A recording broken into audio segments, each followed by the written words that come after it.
desde allí.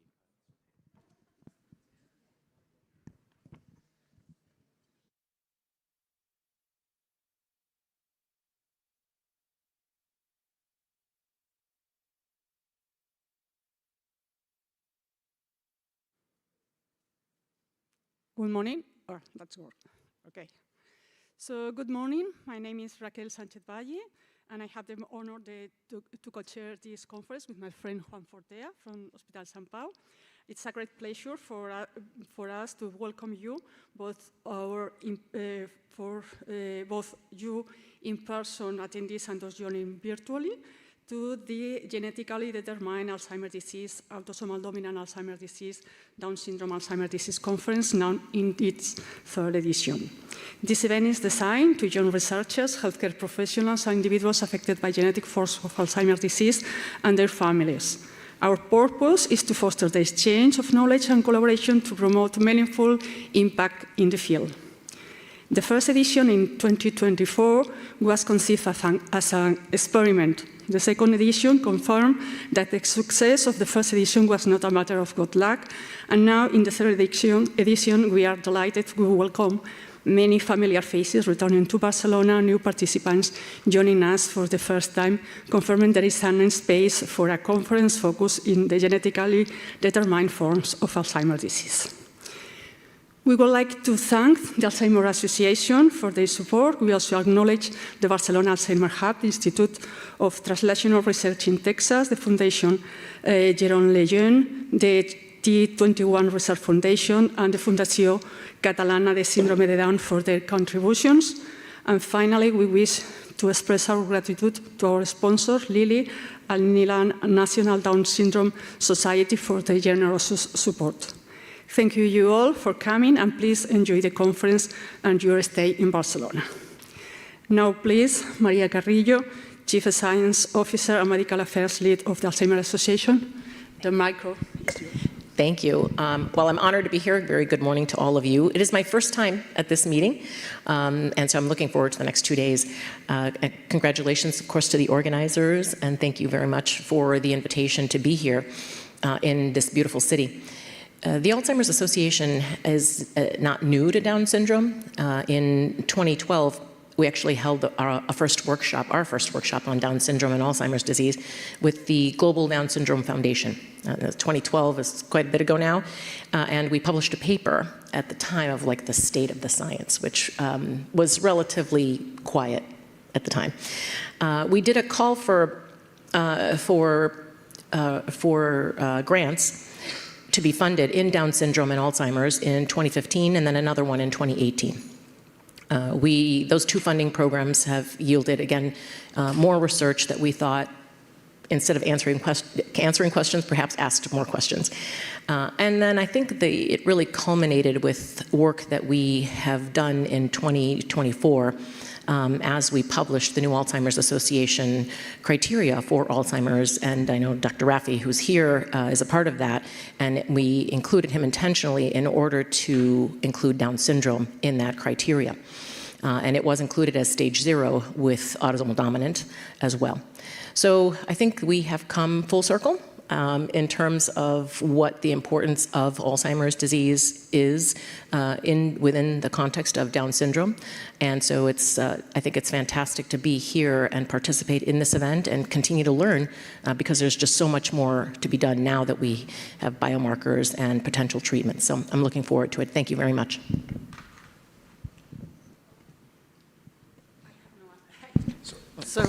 I'm sorry for that. Now it's the time for Dr. Arkady Navarro, who is the director of the Barcelona Beta Brain Research Center and the Fundación Pascual Maragall here in Barcelona. So, please. Sorry, I just didn't know that I was next. So I'm really very happy to be here. I'm very happy to be here because even though perhaps I'm the odd person in the lot because I have not done research on the Alzheimer's field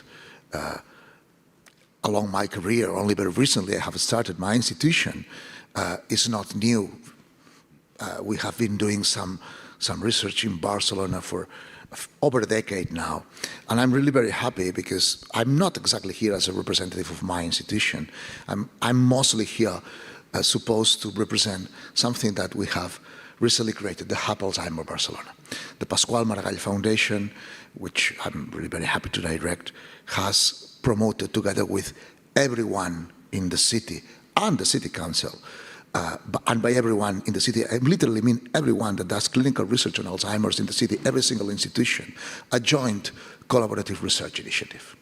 And that's one of the contributors to this third edition of this particular meeting. Indeed, the first edition of this meeting was the first thing that this collaborative research initiative funded, right? And our mission is, of course, to catalyze collaboration in order to accelerate research. And in the meantime, try to value and visualize and foster the fact that Barcelona is one of the cities in the planet that produces more high-quality research on Alzheimer's worldwide, right? And this is something that needs to be fostered. Just a second ago, Sid was telling me that you have such a huge density of people here, and they are actually collaborating with each other. And this is something that is not so frequent elsewhere in the world. We need to value this and we need to foster this because that's fully aligned with our values. Our values as a hub, our common values from the different institutions, and indeed the values that our founder, the former mayor of the city, the former president of Catalonia, Mr. Pasqual Maragall fostered. And the values were scientific excellence and interdisciplinary collaboration. That's what we are about, right? And we want to do that in order to make sure that the lives of people affected by the disease in whatever form of the disease, being it autosomal dominant related with Down syndrome or any other form of the disease, have their lives improved. We want to live in a world without Alzheimer's through science. That's what we all here are about. So thanks very much for making all this possible. I look forward to dinner tonight because sadly I will have to miss the talks today, but I really would love to get to you much better than I do now, and I wish you a great meeting. Thanks very much for being here. Good morning, I'm Sid O'Brien. It is an absolute pleasure to be here, and I want to echo what you just said. No city on the planet have I ever seen such a density of collaboration of high-quality Alzheimer's disease research more than in Barcelona. When I was here recently with Juan and others, it was honestly amazing to see. And we're so excited about what was going on and happy to be back. And Maria, her first announcement of funding is what got me into the Down syndrome space with Nicole Schupf, which laid the foundation for our side of the ADAD-DS consortia, Down syndrome. Melissa Peterson is now starting a Down syndrome site at the Institute. And I am the PI of HABS-HD, and which is one of the largest studies in the United States looking at brain aging among diverse populations. So one of the reasons that I'm here is to help foster collaborations, connecting HABS-HD as a neurotypical comparison cohort for those 30 and above from Hispanic, Black communities so that they can be included in now we are starting to recruit from diverse communities with Down syndrome. And then finally, I want to welcome all of my friends from Global South who are here now, which is one of the main reasons that Juan and I discussed in the Institute as the sponsors to try and help foster that collaboration with Orlando, Lucia, Claudia, et cetera. Thank you for being here and thank you for having me. Well, thank you. So good morning, everyone. I'm Alberto Yeo. I'm the Chief of Neurology here, and as a Director of Neurology and someone dedicated to Alzheimer's disease, I'm very happy to welcome you here for the third year in this unique setting. I think for those new to São Paulo, I'd like to share that this is a very a masterpiece of modernist architecture where we are now. and was declared like part of the World Heritage Site by the UNESCO in 1997. Actually, I did my residency here. As a hospital, it was not very convenient, and if you go to the bathrooms, you will see what we're talking about. And I can assure you that this is not a cognitive test, right? It's just, but it was not very convenient, so we had to build a new hospital, a modern hospital, which is real 2 minutes ago, away from where we are. And also here, São Paulo was also the birthplace of Spanish neurology. Actually, the Spanish neurology as a discipline was started in this hospital in 1882, and back then we were there was another hospital in the city center.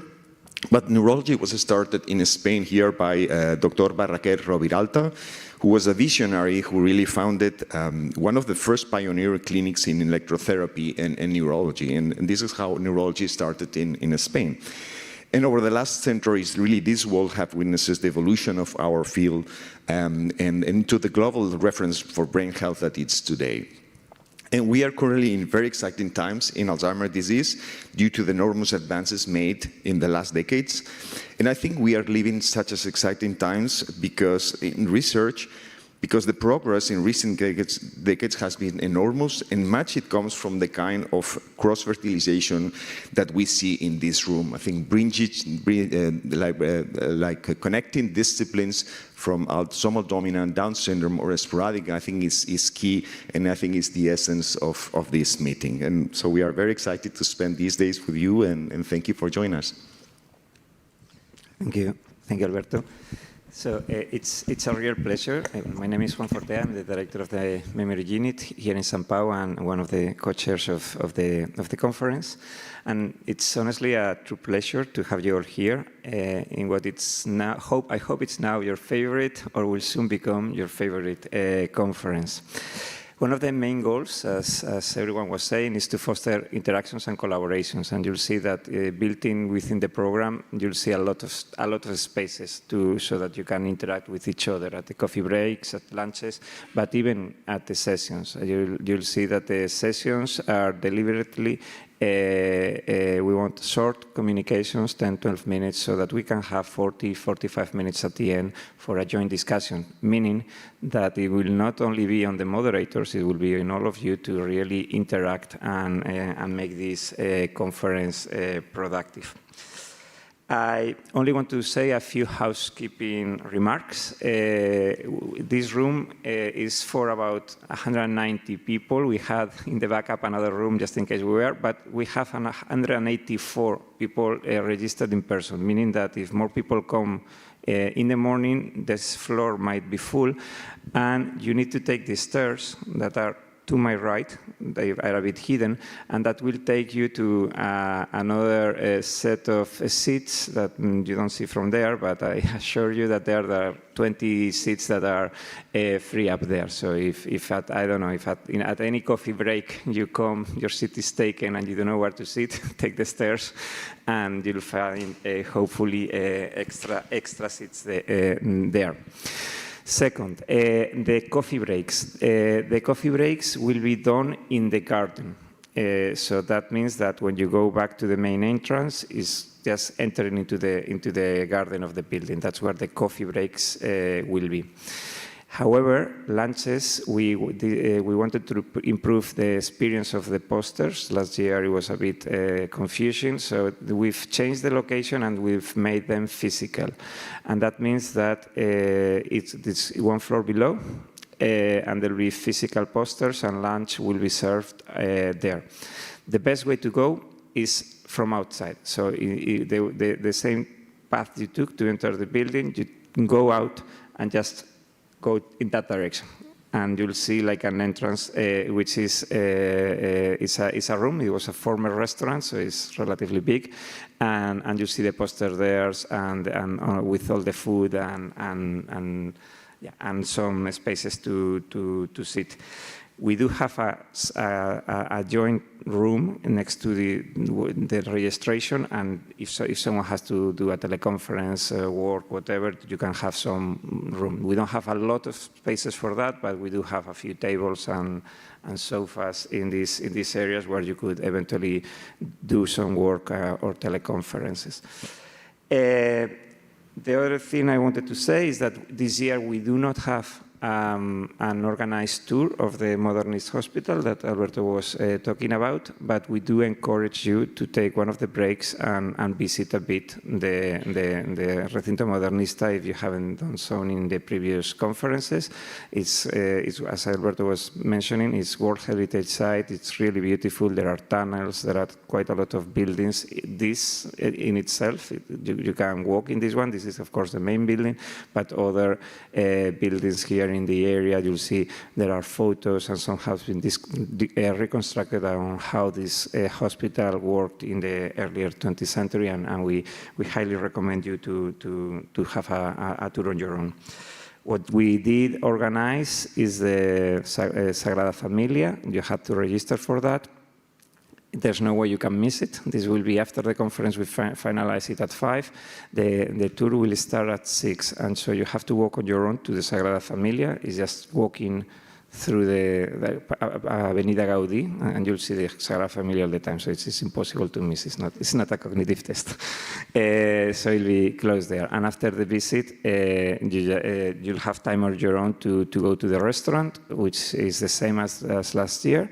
It's restaurant Barceloneta, and it's in the port of Barcelona, and we'll have a cocktail there, and we can have.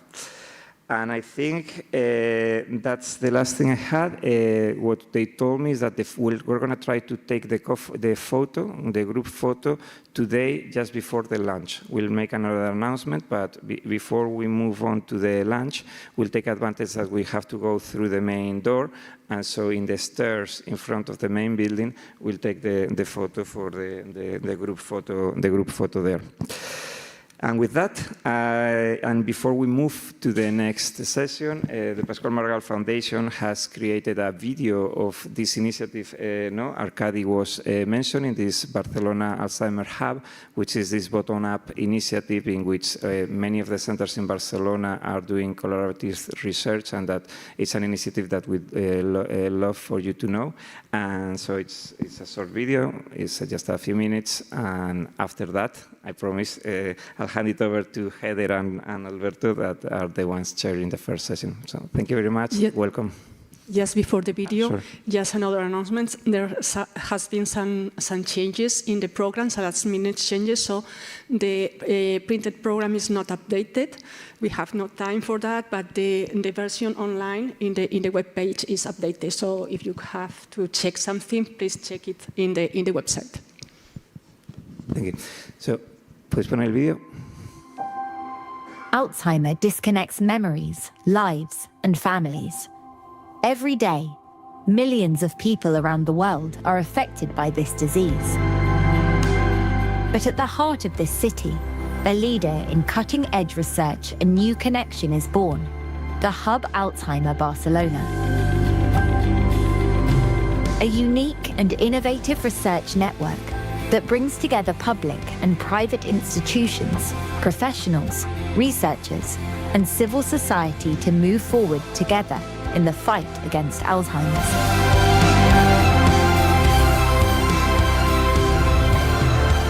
The future of Alzheimer's research begins here.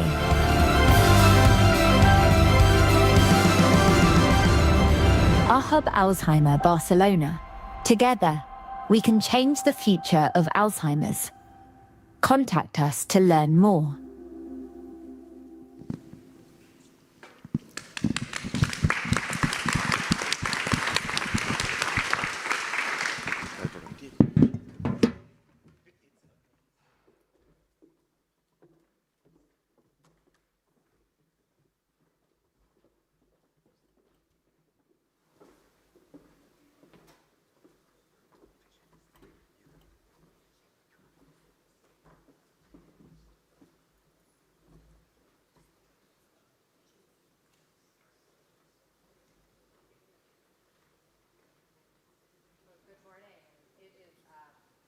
I'm Heather Snyder from the Alzheimer's Association, and it's a pleasure to co-chair this first session this morning with. Do you want to introduce yourself? As I said, I'm Alberto Yeo from São Paulo. I'm the Director of Neurology, and we will be sharing this session today on more basic research. And so with that, as you heard, we're going to hear from the 4 speakers. They'll have 12 minutes, and then we really are looking forward to a very robust conversation and discussion. So encourage you to start thinking of your questions, your topics, and we look forward to diving into the discussion. So please save all of your questions for the end after the 4 speakers. And so to start, do you want to introduce our first speaker? Yeah, so the first talk is a characterization of co-pathologies in ApoE4 homozygotes, and will be presented by Lidia Baquet, who was a change in the program, and not by Inigo, from Hospital Sant Pau, Barcelona. Thank you. You have 12 minutes. Thank you. Good morning, and thank you to the organizers for the opportunity to present this work. I'm giving this talk in place of Dr. Inigo Rodriguez-Vaz, who is the first author of this study entitled Characterization of Co-pathologies in ApoE4 homozygotes as a genetically determined form of Alzheimer's disease. As all of you know, Alzheimer's disease, or AD, is the leading cause of dementia, defined by plaques and tau neurofibrillary tangles. However, AD often coexists with Lewy body pathology, or LBP, TDP-43, cerebral amyloid angiopathy, or CAA, and vascular disease. In the dementia field, these co-pathologies have traditionally been studied as independent contributors, mainly attributed to aging. However, in the genetic forms of AD, such as autosomal dominant AD and Down syndrome-associated AD, or DSAD, other neuropathological hallmarks beyond amyloid and tau are frequent despite the young age at which dementia appears. It is well established that ApoE is the strongest genetic risk factor for AD. The ApoE4 allele increased the risk in a gen-dose manner, whereas the ApoE2 seems to be protective. And the ApoE role goes beyond amyloid and has been linked to greater alpha-synuclein and TDP-43 and CAA burden. And given this, based on a recent publication from our group, ApoE4 homozygosity has been proposed as a genetically defined AD subtype. However, despite early and more prevalent AD in ApoE44, tau shows no differences across haplotypes, and interestingly, what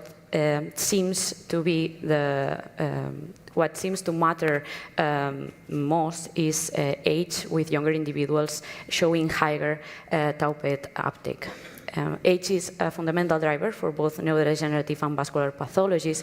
However, how these co-pathologies evolve with dementia duration remains poorly understood. In particular, it is unclear whether ApoE haplotype modifies LBP, TDP-43, and vascular pathologies across dementia duration, and understanding the ApoE versus age effects on co-pathologies in confirmed AD is critical to better understand this underlying disease mechanism. So the main objective of this study was to characterize the neuropathological profile of ApoE44 carriers, including LBP, TDP-43, and cerebrovascular lesions in the presence of AD pathology, to describe whether co-pathology burden reflects ApoE-driven biological effects by studying all haplotypes and accounting for age at death and dementia duration. We analyze data from the National Alzheimer Coordinating Center. We include participants with autopsy-confirmed neuropathology and ApoE genotyping, and the variables of interest were sex, race, ApoE, years of education, cognitive status at death, and ages at both dementia diagnosis and death, and primary clinical diagnosis. We compare across the haplotypes the distribution of global burden of AD pathology based on the Alzheimer's disease neuropathological change, the AD&C classification, which is a composite calculated with the TAL phase for the amyloid distribution, the Serrat scores for the neuritic plaques density, and Bragg stage for tau neurofibrillary tangles. In addition, we analyze LBP and TDP-43 regional distribution with variables of regional distribution, and we also analyze vascular lesions, including CAA, atherosclerosis, and atherosclerosis severity. The groups were divided into ApoE haplotypes, and ApoE2/4 carriers were excluded. Core analyses were restricted to amyloid-positive AD dementia cases. Group comparisons were performed with chi-square tests or Fisher's exact test, and Wilcoxon rank sum tests were applied for each comparison between ApoE3 homozygotes and ApoE4 homozygotes. We then apply regression models, and all these models were sequentially adjusted for sex and education, age at death and diagnosis, and the ADAD-DSAD classification. The global effect of ApoE haplotype, age at death, and dementia duration was assessed using likelihood radio chi-square test. Moving now to the results, as you can see in this demographic table, we analyzed data from 7,291 participants. You also can see here the distribution of these haplotypes. About the 8% were ApoE4 homozygotes. These ApoE4 carriers were diagnosed with dementia 5 years earlier and also show an earlier age of death than the ApoE3 homozygotes. And for the global sample, we had an equal distribution of sex. The 99% of the participants were white, and by that, more than 75% had dementia diagnosis. In these plots, you can see the BRCA stage distribution by haplotypes, while BRCA stage 5, 6 decrease with age. The ApoE4/4 show no age effects besides the highest prevalence of this last BRCA stage in this group.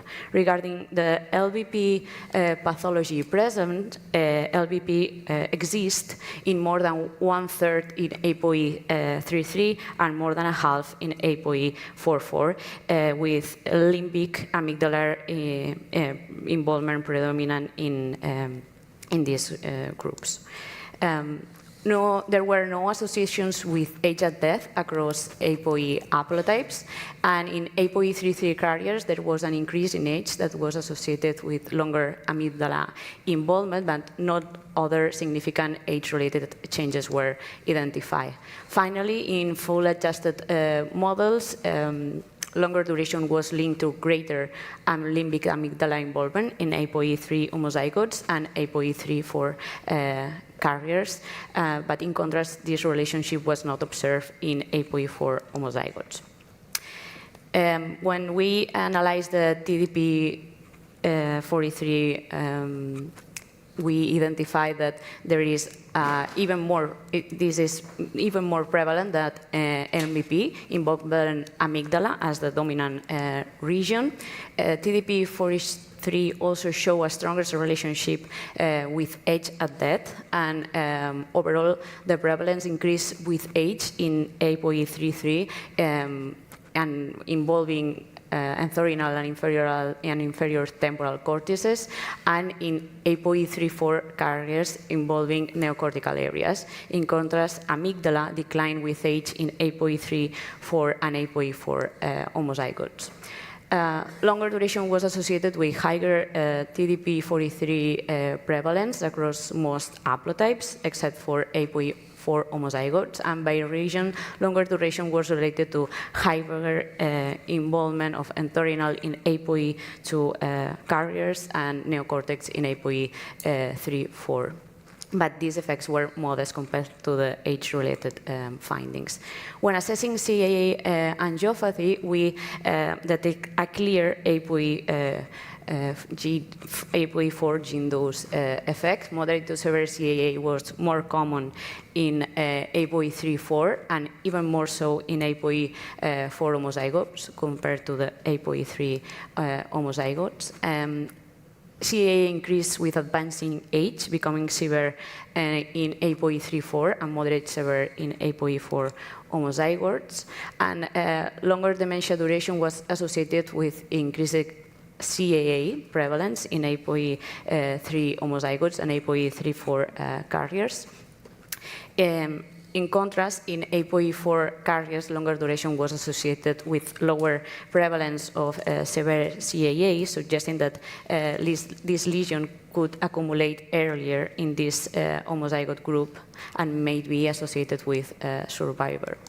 Arteriosclerosis prevalence was modestly higher in APOE44 compared to APOE3 homozygotes, increased with age across haplotypes, and also the prevalence increased with longer disease duration, but only in APOE33 carriers, driven mainly by moderate pathology.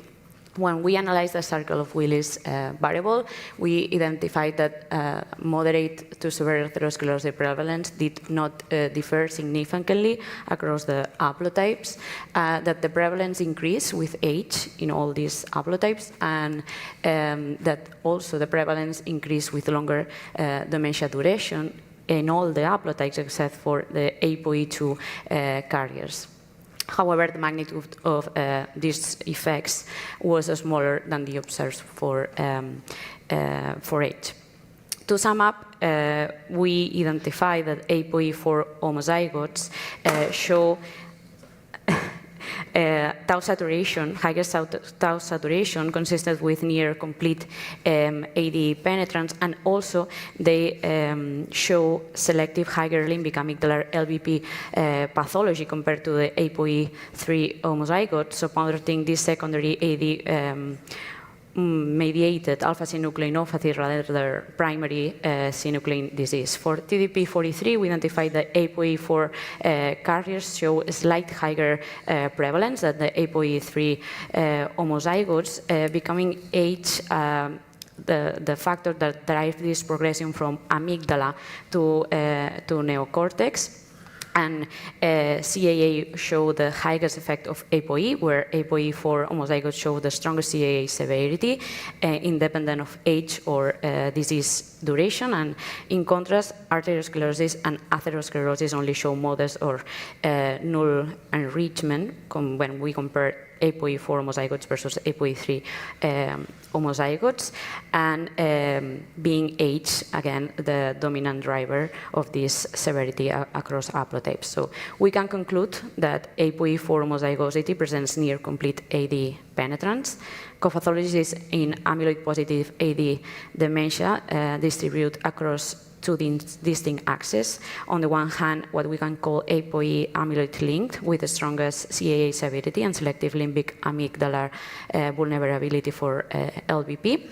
And on the other hand, age driver, TDP-43 accumulation in and no CAA vascular diseases show minimal APOE4 enrichment. Overall, our findings reinforce the conceptualization of APOE4 homozygosity as a distinct genetic form of AD in which co-pathologies, when present, are linked to amyloid-related alterations. Thank you for your attention, and thank you to all the members of my team. Thank you. Thank you, and thank you for that, I think, excellent opening discussion. I saw a lot of folks taking notes, and including both of us, so look forward to the conversation at the end.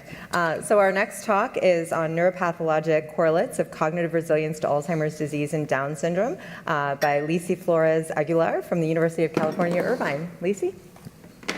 Hola, buenos días. Hello, everyone. Good morning. I'm very happy to be here. I'm back.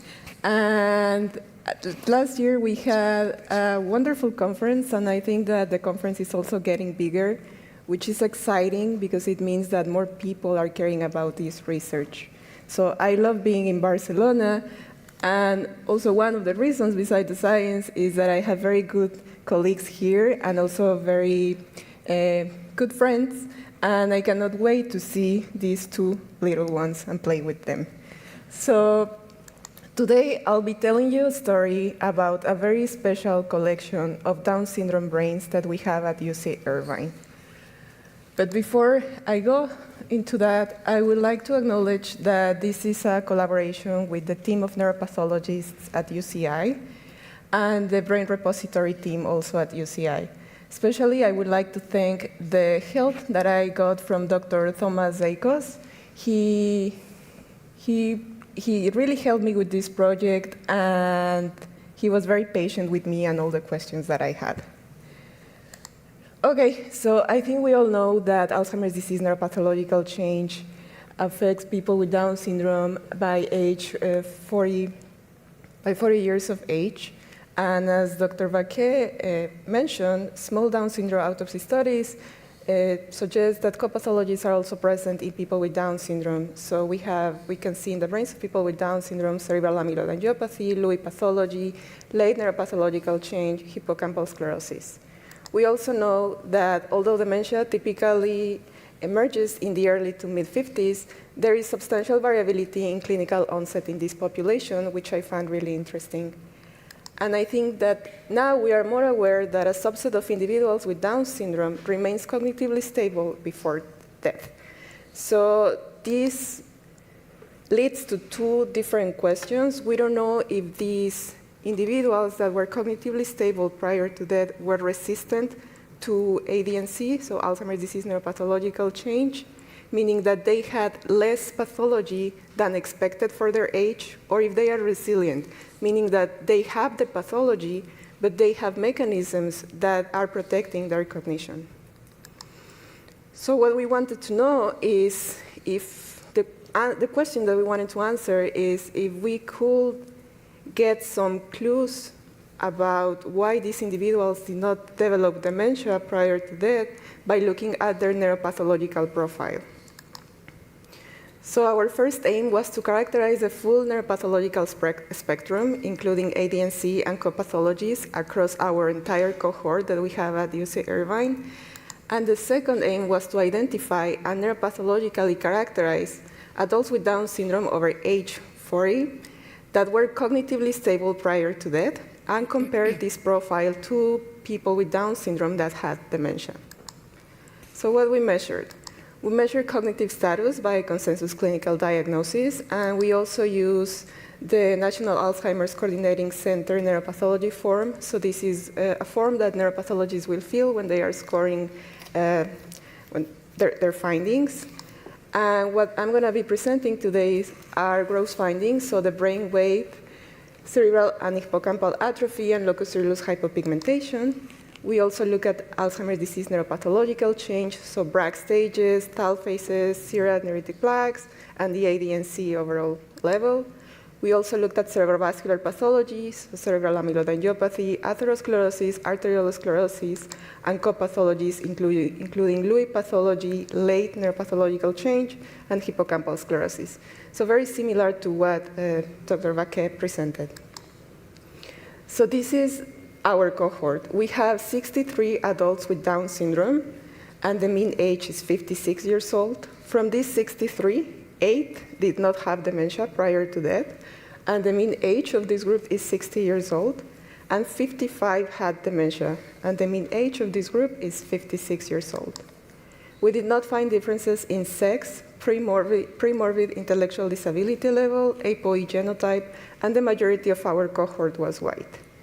So I know that some of you may be thinking that 8 individuals with Down syndrome without dementia is a very small sample size. So I want to give you some context.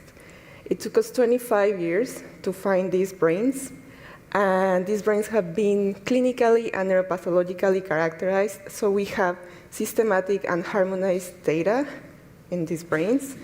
And instead of seeing this as a limitation, I see it more as a reflection of a reality that we have. It's a very small sample size that we have, but in a very small population too.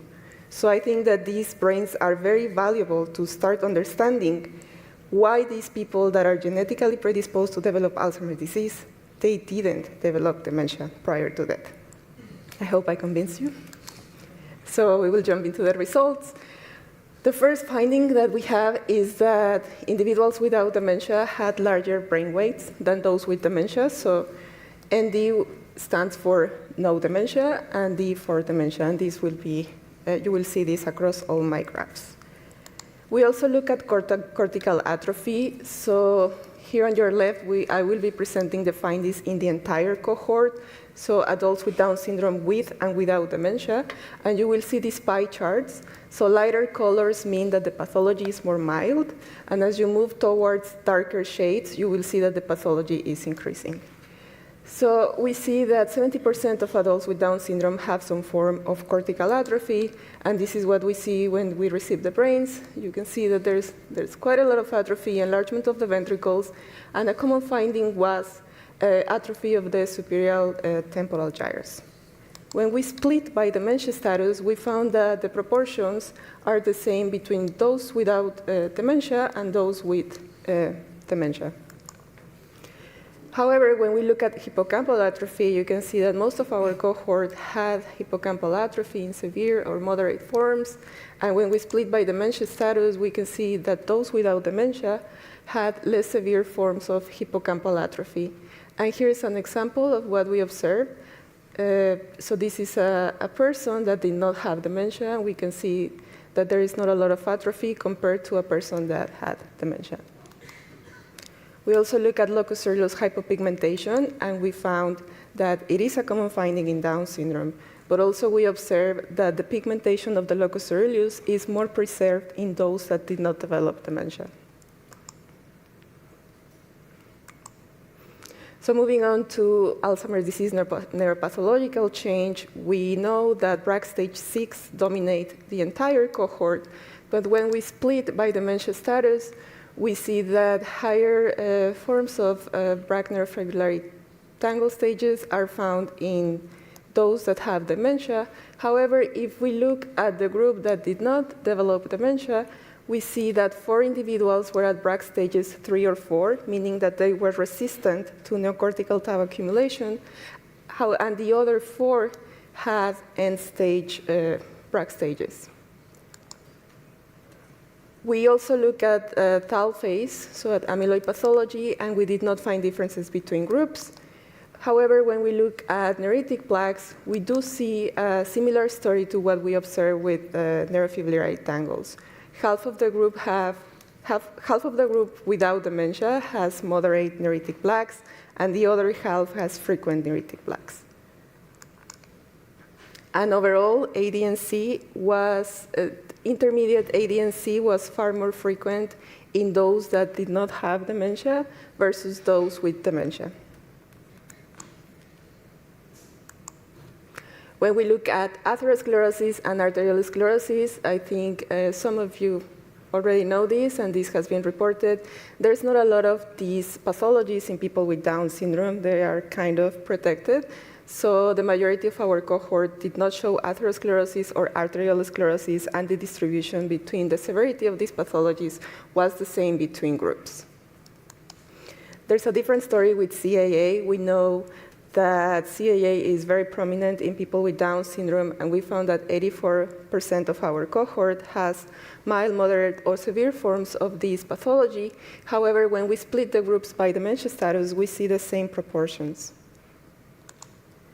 And when we look at co-pathologies, we found that 21% of our full cohort has Lewy pathology, and the most common subtype is the amygdala predominant one. And this distribution was the same between groups. However, I just want to mention that we only found amygdala predominant in those without dementia, and we found other subtypes in those with dementia. We also look at TDP-43 pathology, or late neuropathological change, and we found that 17% of our cohort has late, and most of them are at stage 1. And when we look at the groups split by dementia status, we found that none of the individuals that did not have dementia prior to death had late neuropathological change. And we also looked at hippocampal sclerosis, and 19% of our sample had hippocampal sclerosis. And similar to late, we did not find this pathology in those that did not develop dementia.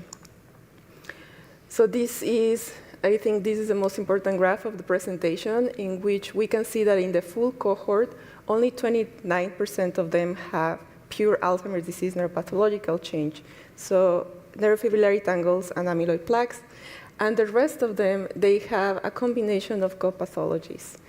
So the one that follows ADNC is ADNC plus CAA plus N, and we are calling N Lewy body pathology, late neuropathological change, or hippocampal sclerosis. And this is followed by ADNC plus CAA, and then by a combination of these pathologies. We see, when we split the groups by dementia status, we see a similar distribution between groups. And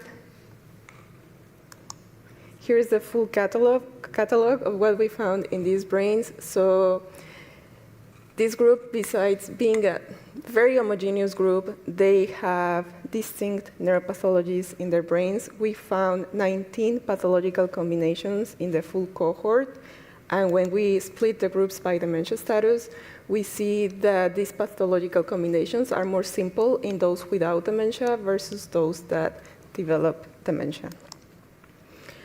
So what does this mean? It means that mixed pathologies are the rule rather than the exception in people with Down syndrome. Pure Alzheimer's disease neuropathological change accounts for only 29% of Down syndrome cases, and cerebral amyloid angiopathy is near universal and is the dominant co-pathology in people with Down syndrome. And second, I show you that adults with Down syndrome that were resilient to cognitive decline have a different neuropathological profile than those with dementia. And this is a very unique window of opportunity into understanding the mechanisms that are protecting these individuals. So these 8 individuals had larger brain weights, less severe hippocampal atrophy, less severe locus coeruleus hypopigmentation, lower ADNC burden overall, and absence of late and hippocampal sclerosis. So what we want to do now is to profile these resilient cases. So we are doing digital pathology and omics on these cases.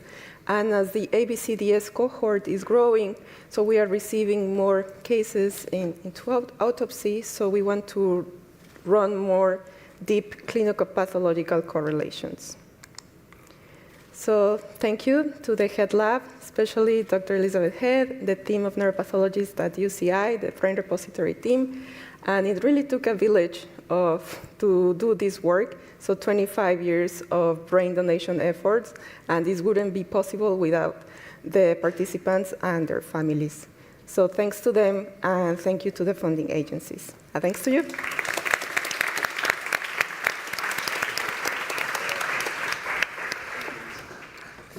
Yes. Thank you, Lucy. Very, very nice talk. So we have many questions, I'm sure, for the discussion, and also linked to the first presentation. So we move to the third talk, which is potential convergent inflammatory and vascular drivers of tau pathology and clinical progression in adults with Down syndrome, presented by Nathalie Edwards from Columbia University in New York. Thank you. Wonderful. Oh, it's not showing up completely. But good morning, everyone. Today I'm going to talk to you all about the story that we've been cooking for a while about this convergence of vascular inflammatory factors and how this might set the context for amyloid-driven tau in adults with Down syndrome, looking to kind of expand upon the ATN framework. When we think of genetic Alzheimer's disease, it always starts with the deposition of amyloid, but we don't necessarily fully understand what comes before that deposition. And we know that in the case of adults with Down syndrome, right, we don't see the advent of tau pathology and cognitive symptoms at the same time as amyloid accumulation. So this raises the question of what are the processes that provide the context for amyloid to become neurotoxic? What is it about the system that amyloid enters, and how do they interact to drive downstream pathology? And what gets us to our interest in this vascular inflammatory profile is we know that these two factors are specifically linked in this population and appear to be very important in disease progression early on and get masked later on before the advent of tauopathy. So our hypothesis is that upstream interactions between blood-brain barrier dysfunction, neuroinflammation, and vascular damage provide this biological context for amyloid to become neurotoxic. And in doing so, we've kind of been reconceptualizing how we think about the role of amyloid in this disease progression. To do so, we started with 241 participants in the Alzheimer's Disease Biomarker Consortium Down syndrome. We defined amyloid positivity as a centiloid greater than or equal to 18 by convention, and amyloid negative individuals had a centiloid less than 18. We looked at plasma biomarker concentrations of GFAP and p-tau217, as well as 7 angiogenic markers that are proxies for blood-brain barrier disruption. I'll get into that in a few slides. We also quantified structural vascular damage using white matter hyperintensities from T2 FLAIR MRI. And of course, age is a big consideration when running these analyses in the DS population. So you'll see that for the first half of our analyses, we residualized age out of our biomarker concentrations, and you'll see the concentrations presented as standard deviations above an age expected value. And then for the second half, with our modeling approaches, we just simply covaried for age, sex, and then in analyses involving our white matter hyperintensities for site as well.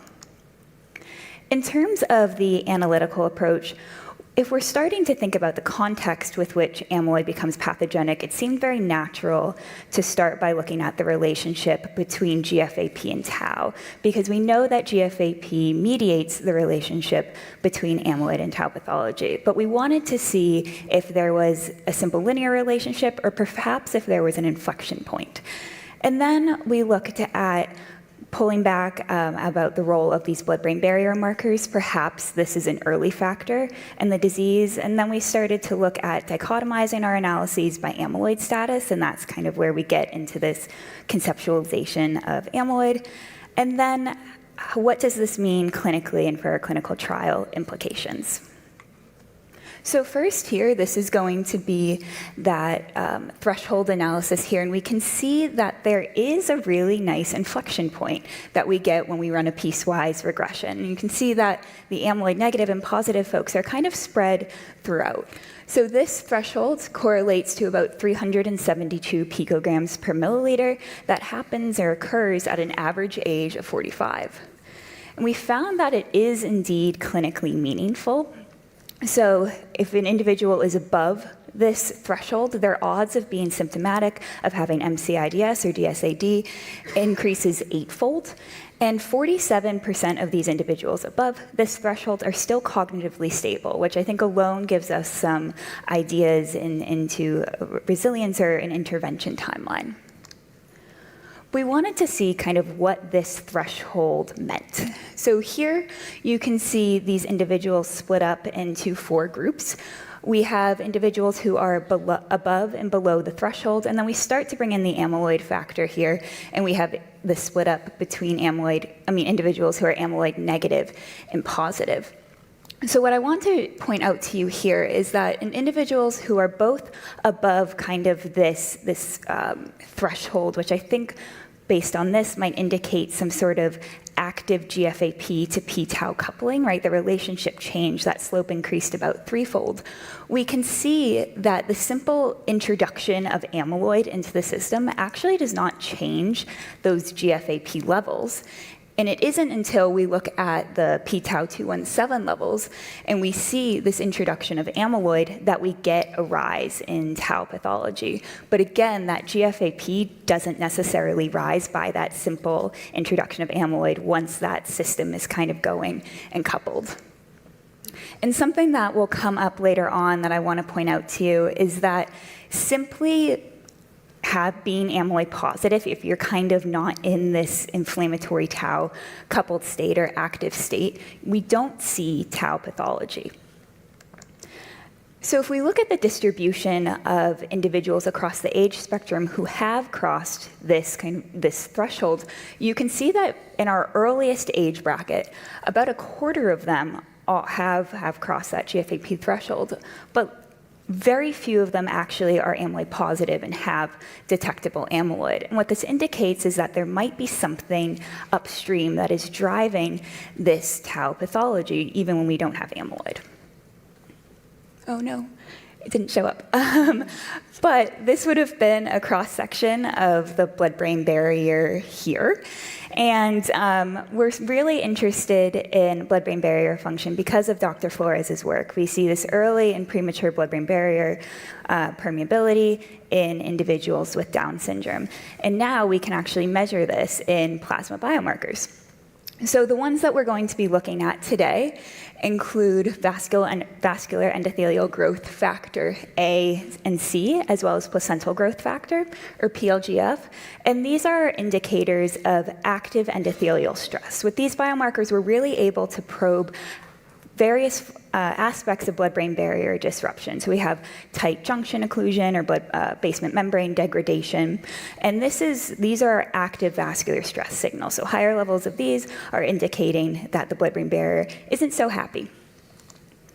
When we look at VEGF-D, this is going to be a compensatory molecule that responds to this stress, kind of a general stress response, in the form of vascular remodeling to kind of shore up these tight junctions in basement membrane. FLINT1 is going to be our response to the activity indicated by VEGF-A, C, and PLGF. Again, it's kind of this maintenance protein to maintain blood-brain barrier integrity. BFGF does something similar. It's more of a general repair response, as well as tied to, it's kind of a hero molecule. It's for the structural stabilization. And those are a lot. So to simplify, we wanted to do a factor analysis, and here you can see the factor loadings, and we get a really nice dichotomization between kind of active angiogenic stress signals that are indicating active blood-brain barrier breakdown for our F1 loading. And then F2 is going to be our kind of our vascular stabilization, that compensation. And for the sake of our analyses, we're going to focus on F1 here. And so our hypothesis again, right, is that this is going to be an upstream factor. And you can see we used a very simple serial path mediation here, and that indeed this early blood-brain barrier disruption was an upstream driver of our structural vascular damage in the form of white matter hyperintensities, which then drove GFAP and p-tau, which is something we've been seeing for a while. But I want to point out this really beautiful dissociation that happens when you look at amyloid negative and amyloid positive folks. First of all, something that I think is very important and might answer that early question is that in amyloid negative individuals, we see this direct path from this blood-brain barrier composite to tau pathology that is completely masked in amyloid positive individuals. And you see this kind of early cascade of factors in the neurovascular unit, this vascular inflammatory interface that occurs early on to upregulate GFAP. And then when amyloid arrives, you see that that is, again, completely masked, and you get this direct path from GFAP to tau pathology, which I think is expected. But what I want to remind you is that, again, when we looked at that simple introduction of amyloid in those threshold analyses, of course, people who are amyloid positive and negative have, amyloid positive folks have higher levels of GFAP. But when we break it down a little bit, that GFAP is not changing, right? So I think this starts to bring up this idea that perhaps amyloid isn't necessarily raising GFAP once there is in this heightened state, but it's activating GFAP as that mediator, right? So it's redirecting GFAP away from being dormant to tau pathology once it has been seeded by these vascular factors. Oh no, okay, didn't completely show up again, but we have this mechanism now. We have this vascular seeding mechanism. So what happens if there is no vascular inflammatory engagement, right? So if amyloid comes and there's been no upregulation, there's been no seeding. So you can see that in individuals who are amyloid positive, right? So we've kind of taken away that variable. When GFAP has not been engaged by our vascular factors, we have this like kind of below threshold GFAP, we don't see a lot of tau pathology. Only 40% of individuals have high tau pathology. But when GFAP is engaged and individuals have entered that coupled state seeded by those vascular markers, we see over 90% of these individuals have elevated tau pathology. And when we get into thinking about this in a clinical context, right, when we start to think about, well, what happens if you remove amyloid from the situation? Do we still get an influx of tau pathology?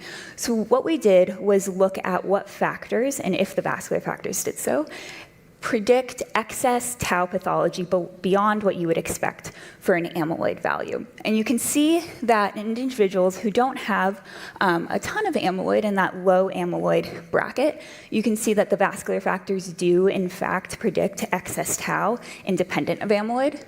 And as you get into more amyloid pathology, you see that GFAP does. And in the highest groups, you can see that both GFAP and white matter hyperintensities predict excess tau pathology independent of amyloid, which really nicely recapitulates what we see in the path analysis. So if you're removing amyloid, as we're doing in the clinical trials, the machine, this vascular inflammatory seeded machine, is still running. So you're still going to get excess tau pathology independent of amyloid.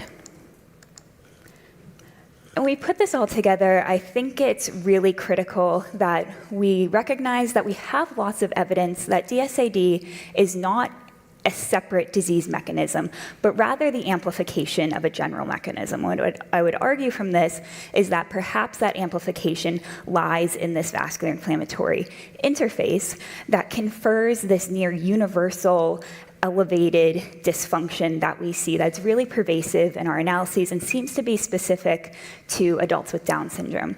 Believe that perhaps something that we can look at to kind of tease this apart a little bit is other genes on chromosome 21, such as OLEG2 and SOD1.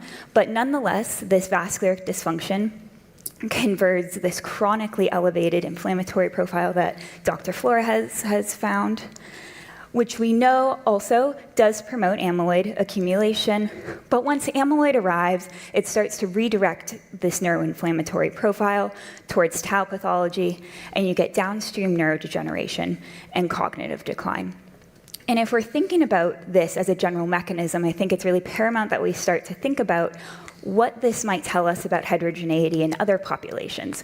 Perhaps this amplification is seen in some individuals with sporadic AD, and it might explain why we see condensed disease timelines or certain biomarker profiles.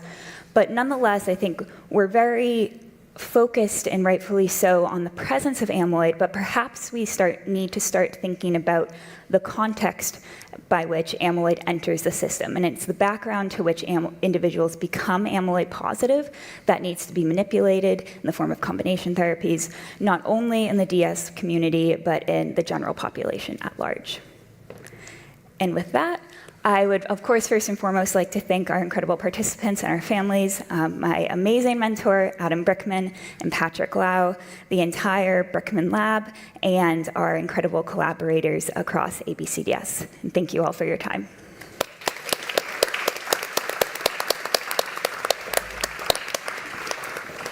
Thank you for that discussion, and really looking forward to the conversation at the end among the three talks we've heard so far, but then also our next talk, which is on socioeconomic status and disease progression in dominantly inherited Alzheimer's disease, from Maria Florencia Clarence from Fleni in Argentina. Maria? Hi. Good morning. Buen día to everyone. Thanks to the organizers for the opportunity for this presentation. This work is part of a broader line of research from our group that focuses on social and environmental modifiers in the progression of dominantly inherited Alzheimer's disease. Today I will present some preliminary findings, specifically in the socioeconomic status, in the role of socioeconomic status. So we all know by now how social inequalities are key determinants of health, and they play a crucial role in the development and progression of dementia. But the question here is mainly where does the evidence come from? It comes from sporadic AD and mainly from US-based cohorts that use amazing geocoded measures that shows us that neighborhood context has a strong relationship with cognitive decline, not only in healthy aging, but also in dementia. In the last few years, there has also been an important effort to generate specific evidence in Latin America There are some regional studies now that show that structural inequality or social adversity, cumulative social adversity, are associated with worse cognitive and functional trajectories in healthy aging and dementia as well. However, despite this growing evidence, we still have some gaps. There's limited cross-country harmonized data on social determinants of health, which makes the comparisons between countries and regions very difficult. And also, social determinants of health remain understudied, specifically in DIAD cohorts. And along with these gaps, when I began the research, I had two questions that I invite you to keep them in mind. I have a strong clinical background, so the first question was, how are we measuring the socioeconomic status and the broader social determinants of health? What are the measures that we are using, and are these measures comparable between countries? And also, what do we know about the socioeconomic status and clinical progression in DIAD? Also, this research was shaped not only by these gaps and questions, but also by previous works from our group, currently in press, where we use a cognitive reserve model where we separated the cognitive performance in the cognitive composite into a demographic, biomarker, and a reserve component. And our results show that higher reserve, as you can see there in blue, was linked to a later symptom onset and a slower rate of cognitive decline. So that motivated us to study socioeconomic status as a single variable and try to see if we could investigate how it could impact the cognitive and functional trajectories in DIAD.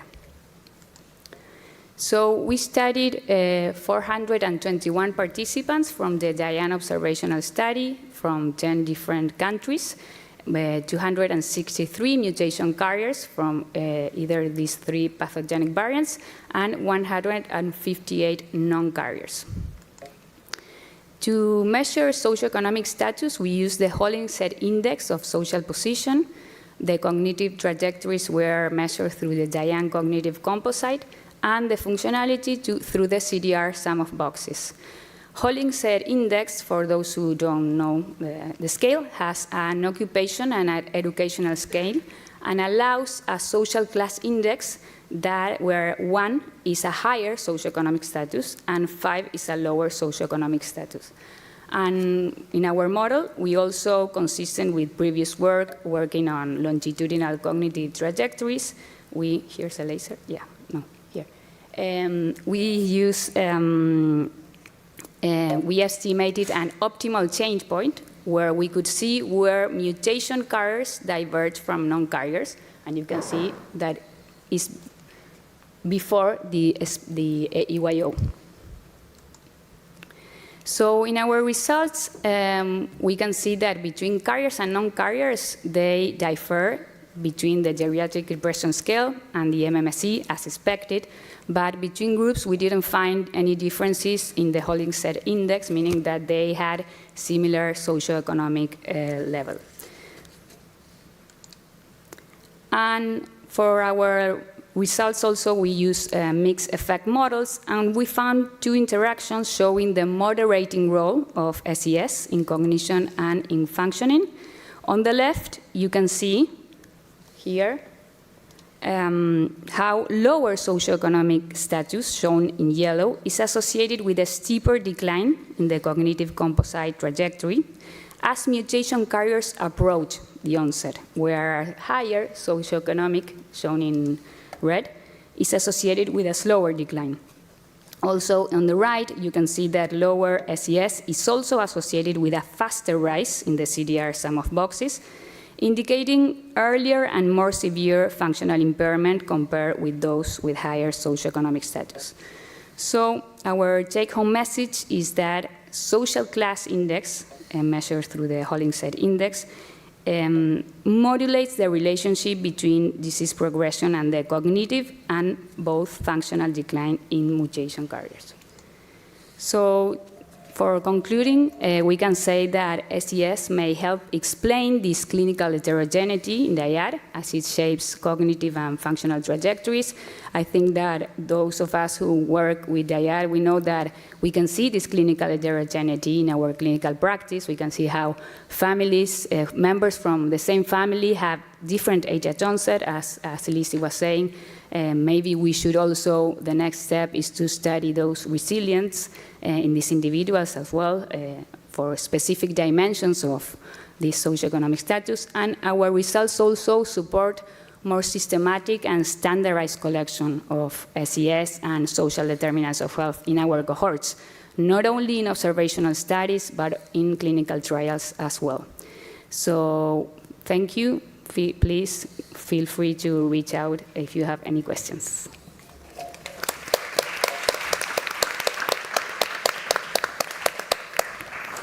No, thank you all so very much for those excellent talks. And we certainly want to encourage conversation with all of you in the audience, both upstairs and down. So please gather your thoughts, gather your questions, and maybe I'll just, and I think folks are around with microphones as well.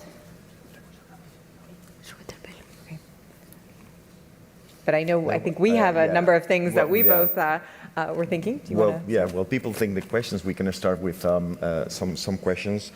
I think, I think I have a question for Lizzie.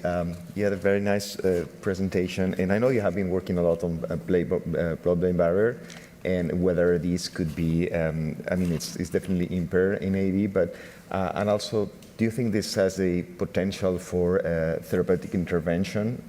There was a recent paper recently, like modulating the blood-brain barrier, the amyloid could be removed very fast. So I just want to know your experience and comment on whether this could be also. Down syndrome. Yeah. Yeah. So, yes, but I will start treating them early. I think that when they already have a full accumulation of A-beta, like by age 40, 45, it may be a bit too late because we do see a lot of blood-brain barrier disruption at this age. We see not as a drastic blood-brain barrier breakdown when they are between 20 to 35 years old. So maybe this could be a better window of opportunity for them. I think there's a question in the back. Thanks. Great presentations. Learned a lot. Just a recency effect here. A question for Dr. Clarence, a conceptual one. I'm just wondering whether, in terms of the interpretation of your findings, whether you're thinking more about, in terms of the socioeconomic position, whether you are thinking in this context about social environment, or in fact an alternative would be genetic background, because we know that genetic background may influence effects of autosomal dominant genetic variants. So I'm wondering about your thoughts on the two possibilities. Yes, we are currently in preliminary findings, and one next step would be also to have some ancestry related to the genetic background, as well as what we've shown here in the socioeconomic study. I don't mean ancestry. I mean in each individual. There may be different genetic background, looking at common variants that are related, for example, that predict level of education in general population, because they may modify the effect of your autosomal inherited variants. I believe that there is literature supporting that idea. Yeah, we didn't think about it, but it would be a great idea for next steps for. Yes. We did not think about it right now, but it could be a great idea to think about these genetic variants specifically. I think that the main question here is whether we can see and whether we should improve maybe the assessments we do in specifically clinical trials right now in DIAD, because a lot of what I did in this work was made with observational data, and we only had this measure of socioeconomic status. So I think that we should broaden all the measures to have this, but yes, it's a great idea. So maybe building on that in terms of thinking of more of a conceptual question, and kind of across there was a theme among all of your talks in thinking about the heterogeneity of your populations, and some of that could be driven by genetics, some of that could be driven by environment, and in that context, what are your thoughts in the types of studies or the types of opportunities within the ADAD population, within the Down syndrome population, within an APOE population, that we could look at really learning from the genetics and the link with the co-pathologies or the link with the heterogeneity? And are there opportunities that, just in listening to each other, that you saw may be really cross population?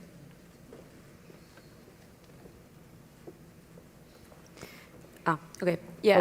Hopefully for all of us, except maybe. Okay. Yeah, absolutely. I think that we need to take advantage of the current situation. We have access to a lot of data, open access, and we can apply new methodological approaches using artificial intelligence, for example, and we can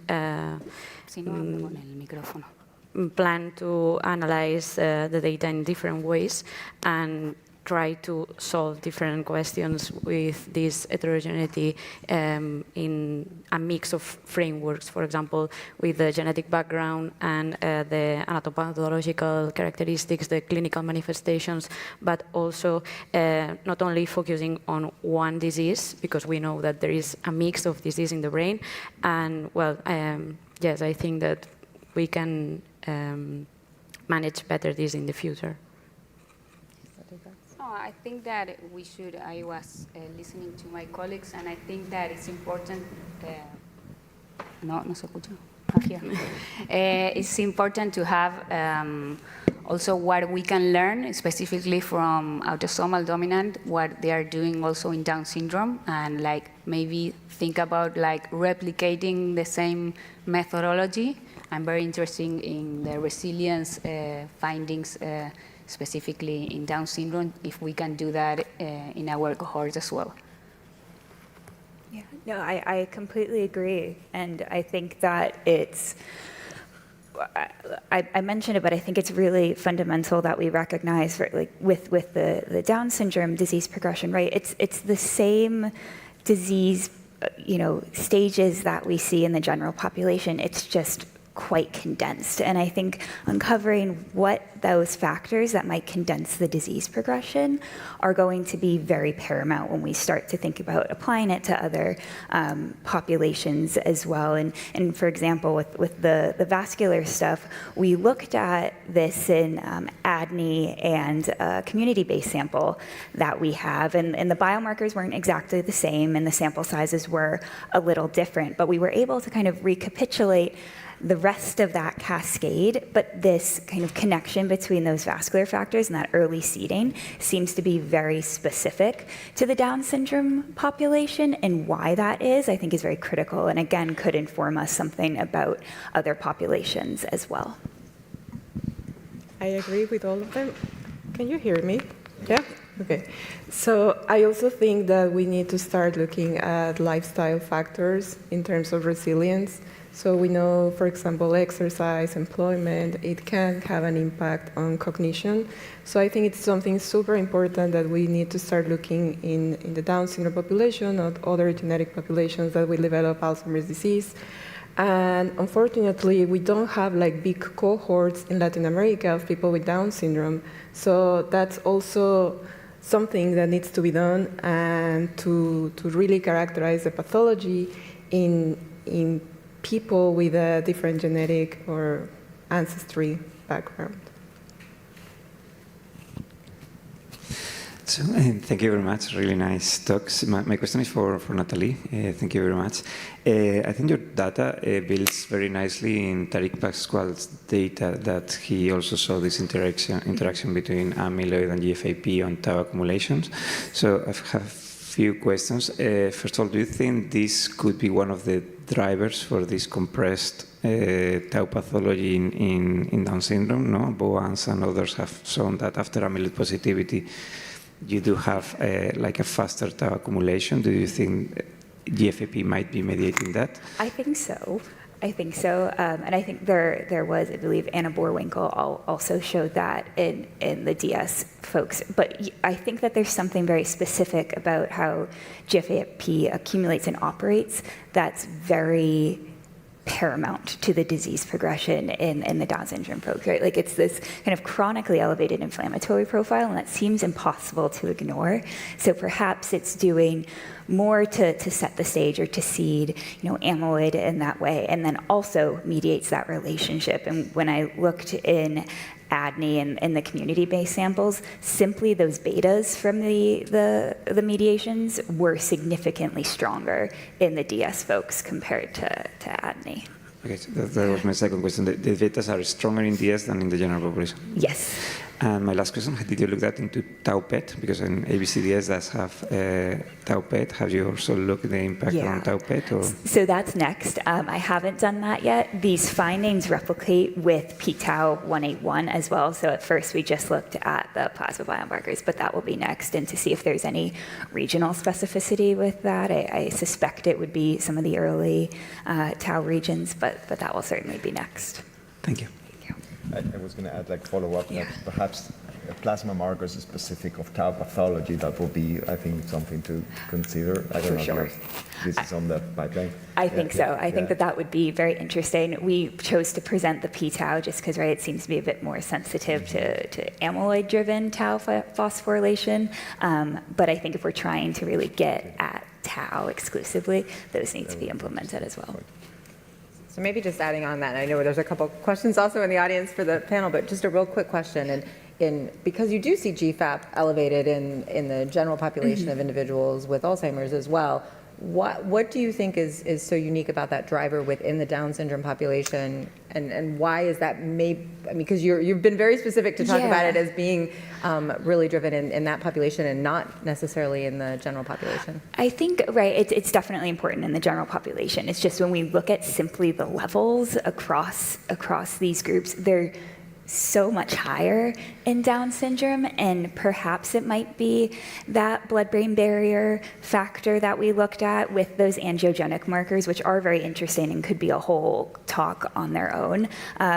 Those levels are also about threefold higher compared to age-matched controls in our community-based sample, which is a lot. That's pretty significant. And we also don't really see that same structural vascular and GFAP coupling in the general population. So I think perhaps it's just a bit more paramount and acting a bit more aggressively for whatever reason. I think we're trying to do, we have projects to do some animal models and model this in zebrafish, actually. So I think maybe we'll get some insight from that. But it's very interesting, and I don't have a clear answer for that. I know we have a question here, a question there, and a question there. So I don't know who was first, so we'll just go front to back. Okay, so first, congratulations to all the speakers. Excellent talks, thank you. My question will be for Lizzie.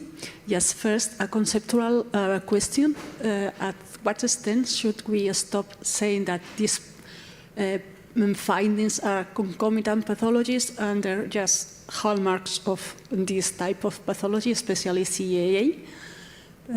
What's your opinion? Are concomitant pathologies or just hallmarks of this, the Alzheimer's disease? Yeah, so I think there's debate on that, if CAA is really a co-pathology or just an extension of amyloid pathology. It is true that they do have an overt accumulation of A-beta, but also CAA is in the vessels, so it's in a different compartment, so it's a different disease. And it has different effects on cognition too, in the general population. We don't know in Down syndrome, right? And we also have 16% of our cohort that did not develop CAA. So meaning that CAA is not always there, even in Down syndrome, where you have this overexpression of A-beta. So I really do think that it can be considered as a co-pathology. So, and what about the Lewy body pathology? I mean, I think that probably your findings are a lower percentage than in other cohorts, especially autosomal dominant, but probably also some another cohorts of Down syndrome. And can you comment on that, or similar to? Yeah, so Lewy body has been reported in around 10 to 40% of people with Down syndrome. So we see it in 21%. It may be a sampling bias, so we did not sample the olfactory bulb consistently. And I know that Lewy pathology in Down syndrome is also found in the olfactory bulb. So maybe that's why we are seeing a lower percentage in our population. Okay, thank you. Yep. I think all the way in the back.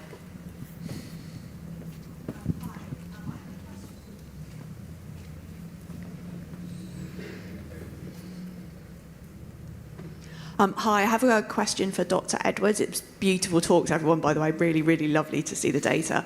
But for Dr. Edwards, I'm very interested in the mechanism that you think may underpin the dysfunction of the vascular system in individuals with Down syndrome.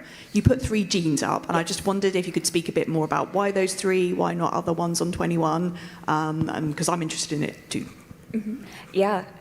This is one of my favorite things to think about.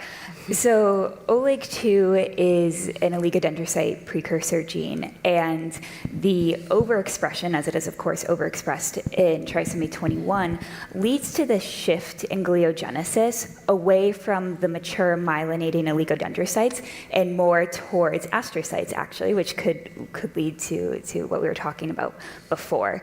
But because of that, there isn't a whole lot of research on it, and I've been kind of digging, but my hypothesis is perhaps that confers some, you have this very susceptible white matter, right? That's not great at repairing itself. The baseline state is, it's not as shored up, right? We don't have as many myelinating oligodendrocytes, which is going to not be good, right, for disease progression. I think it's going to allow for tau to spread more easily along the compromised axonal tracts, which might be why we see this kind of rapid tau progression once these individuals become amyloid positive. So I think that's really interesting. And then with SOD1, that leads to an abundance of oxidative stress in the brain, right? So we have all of these reactive oxygen species, which are just going to contribute to this chronically elevated inflammatory profile.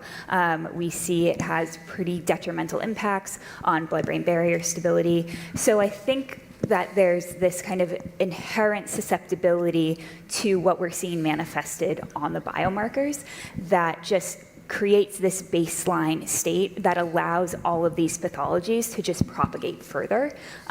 Beyond that, I would love to maybe talk to you more about the specific biological mechanisms, because I don't know a whole lot about that, but I just think that those 2 genes are very, very interesting for what we're seeing here and might underpin that. Hello, very nice presentations. I have a question also for Dr. Edwards. I'm just wondering about if you, and actually for all the speakers, if you take into account mosaicism of Down syndrome. I know that it's not very common, but it would give the opportunity actually to study the genes on the chromosome 21 in a more quantitative manner. Yes, I would love to do that. I think that would be a really wonderful way to kind of tease this apart and to look at the mosaic folks versus the trisomy, the full trisomy folks. These individuals were all full trisomy 21, so we didn't have any mosaic individuals in that, because I think that's a fascinating topic on itself. And I suspect that we would see some differences in that. Thank you. Thank you. At the back, yes. Hi, my question is for Lizzie, and very nice talk.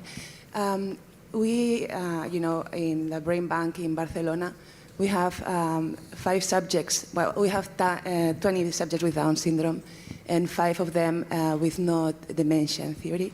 So when I was looking our data, because we had subjects from 26 to 72. I was wondering, if 4 of them, they were younger than 40, or, you know. So I was wondering if they were really resilient or they just didn't have time to develop, no, dementia and everything. And I wanted to ask you how your data looked about that. And my second question was about the alpha seen in those subjects. Were the oldest one, or they were, you know, because you have no, a couple of them, I guess? Yes. So for the first one, our cohort is from 42 to 70 years old. The mean age of those without dementia is 60 years old. Of course, we don't know if they had lived longer, if they will have developed dementia. We cannot know. For the alpha-synuclein, yeah, that's a very important thing that I forgot to mention. Those that have alpha-synuclein late and hippocampal sclerosis were older, so they were above 50 years old, 50, 55 years old. And Lizzie, can I comment on that?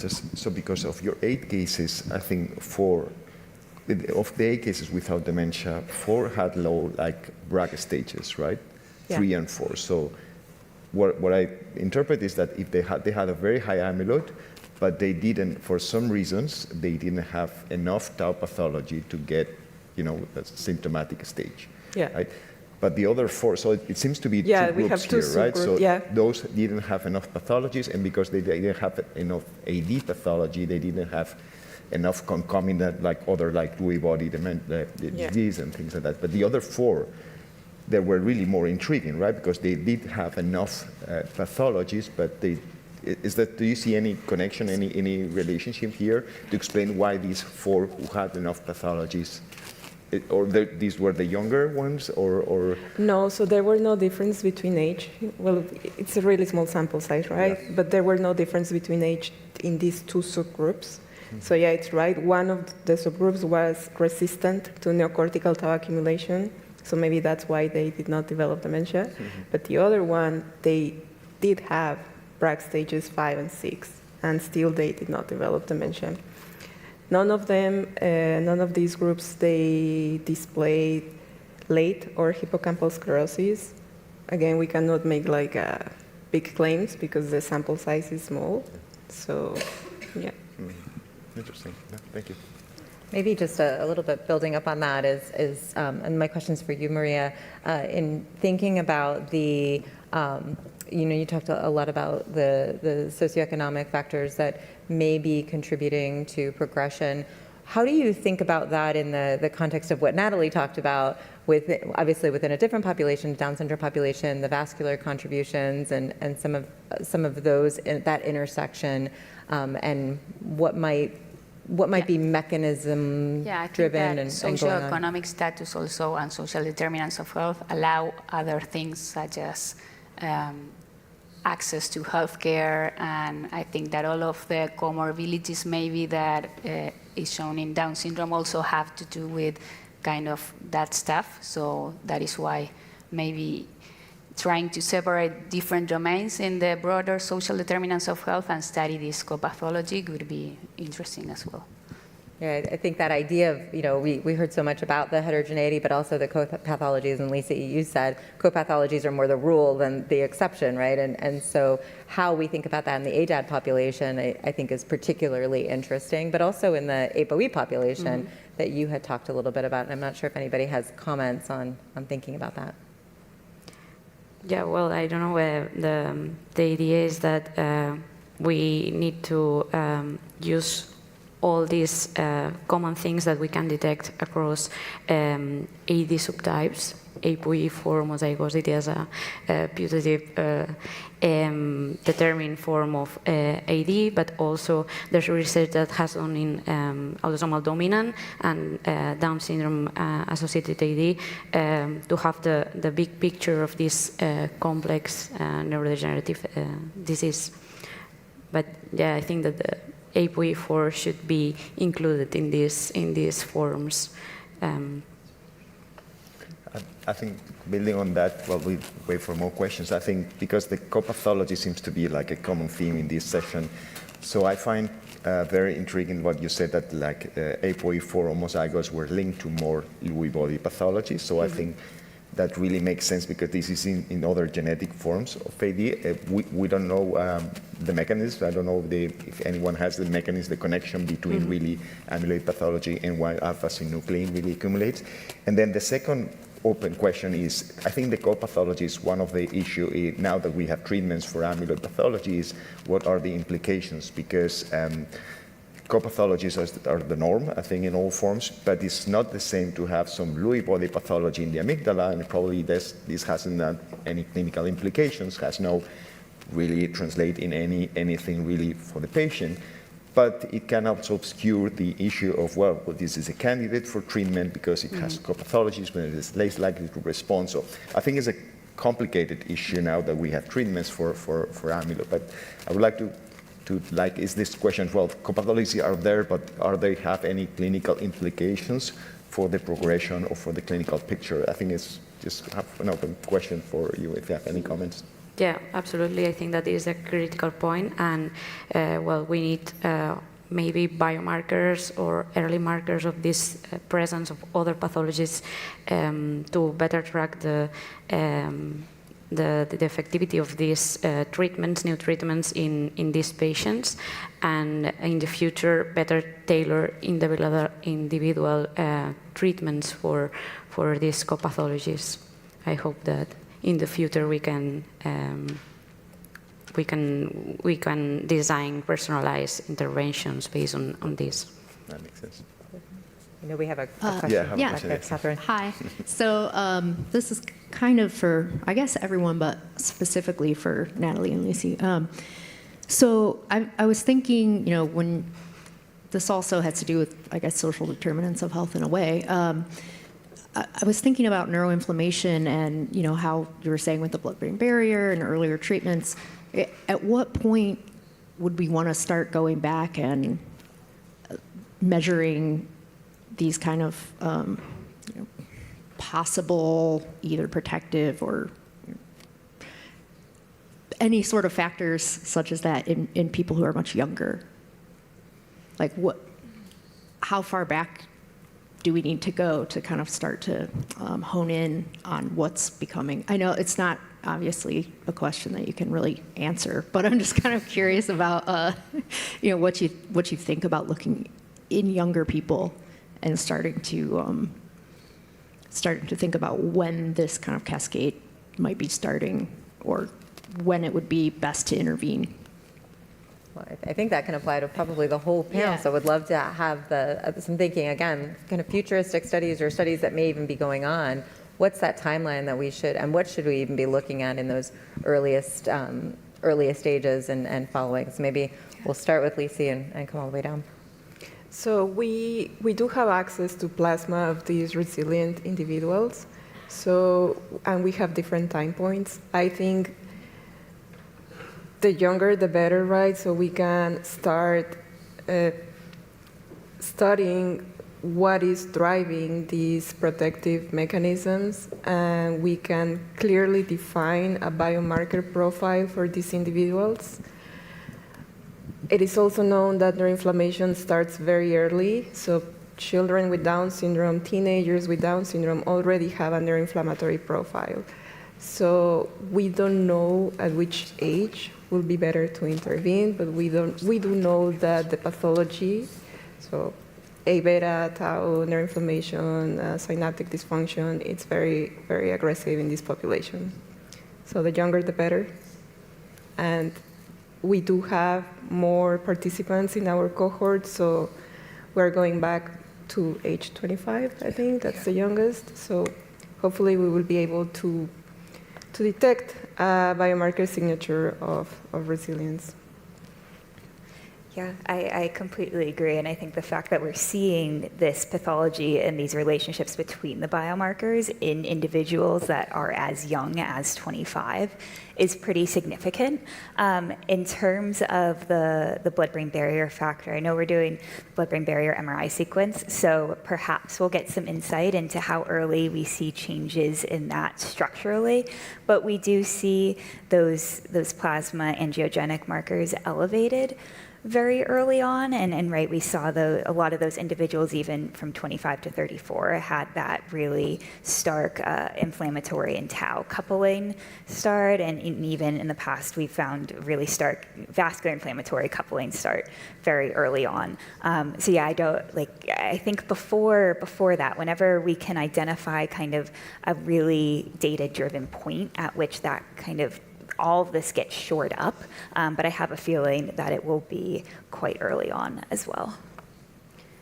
Well, I think that specifically with autosomal dominant, I think what we can do, or given my experience in Latin America in the earlier stages, is to give them genetic advice. We do have a lot of families in the region that don't know they might have the genes, so give them the possibility now that what they can do, enroll in an observational study, or we have the DIAN-TU in our country. So I think that's the best way of giving them information through genetic advice and giving them possibilities. Well, the APOE4 is a different case. I think that the genetic counseling is another new world also in this population. And in our specific study, I think that for future approach will be, for example, studying the biomarker progression in a longitudinal perspective, because now we have analyzed autopsy data, and maybe to better understand how these AD-related biomarkers and other markers from these co-pathologies evolve during the disease progression may be really interesting. Can you remind us what age do you start to follow your cohort that you've, I mean, it's mostly pathological data. How far back do you have data? The data is from the National Alzheimer's, but I didn't remember the age range. Are there any questions? Yeah, so no, I was going to circle back to the pathological question that Lydia was answering before, and a conversation that Lizzie and Raquel were having, and it's the question of co-pathologies, no? And yes, I understand your argument. I hear you, Lizzie, when you say that certainly the amyloid that deposits in the parenchyma is different than maybe the plaques, and maybe also not everyone has amyloid angiopathy. But my reading of the literature is different.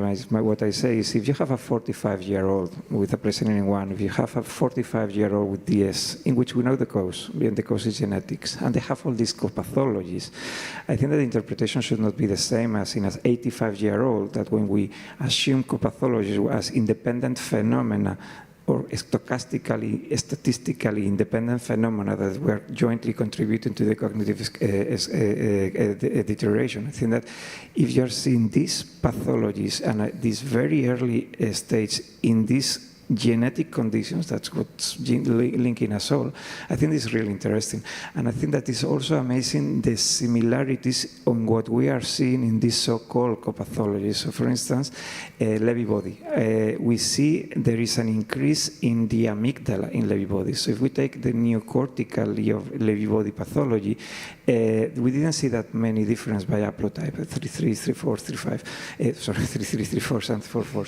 We saw an increase in amygdala phosphorus, which is the same that has been linked as found in DSAD or ADAD.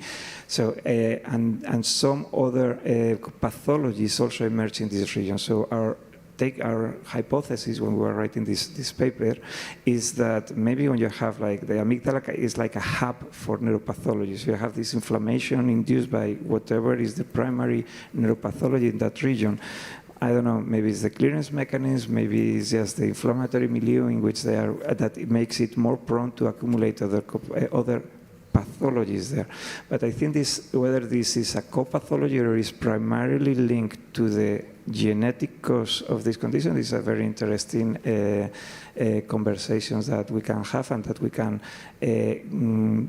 put out for the community, because this is the community that from the genetic perspective can propose that some of it is not independent pathology. So I want to open up a bit more the debate that Raquel was trying to do. Yeah, of course. So, of course, we have this extra accumulation of amyloid beta, but my point was that it's affecting the vessels, so the effects will be different, right? And regarding alpha-synuclein pathology, we know that the amygdala has a lot of alpha-synuclein, so the dopaminergic innervation there. And we also know that amyloid beta and tau individually, they can promote alpha-synuclein seeding. So people with Down syndrome, they do have a lot of tau and A-beta in the amygdala that could be promoting this pathology too. So it can be associated to aging, as in the general population, but also we do have these two pathological markers in the amygdala that may be seeding this pathology. I agree, but what I mean is that Alzheimer's is by definition amyloid and tau. Yeah. You can have different tau spreads in severity there. Why are we saying, okay, if you have Lewy in the amygdala, that's a copathology, which almost implies it's an independent factor. What I think that my reading of the literature is that the frequency by which we see Lewy body pathology in the amygdala, for instance, or amyloid angiopathy, at ages where you don't see them in the general population, my interpretation, this is disease-related and not independent process that is just occurring in the same participants. That was the point I wanted to make. I didn't understand your question. Yeah. Well, and maybe just on that, it gets a little bit to, Natalie, some of your work around the vascular contributions and how you're looking at it kind of mechanistically in biomarkers, but then what Lisi is seeing in the pathological outcomes, and maybe just diving in, what could be some of the types of measures within your study that could inform some of what Juan's getting to that may then answer or help us explain what Lisi's seeing in That's a good pathology. Question. It's a good question. I don't have an answer. I will say, in addition to obviously the white matter hyperintensities, we do quantify microbleeds, we quantify infarcts, we quantify enlarged perivascular spaces, and I am, Lisi would know more about this than I do, but there's a lot to disentangle there about what each of those components of vascular dysfunction kind of indicate. And right on imaging, especially the microbleeds, we get a fraction of what is actually seen at pathology. But I think perhaps the perivascular spaces, and I know that Lisi's working on it as well, I think that's going to give us some really interesting insight that might inform it going forward. But yeah, I think I tend to focus on the white matter hyperintensities and these and now those plasma biomarkers, but there's a lot more that we do have with the vascular measures, which could be interesting. I have also an open question. So the good biomarkers for amyloid, good biomarkers for imaging, like for vascular disease, but for the inflammatory pathway, it seems that we are kind of limited by the markers that we have.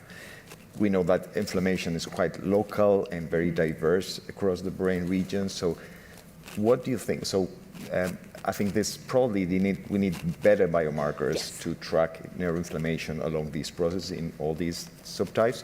What would you need? So what do you think the future will be like 5-10 years from now? Should we look at immune cells? Should we look at large proteomic platforms? Yeah. So what do you think? Yeah, no, that's a great question, and it's something that I would love to play around with a bit more, right? Because I've only really used GFAP, and GFAP is not a perfect indicator of astrocytosis, right? It is nonspecific, so that is something that we have to consider. But I think looking at inflammatory PET with TSPO, with astrocytic PET, that's going to be very interesting. I think kind of getting at this visual localization, which I think we'll see, we never know. That's going to be very fascinating. But also if we look at kind of the broader inflammatory landscape with the interleukins, TREM2, kind of trying to get at microglia, I think that there is a lot to gather from a proteolytic profile of inflammation that we can explore, and we could just kind of paint a more complete picture versus just a non-specific astrocytic marker. Is there Any one, other question? I think one there's one final question question? here. Yes. I had a question for Dr. Flores Aguilar, but I think it's something that could even pertain to ADAD and E4 homozygotes. I was wondering in terms of when you're looking at resilience in those with Down syndrome, if you've considered looking at, even at the cellular level and at the DNA level for epigenetic aging markers. There's been some studies showing that even at the epigenetic level that you see accelerated aging in those of Down syndrome. And so I'm wondering if those, who are kind of showing resilience, if, at the cellular level, when you're looking at the heterochromatin, which is going to influence the accessibility to genes and gene profile, whether or not for those that are showing resilience, if you see any changes in epigenetic aging potentially. Yeah, so we are not doing that, but we are collaborating with someone that is going to look at these epigenetic profiles in those. And yeah, that's super interesting. We don't know if these don't have these accelerated aging, but it's something to look into. I also forgot to mention that all of the resilient cases that we have full trisomy 21. We don't have mosaics. We have another study that we are looking into the mosaic cases. We have 5 mosaic cases, and we do see differences in their neuropathological profile. Any other final question? No? Then, well, if not, we will close it here. Thank you for all the speakers, the view of the panel, and we have the coffee break. There's a reminder that coffee break is out in the garden, so you can head down and go to the left.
There's, I think you.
Welcome back, and welcome to Symposium 1, Lessons Learned from Clinical Trials in ADAD and DSAD. I'm one of your moderators, Mike Raffi, and Natalie Ryan is co-moderator of this session.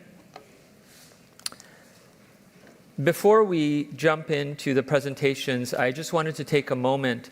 Although this is entitled Lessons Learned from Clinical Trials, I wanted to give you an update on some of our ongoing studies. Can I have the next slide?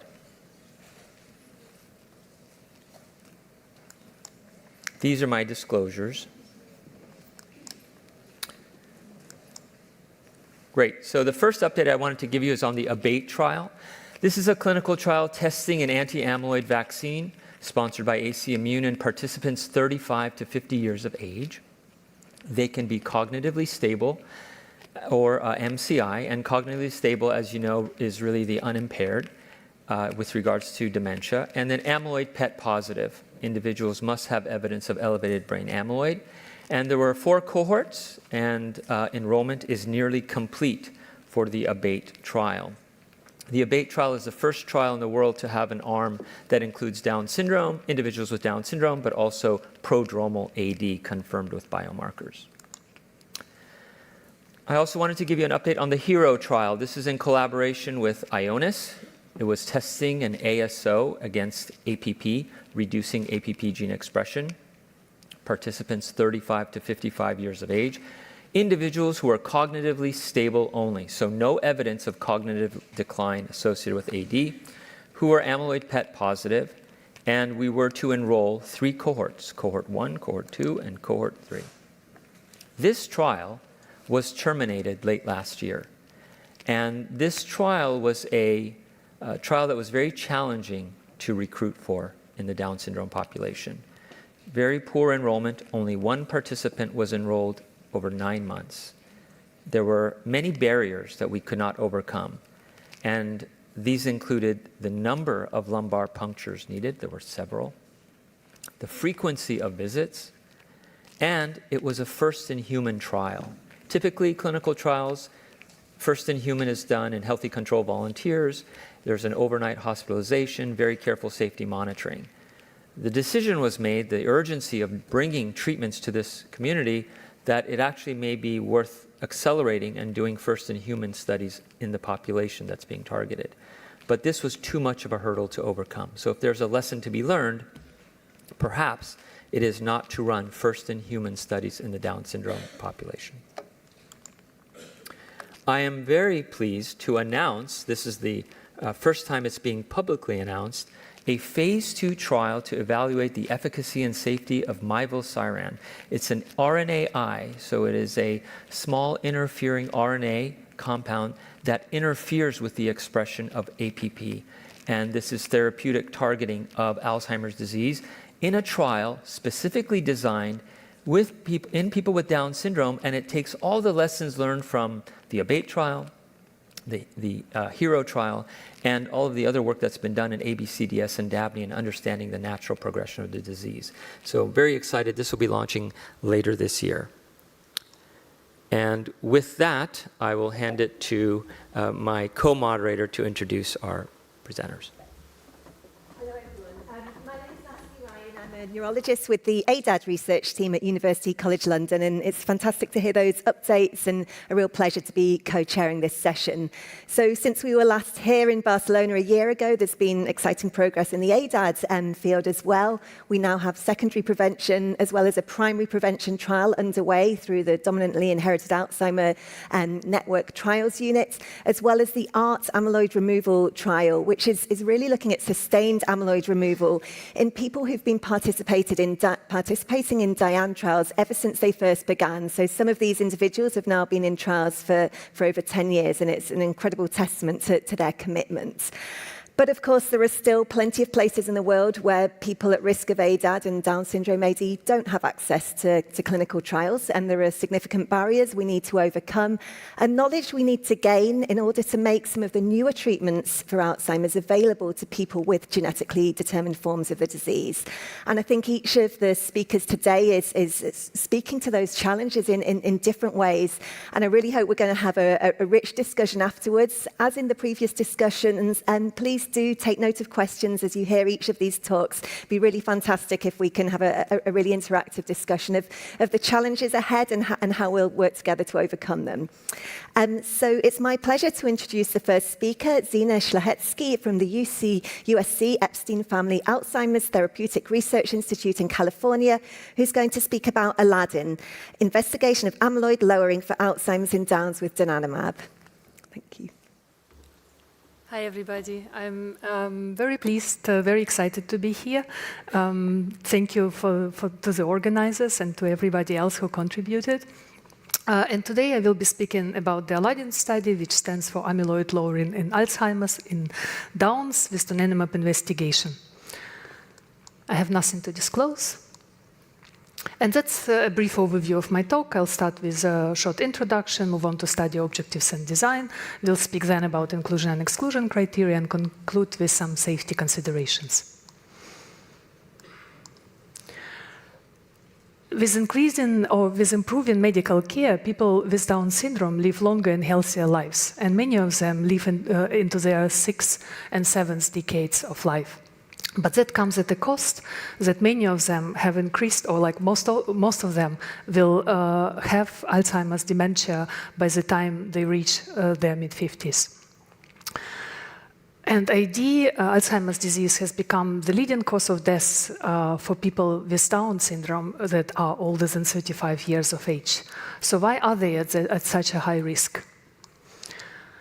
People with Down syndrome, we know that they carry an extra copy of the APP gene on chromosome 21 that is present in triplicate in Down syndrome, and that results in overproduction of the APP protein. When APP protein gets cleaved by the beta secretase and gamma secretase complexes sequentially, it produces a beta monomers that tend to oligomerize and then form first diffuse plaques and then later fibrillary plaques. In addition, tau becomes phosphorylated during this process, in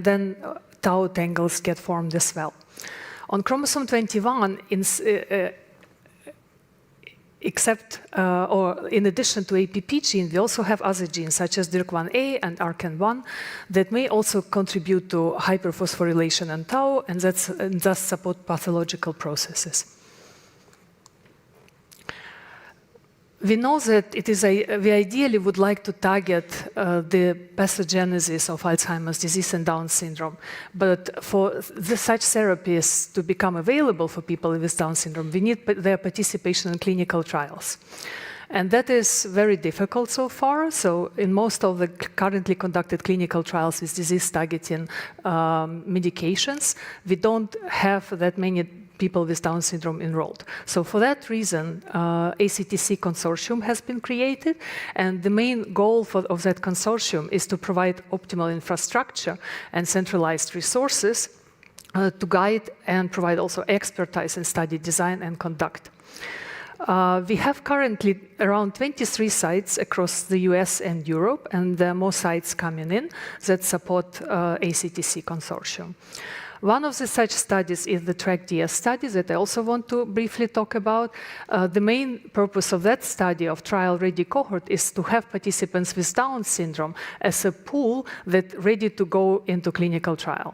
So if they can be recruited from different sources, most of them are co-enrolled with ABCDS study. And then once the trial becomes available, they can randomize, receive treatment or placebo, and complete maybe the trial or maybe early terminate and then come back to the trial-ready cohort. And if they're still eligible, they can go to a different trial and potentially come back again. So this already, Dr. Rafi already talked about this trial, so I will not speak much about them, but these are some examples that are run through the ACTC-DS consortium. And as already has been mentioned, HERO targets the APP at the mRNA level with ASOs directed against mRNA, while ABATE and ALADDIN are the studies that investigate immune therapy, with ABATE being a vaccine trial, and ALADDIN investigating monoclonal antibody that targets the amyloid plaques. A little bit to ALADDIN background specifically. We already heard how early amyloid pathology and tau tangle pathology also occurs in Down syndrome. Virtually by age of 40, almost every person with Down syndrome would have it. So that's what we see. However, donanemab is a monoclonal antibody targeting this amyloid pathology. It has been FDA approved for treatment of adults with early symptomatic AD, but not recommended to be used in Down syndrome. So although Down syndrome is the most common genetic form of Alzheimer's disease. So why is that? Also, we heard about it a little bit already. It's because of the potential risk associated with increased CAA, or cerebral amyloid angiopathy, that we see in Down syndrome, or in people with Down syndrome, and that is likely to confer higher ARIA risk.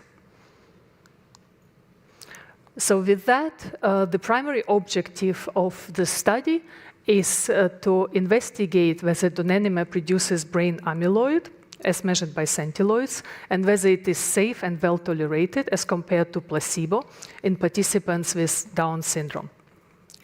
Efficacy will be measured by changes in amyloid beta PET in centiloids from baseline to 12 months. And safety and tolerability will be assessed through standard measures such as adverse events, serious adverse events, MRI measures specifically for ARIA and macrohemorrhages, but also vital signs, physical neurological exams, ECGs, safety labs, and depression scale. We also have secondary objectives and endpoints. For cognitive and secondary endpoints, we chose MCRT, or Modified Cued Recall Test.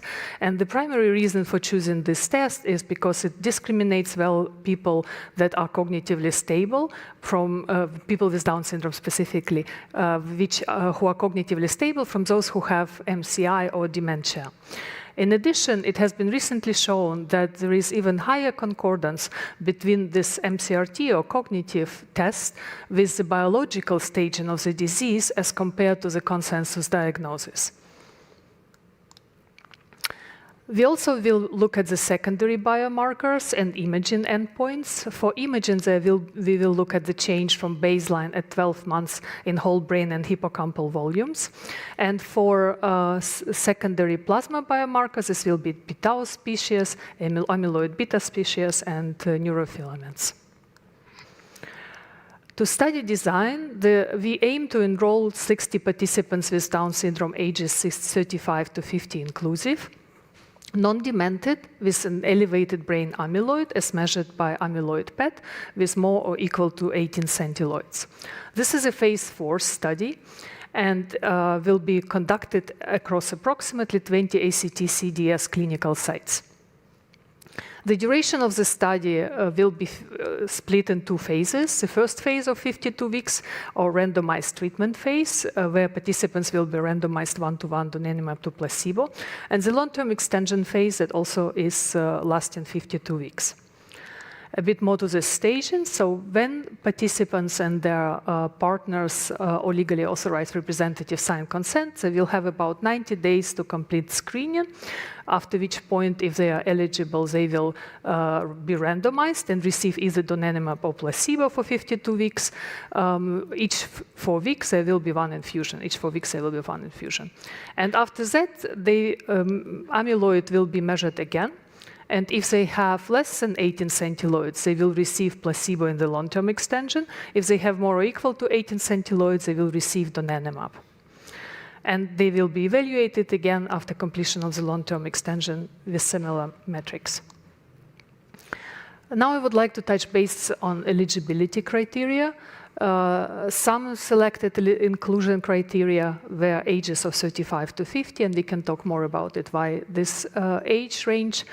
Diagnosis of Down syndrome should be confirmed by either medical record review or genetic testing.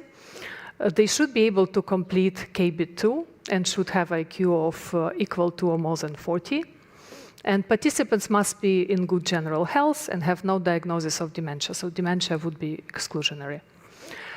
Importantly, plasma p-tau 217 levels at screening should be consistent with amyloid PET eligibility, so should be consistent with amyloid PET positivity. And elevated brain amyloid still will have to be confirmed by amyloid PET.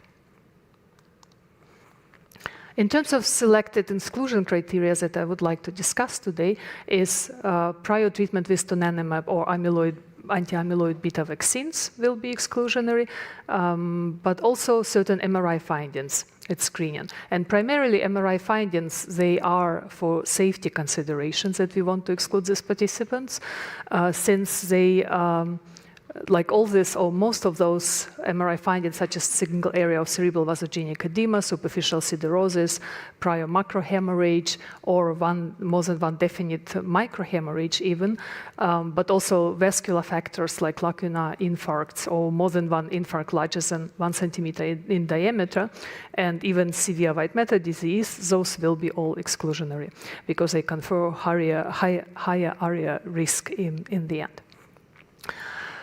Participants who are ApoE4 homozygotes, we heard a talk today about that, and they will be excluded as well, also again due to the higher ARIA risk.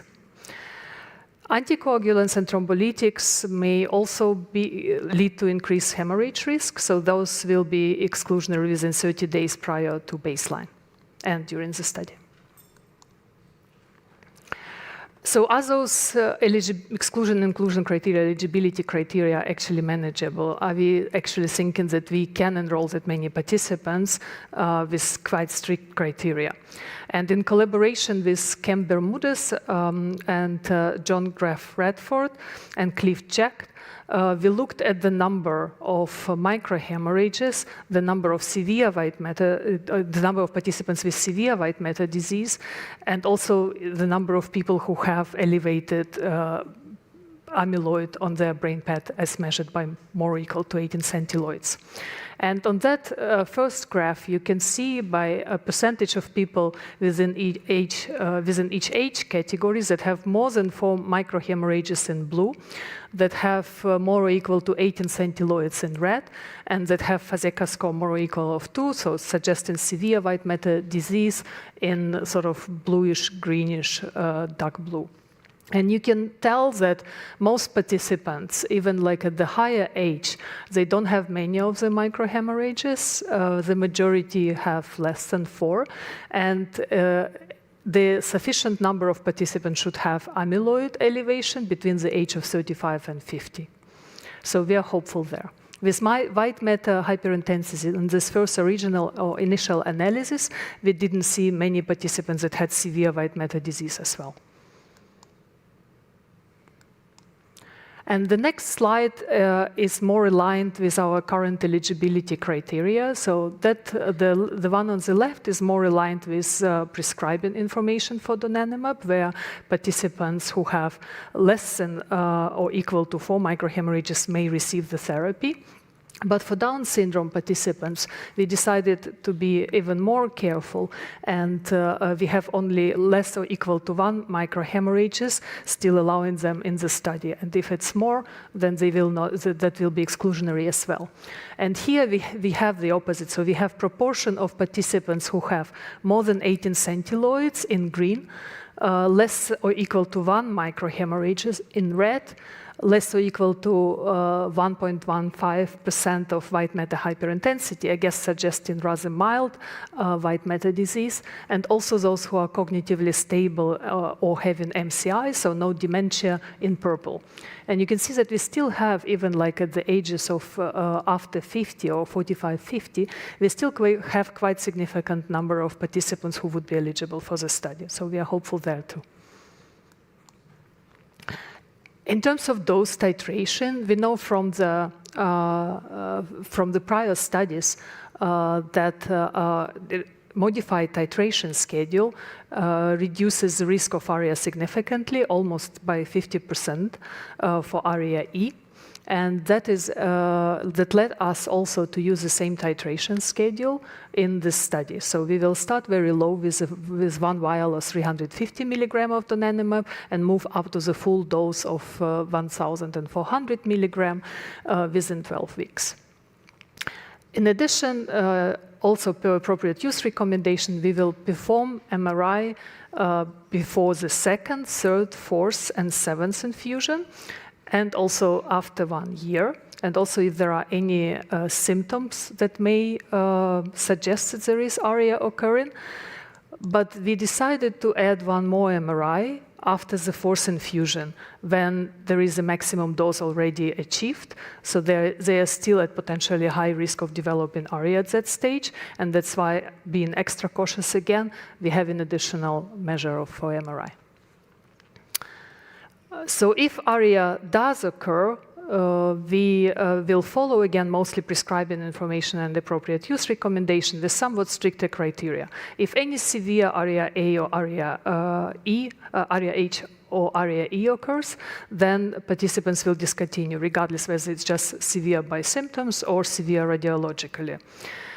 If any moderate ARIA, again radiologically or symptomatically moderate occur, we will suspend the study drug. Only mild microhemorrhage ARIA with no symptoms will be allowed to continue, but with close observation. If there is a second occurrence of the suspension, then the participant will discontinue permanently. Also, any area of superficial siderosis or any macrohemorrhages will result in discontinuation from the trial. In summary, ALADDIN is a randomized, double-blind, placebo-controlled phase 4 study that aims to enroll 60 adults 35 to 50 years of age with Down syndrome and amyloid pathology more or equal to 18 centiloids. The primary objective of the study is to evaluate safety, tolerability, and efficacy of donanemab over 52 weeks. And the main IP-related safety concerns are ARIA and intracranial hemorrhages.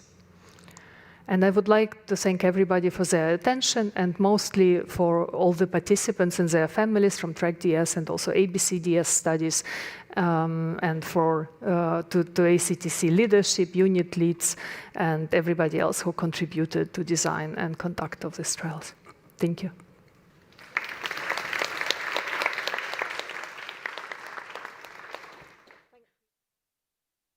Said we'll take questions at the end. I'm now delighted to introduce Jasmine Chatwell from Harvard Medical School, who's going to talk about postmortem drug binding studies in sporadic Alzheimer's disease and Down syndrome Alzheimer's disease. Thanks very much. I'm about to do slides. Great. So I'm about to do what I tell no one in my lab to do, which is to present work in progress.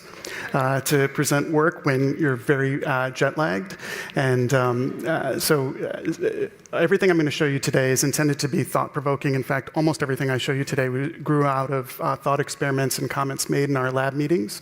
So I've worked with Diane now for many years, since 2011. I helped lead one of the projects there, and I'm very new to the DS field, so I'd love to see what people think. And I'm going to be talking about two therapeutic antibodies, lecanemab and donanemab, that all of you know. Those are the ones that are available and being used in the US, and so we wanted to understand more about what they were binding to in the CNS. So nothing I show you is intended to say a particular antibody is good, bad, or other. It's more to understand how these may interact with pathologies in the brain. I have no relevant disclosures. So a little while back now, working with Liz Head, we did a study where we looked at binding of lecanemab to DS brain tissue. And what we found was that there was robust binding of lecanemab to both vascular lesions and parenchymal lesions, including vessels, arterioles, and capillaries in the brain parenchyma, and also meningeal vessels, as well as many, of course, plaques that was expected. And some of the higher power images are shown down here of the vessels, and obviously the CAA and DS can be very severe, and the binding was quite substantial. A surprising feature of this particular set of studies was it seemed that the lecanemab was binding preferentially to A-beta-40-rich structures in the brain, which was a little bit surprising. That may sort of also make us help us understand why it was binding so well to vessels. And so, this series of studies, of course, were the beginning of a larger set of studies where we start to look in sporadic and dominantly inherited Alzheimer's disease. So you can see that the staining patterns here, you can see many of the same structures and pathological changes that have been previously described. This is a beautiful paper from Gabor Kovac's lab, but showing different types of CAA and Downs, and you can see many of those recapitulated in the binding patterns of lecanemab that we observed in that paper. So we've started more broadly to apply the techniques that we use there to look at lecanemab staining in sporadic Alzheimer's disease and ADAD. To sort of preempt my own conclusion, there's a lot of similarities between what we saw with DSAD and what we see in sporadic and dominantly inherited Alzheimer's disease. So in the figures I'll show you, these will be the lower power ones. These will be the higher power ones. In general, the red is corresponding to some to vascular lesions that are oftentimes meningeal, and then looking at the arterioles and capillary beds, those will be shown in black, and then the plaque staining in green. So here's lecanemab staining in 3 different cases of sporadic AD, and you can see that you can get really, this is an individual down here with pretty robust CAA at sporadic AD, and you can see pretty strong binding of lecanemab to the vessels. Again, not as severe as what we see in Downs because the CAA is more severe indowns, but showing that same pattern. We've since now moved on to looking at donanemab as well. So the techniques used there are just as amenable to be used with donanemab as lecanemab. So this is in DSAD. Again, many thanks to Liz Head for working with us on these studies. And again, you can see that there's quite a lot of staining. The plaque staining here is a little bit lighter, and oftentimes it's staining the dense core of plaques. And then you can see that many of the smaller vessels within the brain parenchyma are stained quite readily, and then meningeal vessels as well. Here are some higher power images. This particular field had very few amyloid plaques, but it had many vessels that were affected by CAA, so you can see clear staining with donanemab here. And here's a beautiful picture, I think, of the interplay between some of these amyloid plaques and the vascular amyloid pathology.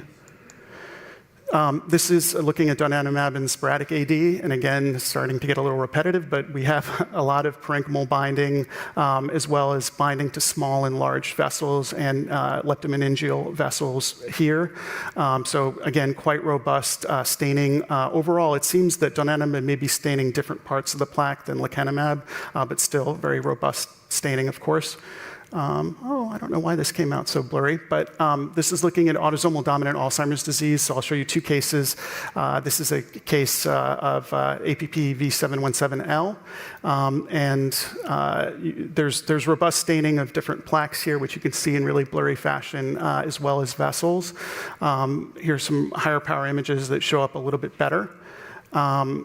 And as we know, in autosomal dominant Alzheimer's disease, there can be a lot of heterogeneity across individual mutations. And so this is actually a patient that I saw who came to autopsy with an L435F mutation. This particular individual actually didn't have very severe CAA, and you can see that there's largely staining of plaques, but very, very heavy plaque burden in this particular mutation, including a lot of cotton mole plaques. And to me, this sort of just reinforces the point that each individual mutation in autosomal dominant Alzheimer's disease can almost represent its own disease. They can be very, very different in terms of the pathology that we see, and it remains to be seen. I'm very excited to see how within particular mutations, how much heterogeneity there is as well. So we're working with Natalie on some of those studies. So I wanted to show some higher power images just to give an idea of what some of this vessel staining might mean and which parts of the blood vessels it may be binding to. So on the top left, you have A-beta 42. Here's A-beta 40. Here's donanemab, and here's the overlay. So there's a few things you can see here. It's not projecting great, but you can see the A-beta 42 is robustly seen in the blood vessels here. This is in DS. You see more blood vessel staining with 42 in DSAD than you do in the cases of sporadic and ADAD that we've looked at. And when you start to look at some of these overlays here, again, you see this overlap between the staining of donanemab and A-beta 40. They really do tend to co-localize, and I'll show you a lot more of this in a few minutes. So again, we're seeing that predilection towards A-beta 40 rich structures, which was a little bit unexpected when we saw it with lecanemab, but now we've seen it in multiple other situations. You can also start to get a sense for some of the vascular anatomy that was referred to in the first session, and you can see that there's this separation between the A-beta 42 pathology and the A-beta 40 pathology that may be relevant. You can see that beautifully over here as well, where you can see that there's infiltration of A-beta 42 into the blood vessel walls, but on the luminal side, there's a lot of A-beta 40 rich structures. And just sort of keep this in mind because I want to talk a little bit more about it in a minute. When you go and you look at the donanemab staining, you can see that there's almost these little nodules here on the luminal side that seem to be stained quite brightly. You can see that here's another example down here. And we wondered a little bit more about what this was. Why is there this predilection towards A-beta 40 rich structures? What does it mean? What does this luminal staining mean? So we decided to go down a slightly different route. So we said, okay, what might account for this vascular binding profile? What's going on here? And is the vascular binding inevitable with anti-amyloid antibodies? So it could be that the epitopes are so similar across vascular and parenchymal structures that you can't dissociate the two, and that anything that binds robustly to plaques, maybe it will bind to vessels as well. So we wanted to investigate that. So along the way, this is actually a different project within the lab, proved to be very interesting and perhaps informative for what I'm going to discuss in a second, which is that there was a question that was raised in the lab, which is a very simple and very good one, which is why do we have to give so much lecanemab? So 10 milligrams per kilogram twice a month is a lot of antibody. It's a protein shake, it's a lot. And so the question is why? And one of the things that we sort of thought about was that perhaps it's the case that there's some binding of lecanemab to a high abundance protein in plasma, and that might be accelerating its clearance and reducing the free quotient that's available to cross the blood-brain barrier. So this was a long series of investigations, but we zeroed in on fibrinogen and ran a series of different experiments to try to identify fibrinogen as a major binding partner for lecanemab within blood, and this may have relevance for treatment. And if you look here, when we looked at PBS alone or PBS plus fibrinogen, we can see that there's a big disequilibrium that we're seeing when fibrinogen is present. Again, this is sort of indicating that there's some binding specifically to fibrinogen. This wasn't seen with plasminogen, and in fact, you can actually use lecanemab to create a sandwich ELISA to detect fibrinogen. So the affinities are quite a bit lower for fibrinogen, but the thing with fibrinogen is that it's present in very, very high quantities in the blood. It's the 7th most abundant protein in the blood. So this is, even though this KD is not nearly as strong as what it is for A-beta 42, it's still a major consideration. And when we sort of think about this idea of how much free drug is present to cross the blood-brain barrier and go to the CNS to do its work, the amount of fibrinogen may be a relevant feature. So this is looking at fibrinogen levels in people from our unselected group from the clinic, and you can see there's a decent spread of different fibrinogen levels. So we want to do more to try to understand if this is relevant to treatment and treatment efficacy. And this is really how we started here. But there's another interesting thing with fibrinogen or fibrin when it's cleaved is that it can build up on the luminal side of blood vessels, and you get these aggregations of A-beta 40 platelets and fibrin that form on the luminal surface and lead to disruption of the blood-brain barrier, and you can have extravasation of fibrinogen, which can generate a very strong immune response. These are both from a beautiful series of papers by Marta Cortes Cantelli in Madrid, and this is showing you some of how that looks. So again, you're starting to see some similarities with what I showed you before. This is thiol-S staining, so it'll stain both A-beta 40 and A-beta 42, and then you have fibrinogen staining there. And just to give you an idea, we wanted to look, these aren't the greatest sections, but this is looking at fibrinogen staining in a case that had AD and very severe CAA. So you're seeing a lot of fibrinogen on the luminal surface of these blood vessels, but there's some extravasation, and you're starting to get glial cell involvement here as well. It's quite obvious. So these are fibrinogen-laden glia. So this got us to thinking maybe this is part of what might be going on in terms of the binding patterns that we were seeing with lecanemab and donanemab. And I don't have a final answer for you. As I said, this is work in progress, but it's looking to be that might well be the case. So I'm going to show you just a couple more figures here of immunohistochemistry. Here's A-beta 40 staining, fibrinogen, A-beta 42, and then an overlay. And readily you can see A-beta 42, the plaques show up quite well, but you're also seeing some blood vessel staining. This is in an ADAD case. And then here's, if you look at fibrinogen, you can see a lot of the same pattern is recapitulated. But when you look in the brain parenchyma, this pattern is much more consistent with the A-beta 40 pattern than it is with the A-beta 42 pattern. You're not seeing a lot of these plaques showing up when you're looking at fibrinogen staining. And that proved to be a trend that bore out in many other cases that we looked at. So this is a sporadic LOAD case. And you can see that there's certain plaques, but not all, that have A-beta 40. And if you look at where the fibrinogen is showing up, it's really in the A-beta 40 positive plaques. And here's the overlay shown here. So you can see that a lot of the structures here, a lot of these plaques that are only A-beta 42 rich aren't showing that same overlap with fibrinogen staining. again, this is another sporadic LOAD case. In this particular case, you can see that there's this A-beta-42 rich plaque, and there's two plaque-like structures which are strongly labeled with A-beta-40. And again, we're seeing that pattern where fibrinogen seems to be co-localizing with A-beta-40 rather than A-beta-42. Again, reprising what we were seeing with lecanemab and donanemab. This is a more advanced case of CA. This is a DSAD case, so this is at least a von Settle grade 3 vessel here, which is starting to show lots and lots of disruption. Again, in the DS vessels, we see more A-beta-42 than we do in sporadic in the ADAD cases that we've looked at. But one of the interesting things here is that now you can see that, in this structure right here, you're seeing quite a lot of overlap. But when you look at the blood vessels, again, this pattern looks much more similar to the A-beta-40 pattern than it does to the A-beta-42 pattern. This is another case in DSAD showing something similar. Again, a vessel which is fairly rich in A-beta-42, which appears to be much more often seen in DSAD. Again, the fibrinogen staining, we're not seeing a lot of staining of plaques, but we're seeing a lot of similarities with the A-beta-40 staining.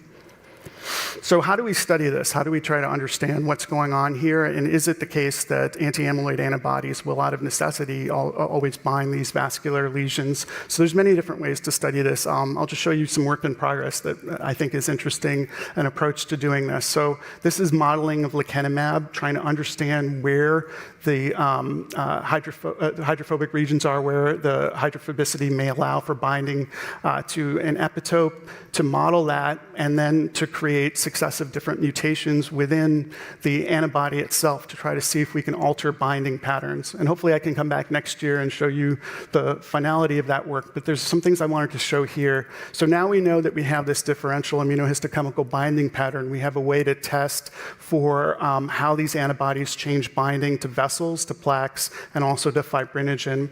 And what you can see is that there's, over here, it's a little bit hard to see with this particular picture, this particular version of mutation in lecanemab gives you much more plaque binding and very little vessel binding, and we didn't see any binding to meningeal CAA.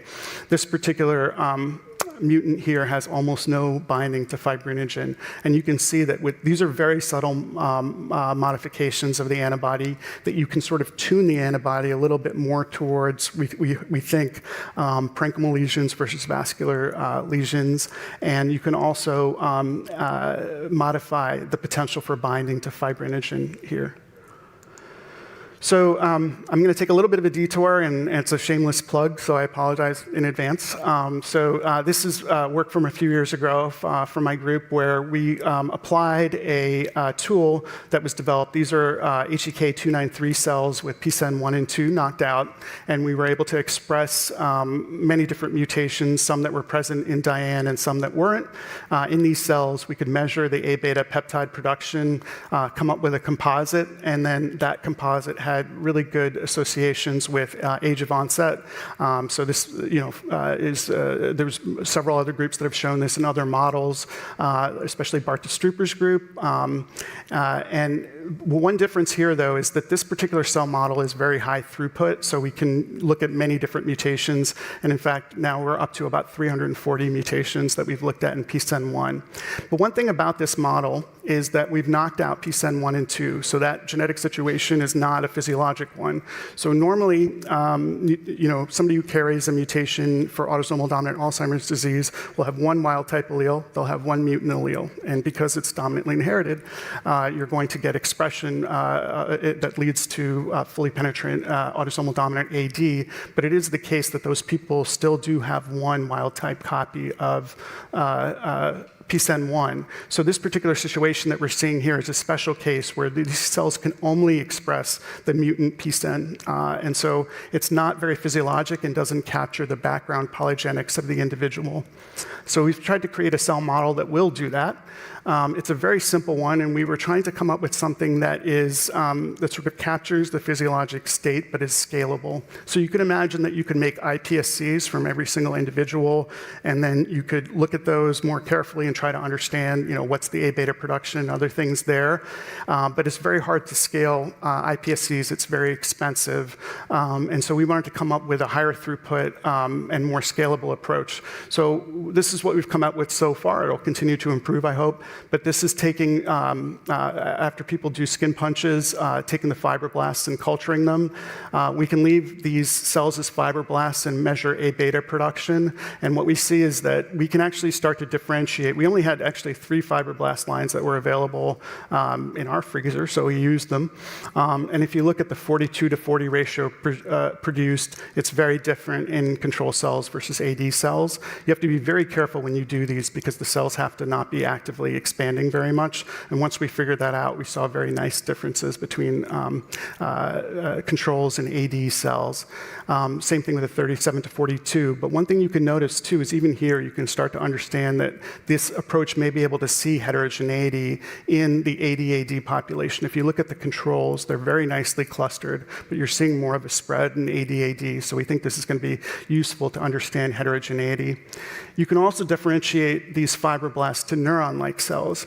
And that's very useful because as we differentiate them, the tau expression increases, and we're hopeful that we can look more at evoked states and injury states and try to understand how these mutations affect pathologic tau phosphorylation and seeding. So, the shameless plug, we would love to test fibroblasts from Down syndrome and across as many AD-AD mutations as we can get. And we think we have a reasonably high throughput way. A lot of people will have fibroblasts in their freezers because that was the normal route by which people made iPSCs for a long time. So if you have any of these, if you have any, especially AD-AD tissue or any fibroblasts like this, please, please, please contact us. So some preliminary conclusions. So despite their distinct epitopes and developmental histories in terms of how these were targeted, lecanemab and donanemab, they were very, very different in terms of how they were developed. They both nonetheless bind to both parenchymal and vascular deposits of A beta and DSAD, ADAD, and sporadic AD. Both donanemab and lecanemab appear to bind more strongly to vascular parenchymal deposits that contain A beta 40. They may preferentially bind vascular deposits of A beta 40, fibrinogen, and platelets. There's more work that's certainly needed here, but that definitely seems to be the direction in which this is headed. Interestingly, as was mentioned before, platelets are a major source of peripheral A beta as well, so this is starting to make a lot of sense. Differences in A beta production by individual mutations and across DS cases may lead to variation in the types and amounts of parenchymal and vascular amyloid deposits. And these, it's possible, we don't know for sure, but it's possible that this could be important for patient selection in ADAD or DSAD patients for treatment, as it could inform the risk of ARIA and possible treatment efficacy. So along those lines, with some of my Diane colleagues, we're starting to understand how we can use these cell models to look at who may be good candidates for gamma secretase modulator therapy and other approaches. We would love to see in DSAD how consistent the levels of A beta production are. I think it would be a very powerful tool there. With that, I'll thank you. It's really a great group of people I get to work with in what we call the Transcend Lab. Again, special thanks to Liz Head for helping us get that tissue, and most of what I showed you here was done by this group of people here. So thanks.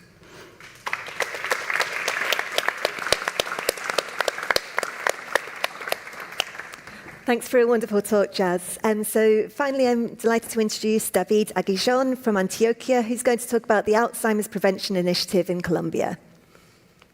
Thank you very much for this invitation. I am grateful for staying here with you. I will talk a little about the Alzheimer's Prevention Initiative Colombia, API Colombia Trial. API Colombia Trial 1, and in this moment we launch API Colombia Trial 2. And this is our purpose, to prevent neurodegenerative disease in legacy by Dr. Francisco Lopera. And first, I will talk about the lesson learned from API Colombia 1. API Colombia trials is focused in the PISA mutation of the presenting one E288 genetic variant. And this genetic variant is the largest kindred across all of the world. It is located in Antioquia, Colombia, across all of the country, but specifically in this department in Antioquia and in Medellin. And this is the core conformed approximately by 6,000 people, and of them, 1,200, 300 approximately was carriers. And we have the possibility to follow up evaluation for this population across the past 40 years. And the majority of them onset MCI around 44 years old and the dementia 49 years. But in this pedigree, you can see people onset the MCI before the 45 years. This is the standard age of onset, 45 and 49. But we have other is older with the age expect of onset, and it's very important because we can onset this first trial. We told all of these people onset the amyloidosis of the pathological process at the same age, but in the continuum of the research, we identify all of the variability in the shape of onset. In accordance of that, the variability of the onset of the different pathological process. This is the first clinical trial for Alzheimer's disease prevention in Colombia and the first one for Latin America. This first trial we developed between 2013 and 2022. And this is supported by NIH, Banner, Genentech, and Roche. In this moment, we don't have all of the population we need for this trial, and we use different social media, physical media, radio, TV, newspaper, for locate the majority of people with early onset dementia in Colombia. And we receive, with this campaign, we receive around 1,000 samples in our center, delivered for people with early onset dementia, not specifically Alzheimer's. We're looking for any type of dementia, familiar or sporadic. The important is early onset. And we receive 1,000, but of the 1,000, only have the variant, Paisa mutation variant.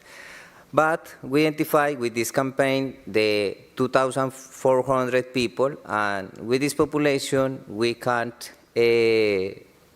select or pre-selectionate 619 subjects. For that, 315 select for the trial. But in this moment, the inclusion criteria, exclusion criteria are very strong, and we lost several subjects in this moment. And we only randomized 252 participants for this trial. And it's very important, 237 finished the protocol with a 94% of the retention of this trial. Is the most important results of this study. This study have a time 5 to 8 years approximately. 252 people randomized, and we obviously follow up the security. In this trial, we don't have area E, only 5% of area H.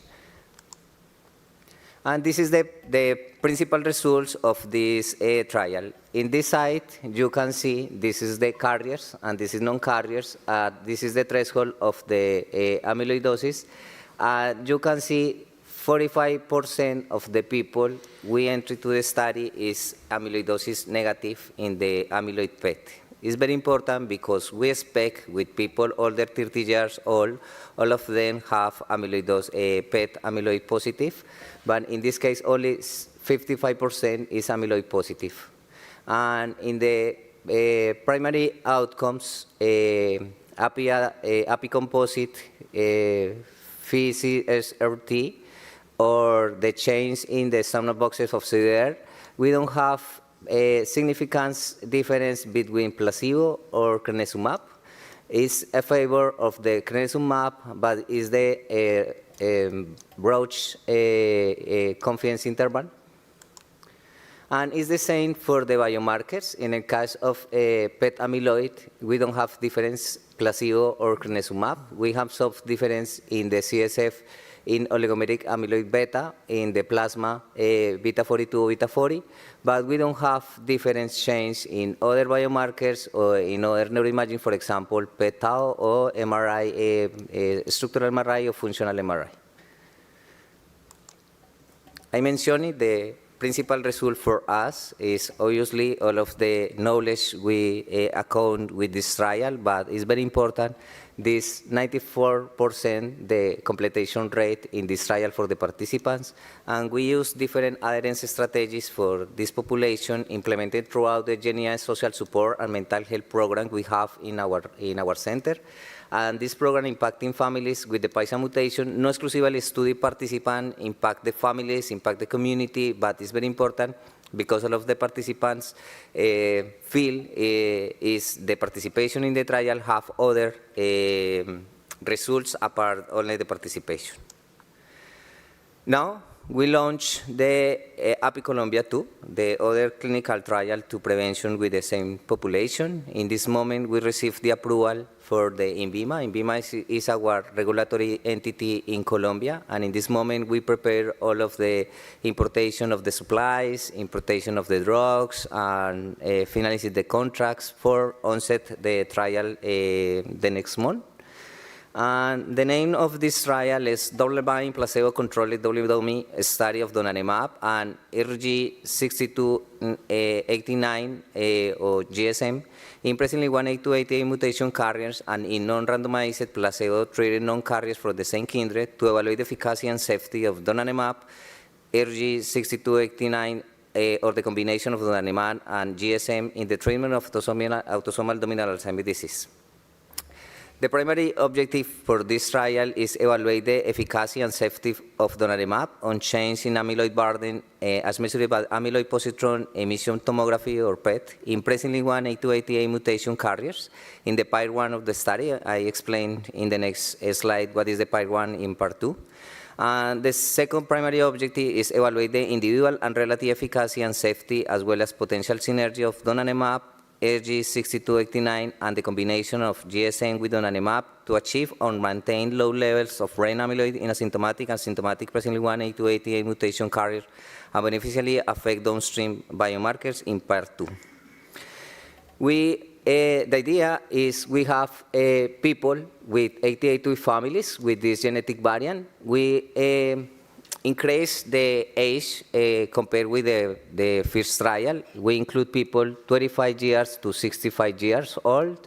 And the cognitive status, the majority of them is cognitive healthy, but we include in this trial people with MCI or mild dementia. In the first trial, we only include people with 30 to 60 years old, and all of them is cognitive healthy. But in this case, we include a lesser number for with MCI or mild dementia. And the idea is structure this ratio 5:1, 5 carriers for 1 non-carriers. And we have this group. The idea is equilibrate this group, depending of the age, 24 to 35, 36 to 45, 46 to 55, and 56 to 65. What is the idea with this new trial? We use donanemab and GSM.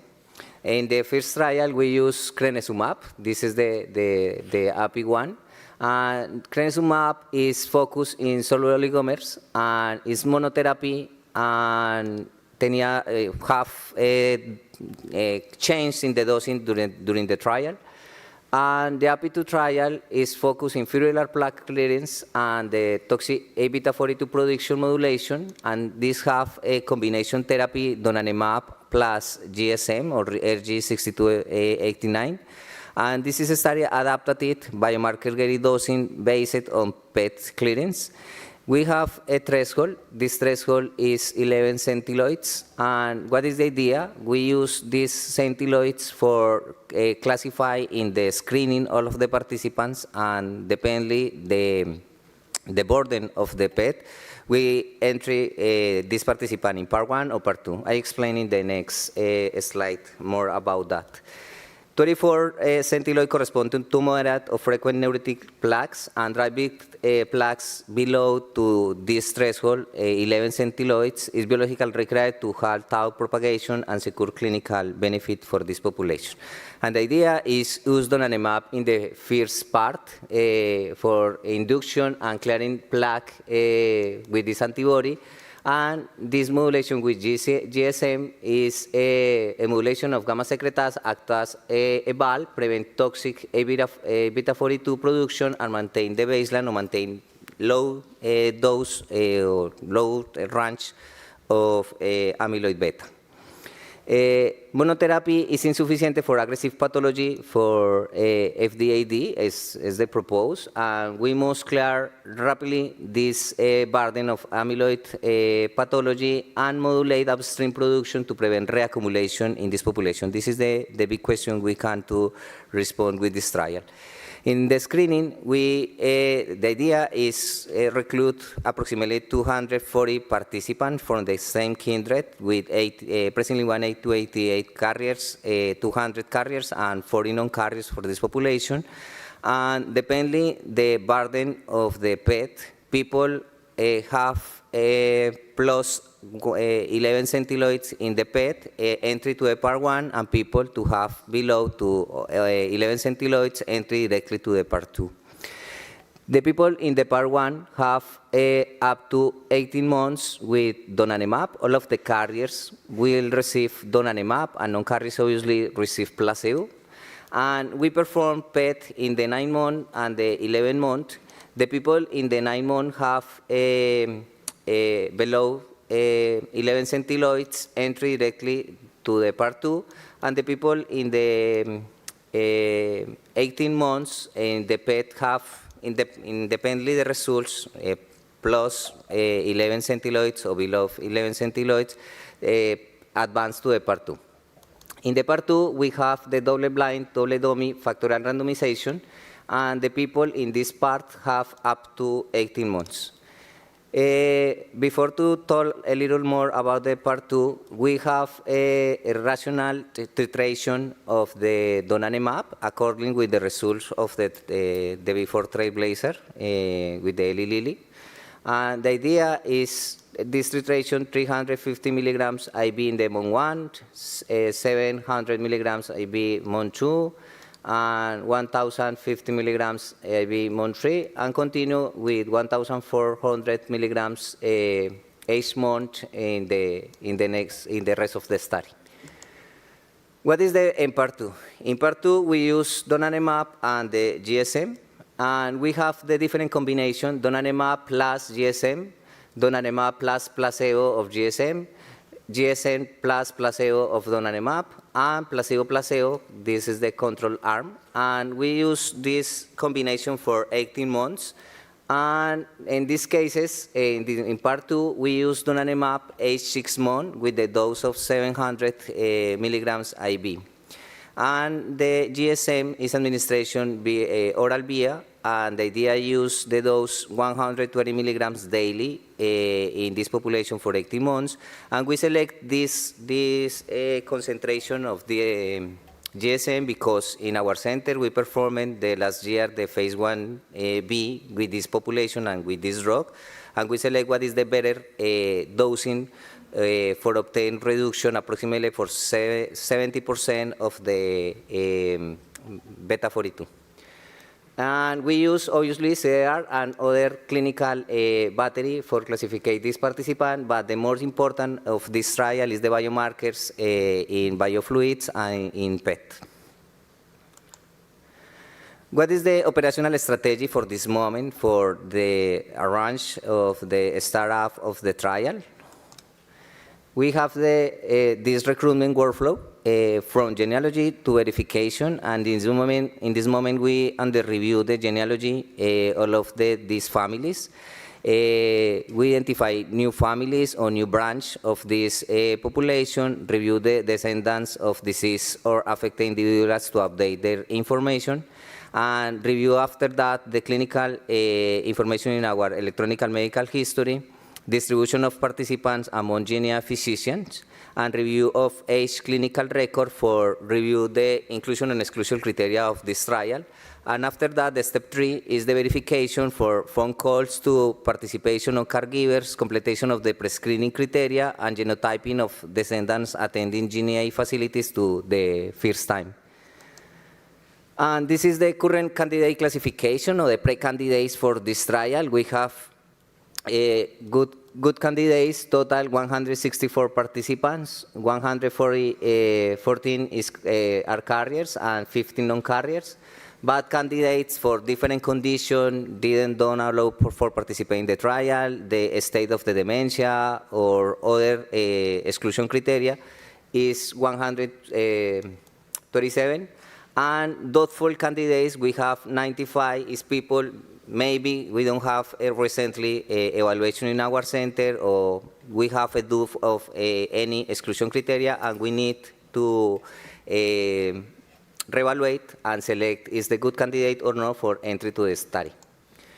And it's very important to the engagement ecosystem and what is the strategy. And the idea is to create dissemination materials, annual newsletter for the participant, educational videos for what is API2 and what happened with API1 and what is the result of API1 and why is the reason for select the new drugs for API2, informative booklets using a study visual identity, use digital channels, unified networks for educational content, mandatory use of institutional email for security, and humanization strategy, birthday cards and souvenirs for the participant across of the study, value-based campaigns to stranger participants' bonds.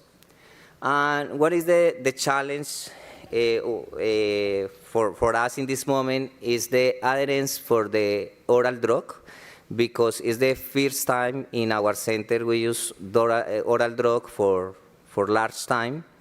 And we structure this level of adherence. The idea of our goal is adherence above 90%, but we have this indicator for warning or deviation for using or adherence for the oral drug and critical risk, and we have some actions we activate dependently in each moment of the yellow or red risk level we identify in this participant.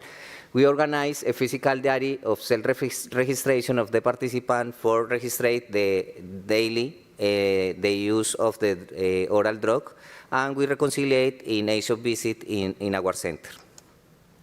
And the social plan and as retention infrastructure is very important, as mentioned in the API Colombia 1. We use this support throughout the social plan, and we have several programs for caregiver support, open virtual spaces, specialist consultation for the caregiver of the patient, and community engagement.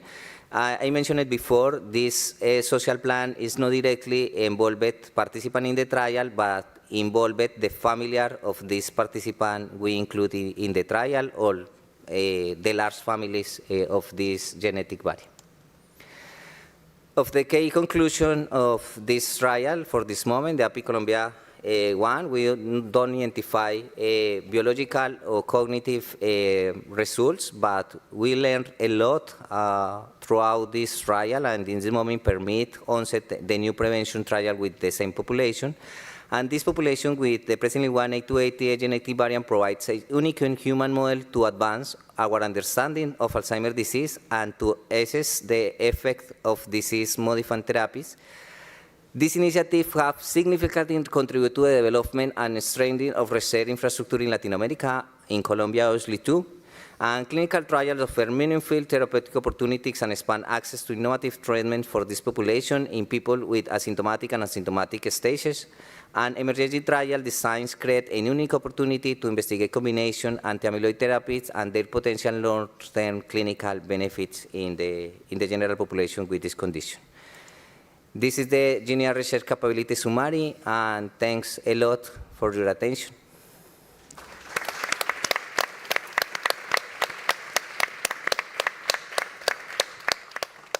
Thank you, David, for a really beautiful talk. It's just incredible what you're achieving. And two things I really love. I love that you're testing a therapy that's right at the core of what we know. It underlies the mechanism in familial Alzheimer's disease, but also how much you're highlighting the importance of embedding engagement and support within clinical trials. And I think that's a huge lesson for all of us. It's fundamental for success of clinical trials, but I think particularly in genetically determined Alzheimer's disease. So we'll open the floor to questions. There's some microphones going around. And did you have anything I've been scribbling away, but I'm sure you've got things you'd like to ask. Maybe I'll start with one question for Jazz. The question is related to the variations in antibody genetics and binding to A-beta. Are you proposing to perhaps enhance the current treatments and working with the industry sponsors to develop next generation therapies that would be targeting less vascular and more plaque, or vice versa, depending on the condition you're going after? Yeah, no, I think it's possible that we'll do that. We kind of are at the beginning of that work, but it's been really fascinating. So, we've done a series of mutations inside the CDR region. Many of those actually completely eliminated binding to plaques, vessels, everything. And then we realized we needed more subtle kind of variations and mutations that were either adjacent to the CDR or weren't as major changes within the CDR. And so the question that we were asking actually wasn't a therapeutic one. It was one where, is it possible to tune antibodies in a particular direction? It seems to be the case. So I hope that we can work with industry partners to do that. I think it's also the case that you could imagine if you had a drug that had lower affinity for fibrinogen, the dosing schedule might be different, and it might be helpful in that regard. So we're still working on it, and we have some parallel studies with donanemab as well that are kind of in their infancy but are looking interesting too. Great. Terrific. Okay, Francis at the back. Hi, and thank you for such lovely talks again. It's a really nice session. I'd just like to ask a couple of questions about the ADAD study. So the first one is about the immune dysregulation of your participants and whether you're going to be screening for interferonopathy or any kind of other condition we know is associated with Down syndrome. So that's question one. And then question two, sorry to ask two questions, but it's so interesting to me, is about the tau status of your participants in terms of the ALADDIN study and whether what you would think that might predict for efficacy of donanemab in persons with Down syndrome. So sorry for two questions. Thanks. These are both great questions. To answer the first question, I think that if we... sorry, can you remind me the first one? I'm sorry, it's too quick. So it was about the immune status and whether you're going to screen out or think about that, because I think there was something in the study details, but whether you could kind of expand. Yes, thank you for the reminder. So yes, participants who are severely affected by any immune conditions, they would be excluded, but it's not specifically called out in the protocol, so it will be more like a PI assessment on that. However, if participants receive corticosteroids, they will also be excluded. So there is like a limitation in terms of concurrent or concomitant medications, and if they are on certain medications that are likely to be used in such conditions, they will be excluded from the study. And for the second one, tau, yes, so we do not check for the tau status. We will have a look in terms of the plasma biomarkers that may correlate potentially with tau status and maybe do an analysis later on, but we are not doing tau PET in this population. We already have quite a significant burden in terms of imaging here, and we didn't want to introduce even more burden.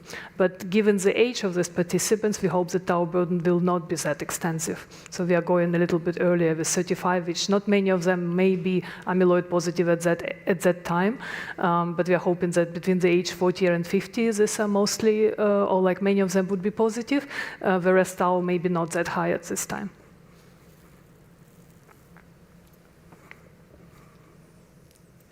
You can shout louder. No, it's coming your way. It's coming your way.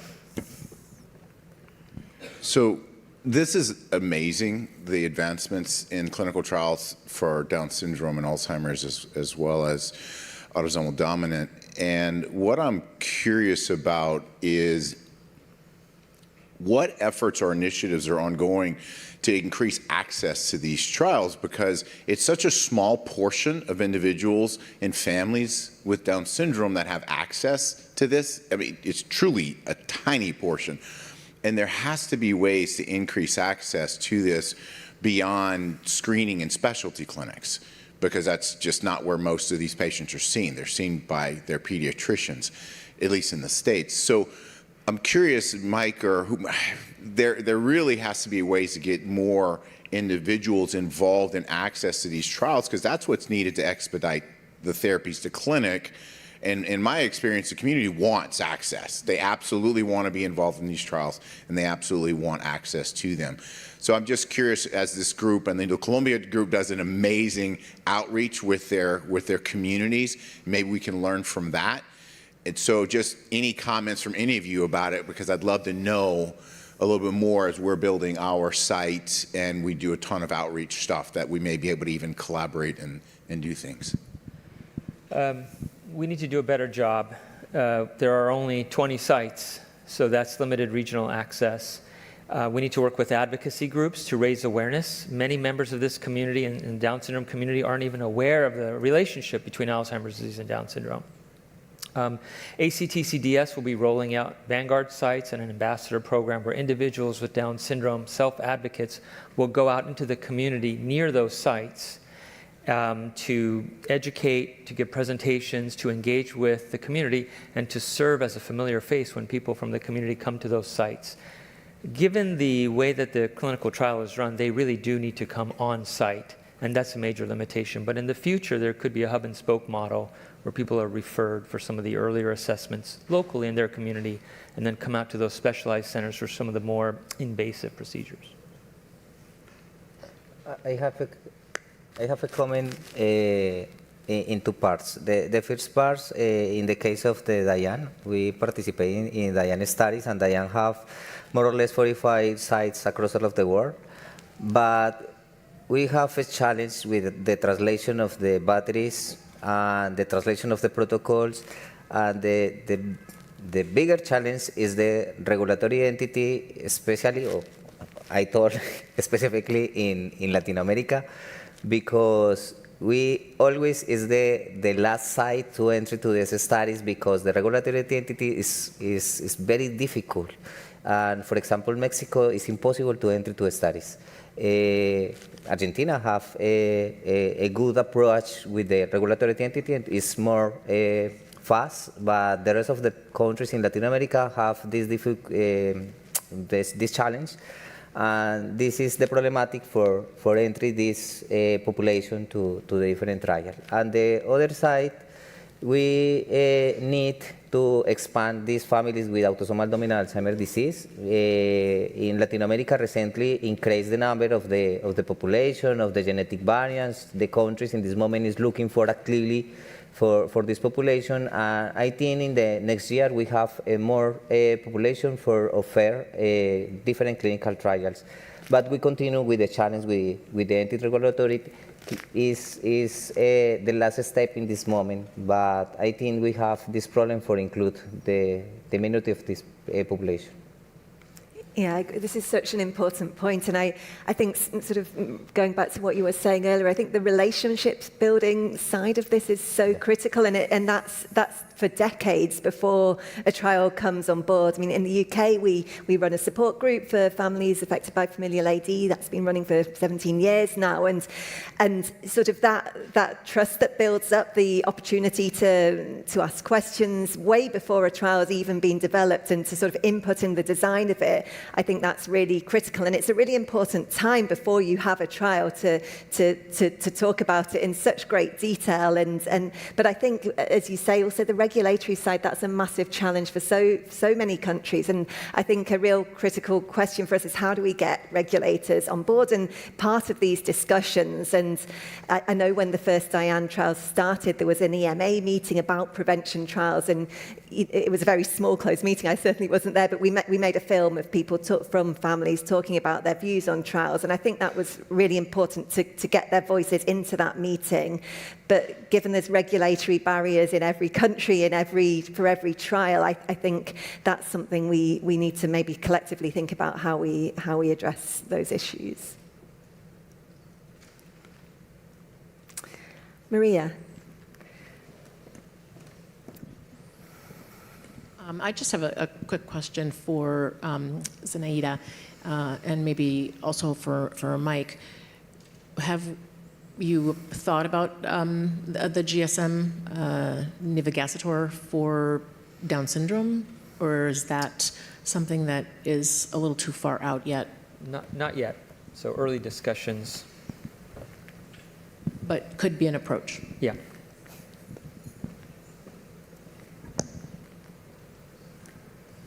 Over here, microphone over here, please. Anna Sophia.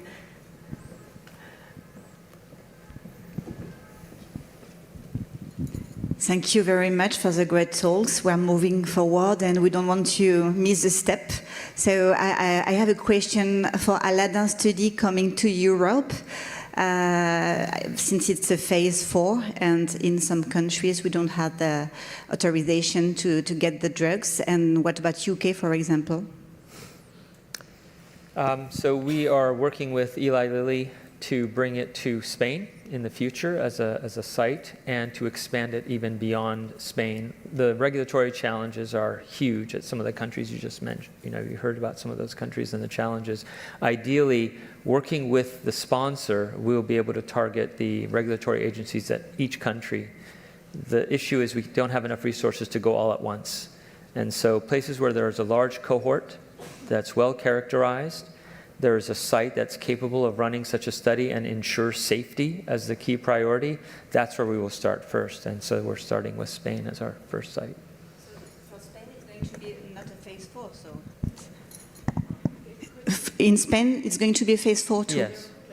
Oh, they're approving now. Okay, that's right. The France is very below.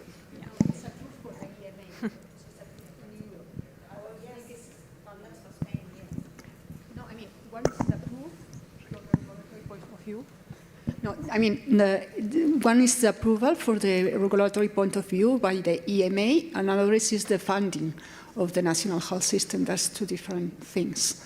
So the drug is approved, not for another use, but it's approved in Europe.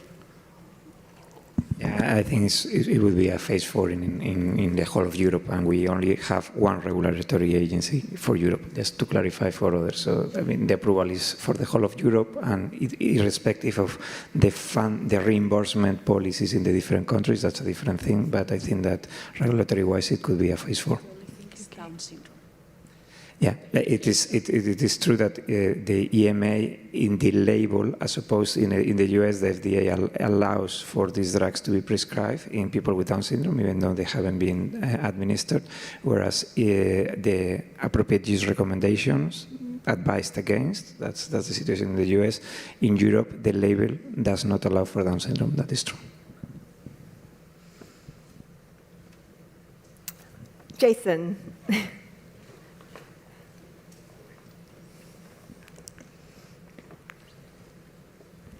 Hi, thanks for this amazing panel. This was really illuminating. Mike, and really, Zenaida, is that how you say it? Zenaida, really excited about the ADAD trial. Just a couple quick questions.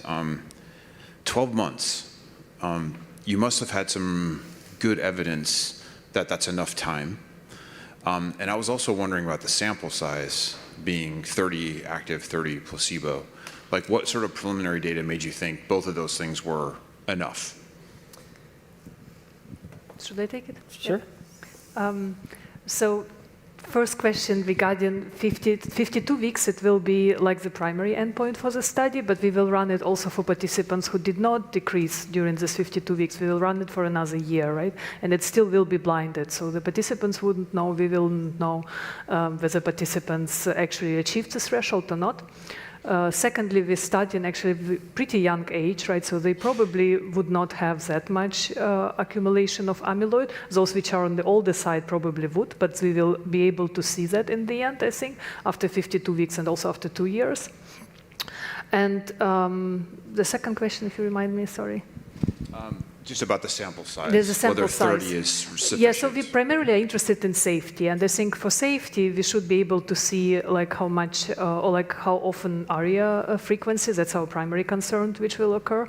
And I believe that we, like even within 30 participants, we will see probably whether amyloid will be reduced or not.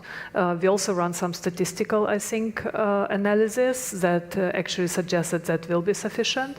So we did some power analysis on that. So hopefully, fingers crossed, it will work. Thank you. And since I have the mic, can I just ask one more from David?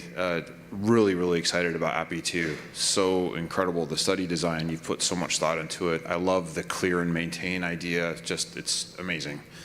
A couple things you mentioned I didn't quite understand. One was the age stratification, and the other one was why are you enrolling non-carriers, like even at all? Like I didn't quite understand that. So yeah, please. It's a good question.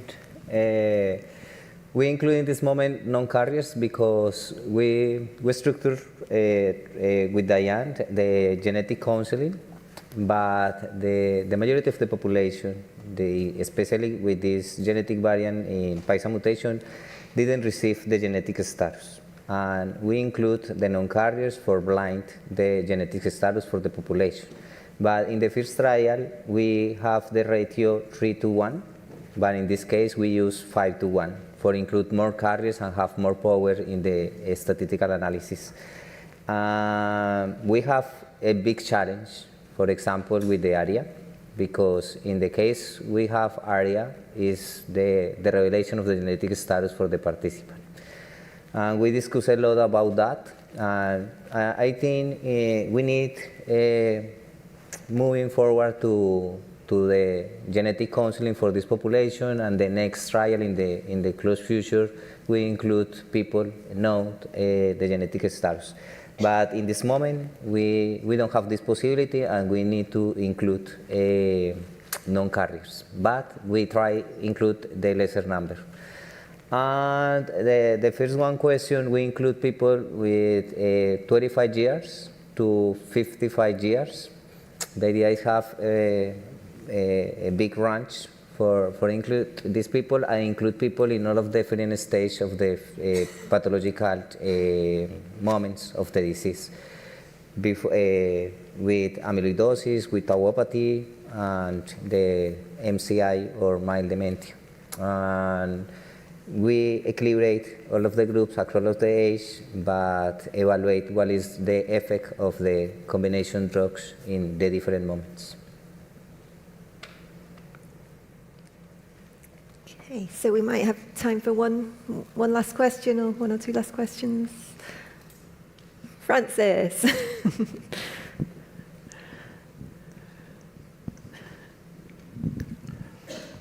Thanks very much for another question. I really appreciate it. I want to talk about regionality of donanemab, particularly to you, Professor Chatwell, about whether you've looked at frontal versus occipital, particularly in your participants with Down syndrome, or the cases from individuals with Down syndrome, or whether you could maybe think there's any differences in the antibody binding between different regions of the brain, thinking about kind of MRI data and brain bleeding data from Down syndrome. That's the motivation for the question. Thanks for the question. I think that, so the answer is that I don't know for DSAD. We have looked in sporadic AD, where we have a wider selection of regions, and we have local cases where we know people had microbleeds, and we don't see a lot of difference there.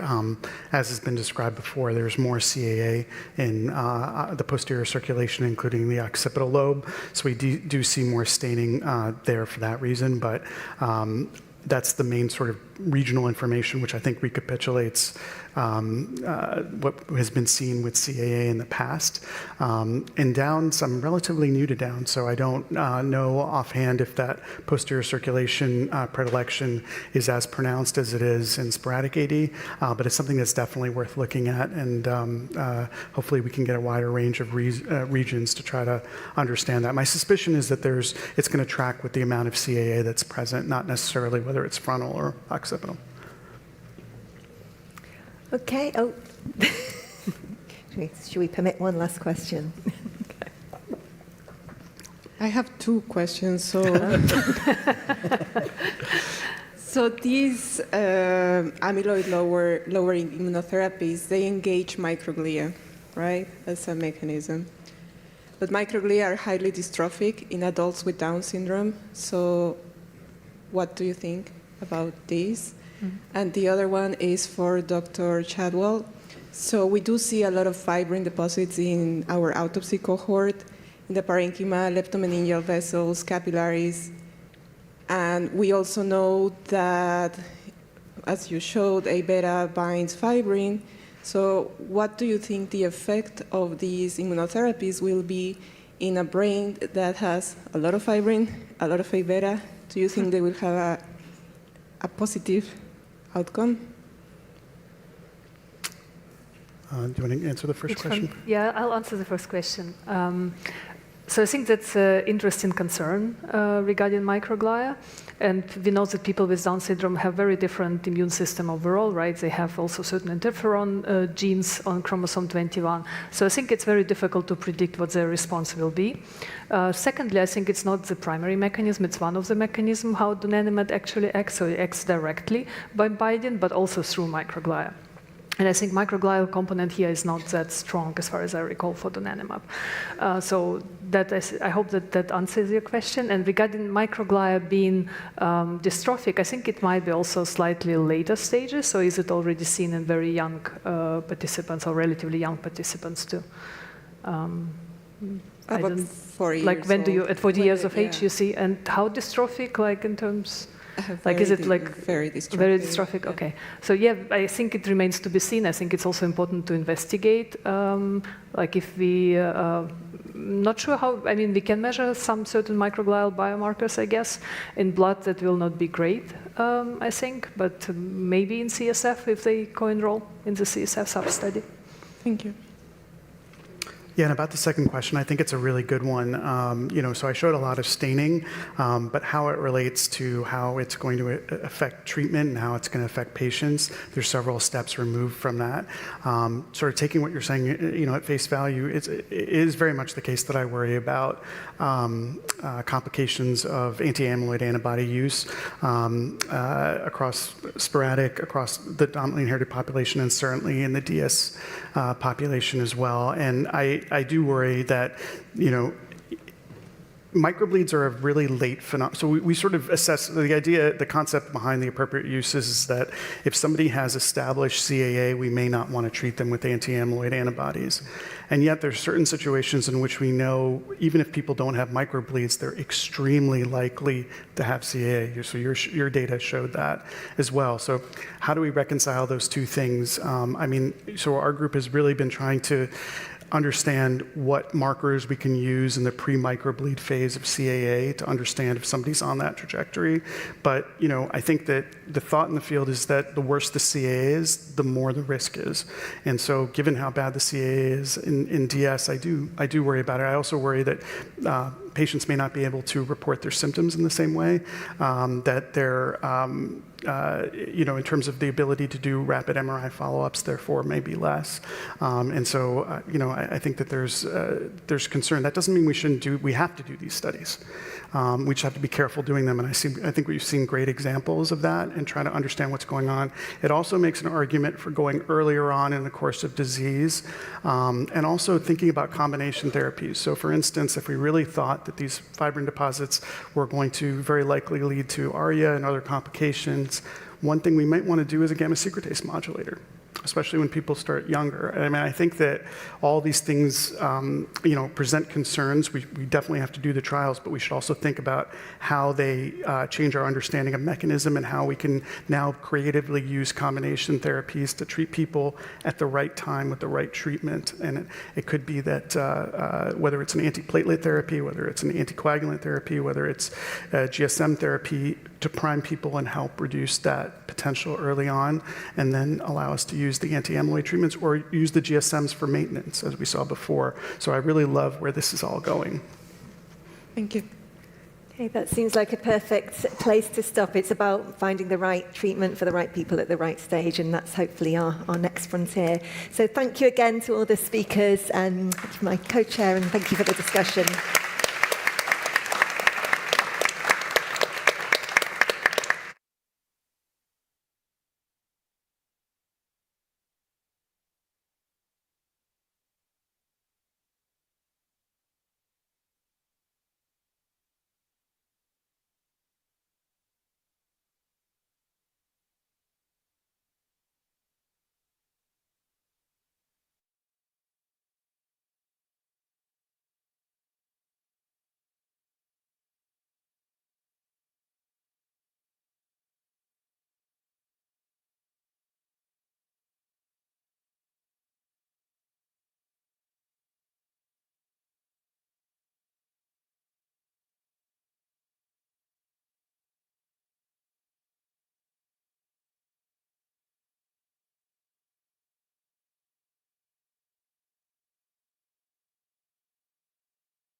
Our speakers were swapping out the microphones from that last very engaging and also a little long session. And so we're just going to get started while they're getting mic'd up so that we can all get to the posters and lunch on time. And just a reminder that after this session, very important, we need to take a photo on the stairs in the front. Is that right, Juan? Okay. And then from there, you'll know where to go from lunch. So you don't get your lunch unless you participate in the photo. Mandatory. Okay, so let's open the session, and I'm going to let my co-chair, who's not on your program, but she's graciously agreed to step in, Lau, introduce everybody. So no, I'm not Sigan Harley, I'm Laura Videla from Barcelona. And our first speaker is my colleague, Lydia Baquet, and she's going to present a project regarding, well, a reserve and lifestyle assessment for people with Down syndrome, which is an ISTAR-led, initiative. So Lydia, whenever you want.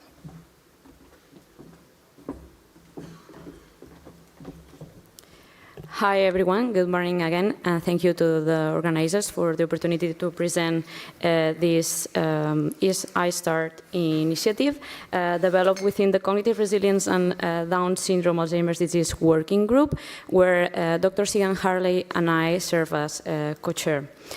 Let me start by briefly introducing what ISTAR is. For those of you earlier in your career and attending this conference, I think that ISTAR is a valuable community to get to know.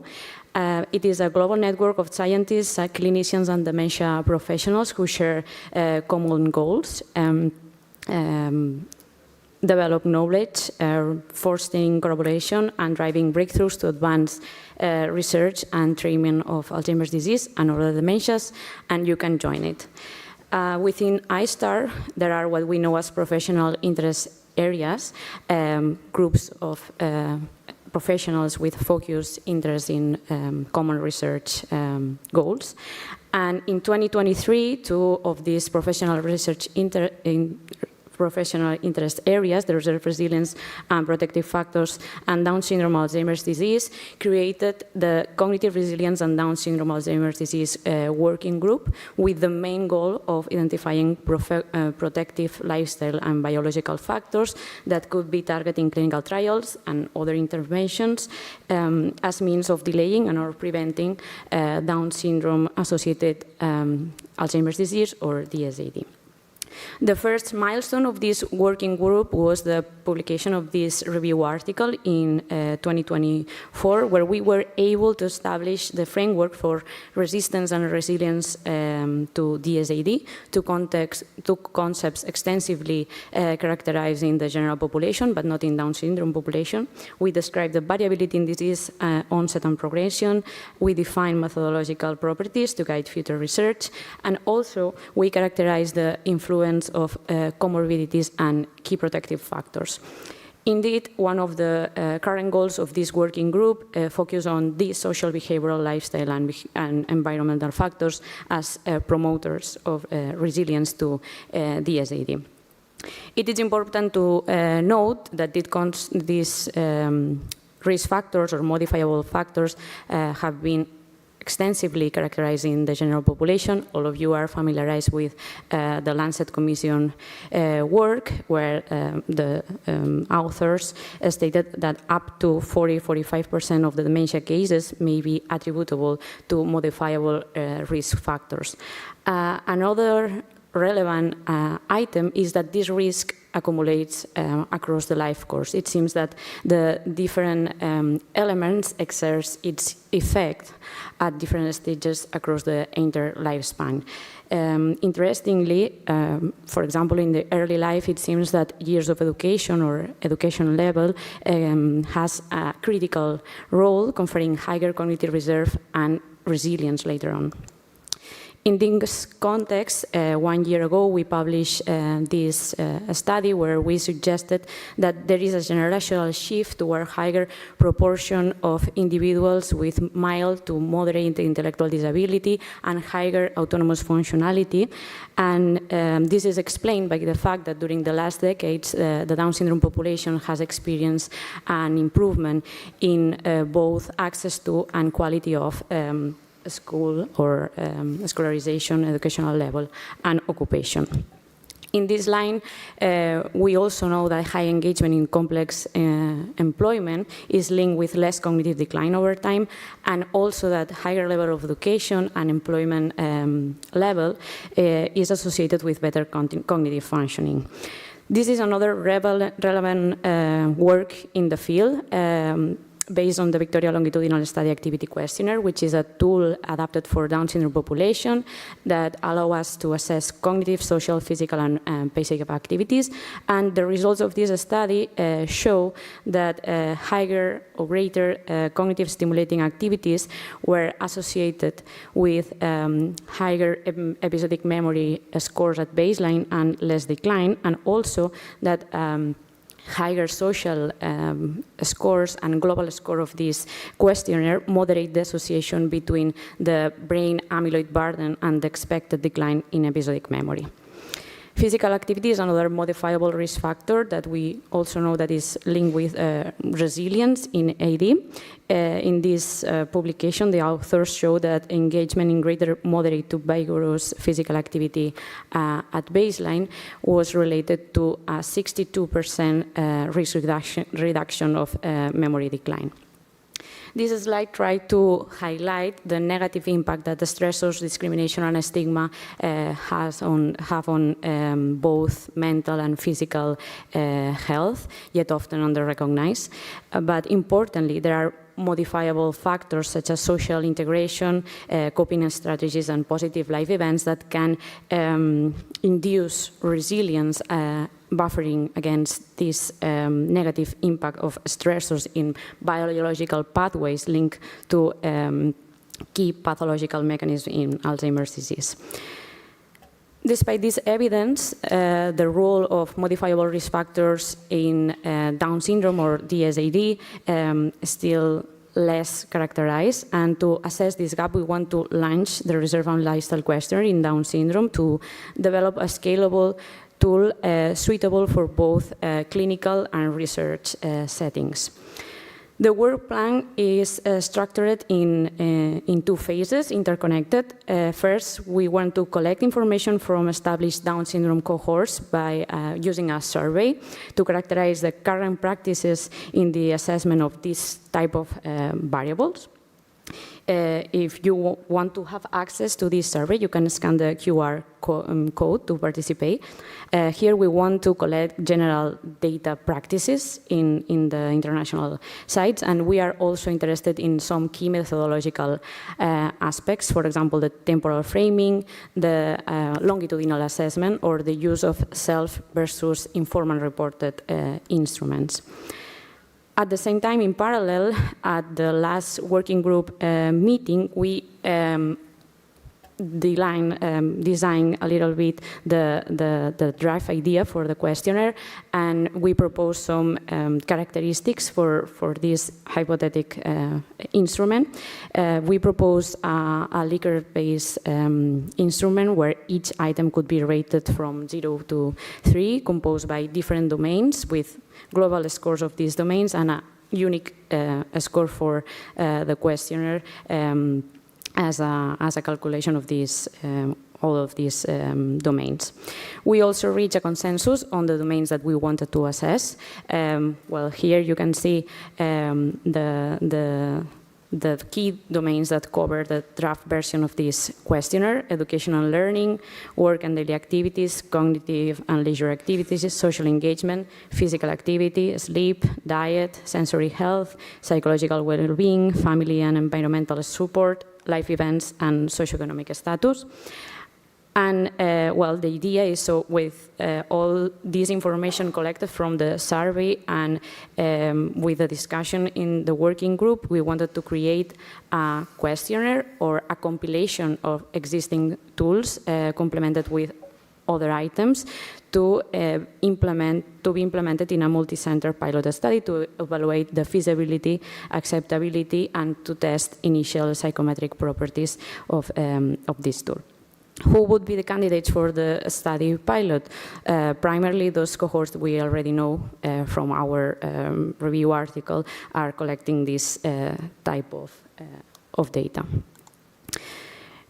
Well, to conclude, I want to highlight that during the discussions in the working group and the discussions with Dr. Sigan Harley, we have identified some methodological challenges.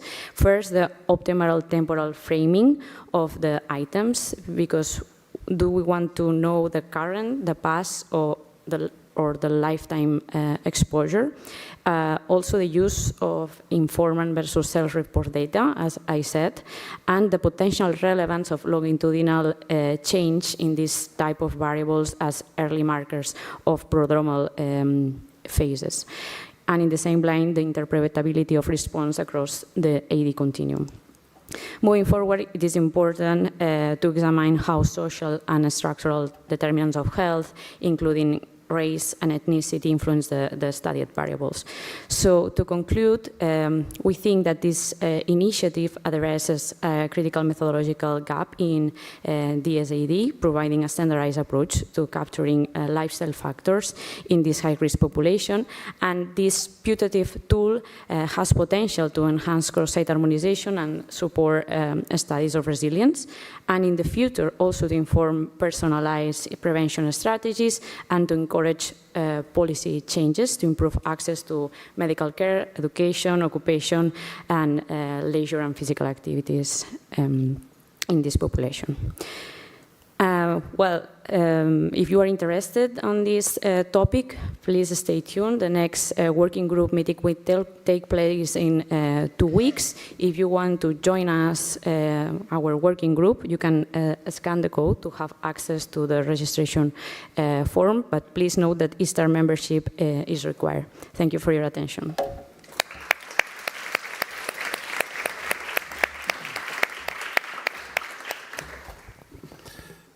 Thanks so much, Lydia. The next speaker is Milton Yoon from University of Wisconsin-Madison, and he's going to talk to us about trajectories of cognitive functioning in adults with Down syndrome, but based on residence. Very interesting. Thank you. As introduced, my name is Milton Yoon, and I'm working at the University of Wisconsin-Madison with Dr. Sigan Harley and Dr. Brad Christian. And we all know how important the concept of a home is. And today I'm excited to kind of share some of my research that shows how the places we call home influences how brain health changes as we age. Introduction. So we all know the triplication of the APP gene on chromosome 21 leads to a near universal risk of Alzheimer's disease in adults with Down syndrome, also called DSAD. And in the past decade, research has focused on understanding its impact on cognitive decline. For example, prior work has examined the average age-related trajectory of cognitive decline in specific measures and by lifetime ID. Work has also examined the average sequence of which cognitive domains are affected when. And work has also begun to establish the timeline of cognitive decline relative to biomarkers such as PET amyloid and tau. Overall, kind of the highlights of the research is that average adults with Down syndrome begin to show decline in their mid to late 40s. Memory and attention are the first domains to be affected, and memory begins to decline about 3 to 5 years after amyloid positivity. However, this work has also shown that there is important variability among adults with Down syndrome in DSAD. As shown on the left, the range in which, the age at which an adult with Down syndrome reaches amyloid positivity ranges across about 20 years. And on the right, the age at which an adult with Down syndrome has clinically relevant cognitive decline ranges across 30 years. So the central question of this project was to see if lifestyle factors, including where a person lives, could that explain some of this variability? So why does residence matter? Like I mentioned earlier, residence is more than just a place. It's where you call home. It's who you live with. It's where you feel the most comfortable. And it shapes daily routines, leisure activities, and much more. And in this population, we see a common shift with adults with Down syndrome living with their families or parents in the 20s to 30s to different arrangements later on. And research has also shown that each of these arrangements usually have both their benefits and their drawbacks. In addition to understanding the impact of where a person lives, this project also focused on residential transition, so moving where a person lives. And regardless of the destination where a person starts and where a person ends up, the act of moving is a universal stressor. And some of these transitions may cause emotional distress, routine disruption, and a need to fit into their new surroundings post-move. And despite these past literatures highlighting the importance of where a person lives and the impact that moving can bring upon a person, their specific influences on the Down syndrome population is lacking. So the primary objective of this project was to track cognitive trajectories across different residential contexts. And our main hypothesis was that individuals experiencing this transition will experience a more rapid rate of decline compared to those who remain in more stable residences. Our sample included 529 adults with Down syndrome, age 25 and above, from the Alzheimer's Biomarker Consortium Down Syndrome, or ABCDS. Here are some of our sample data, some sociodemographics. Study visits were spaced about 16 months apart, and some of our participants have been with us with a total of 6 cycles.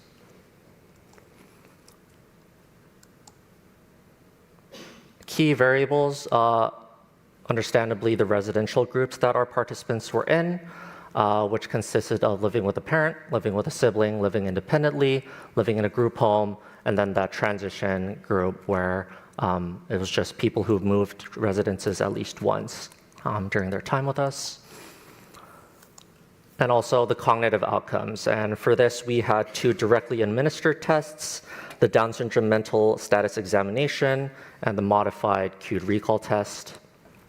We also had 2 informant-reported measures in the cognitive module of the dementia questionnaire for people with learning disabilities and the NTG's early detection screen for dementia. And please note for the directly administered measures in blue, higher scores represent better functioning, and then the informant-reported measures in pink or purple, lower scores represent better functioning. So our data analysis plan were in 3 parts. First, we tracked longitudinal change over time. After that, we also compared rates between each groups to compare which group declined faster compared to which group. And finally, we looked at this move effect to isolate what happens immediately before versus immediately after a residential move just within that transition group of 50 participants. And these were our controls for all of the models. And this slide shows our first set of analyses looking at the longitudinal trajectories, where our results showed clear divergence. If you see in the top row, participants living with parents actually showed maybe modest improvement or relative stability actually over time. But the general trend is that participants who lived in group homes and participants in that transition group showed declines throughout most of our measures, with the transition group declining the steepest. And these are some visuals of those results from the previous slide.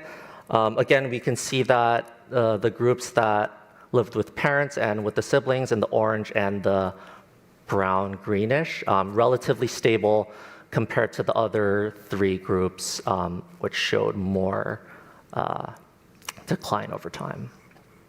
And for time's sake, this presentation does not include slides and the direct comparisons between each groups, but those analyses kind of supported what we're finding here, in that those living in the group homes and transitions declined the most, with the transition with the steepest declines.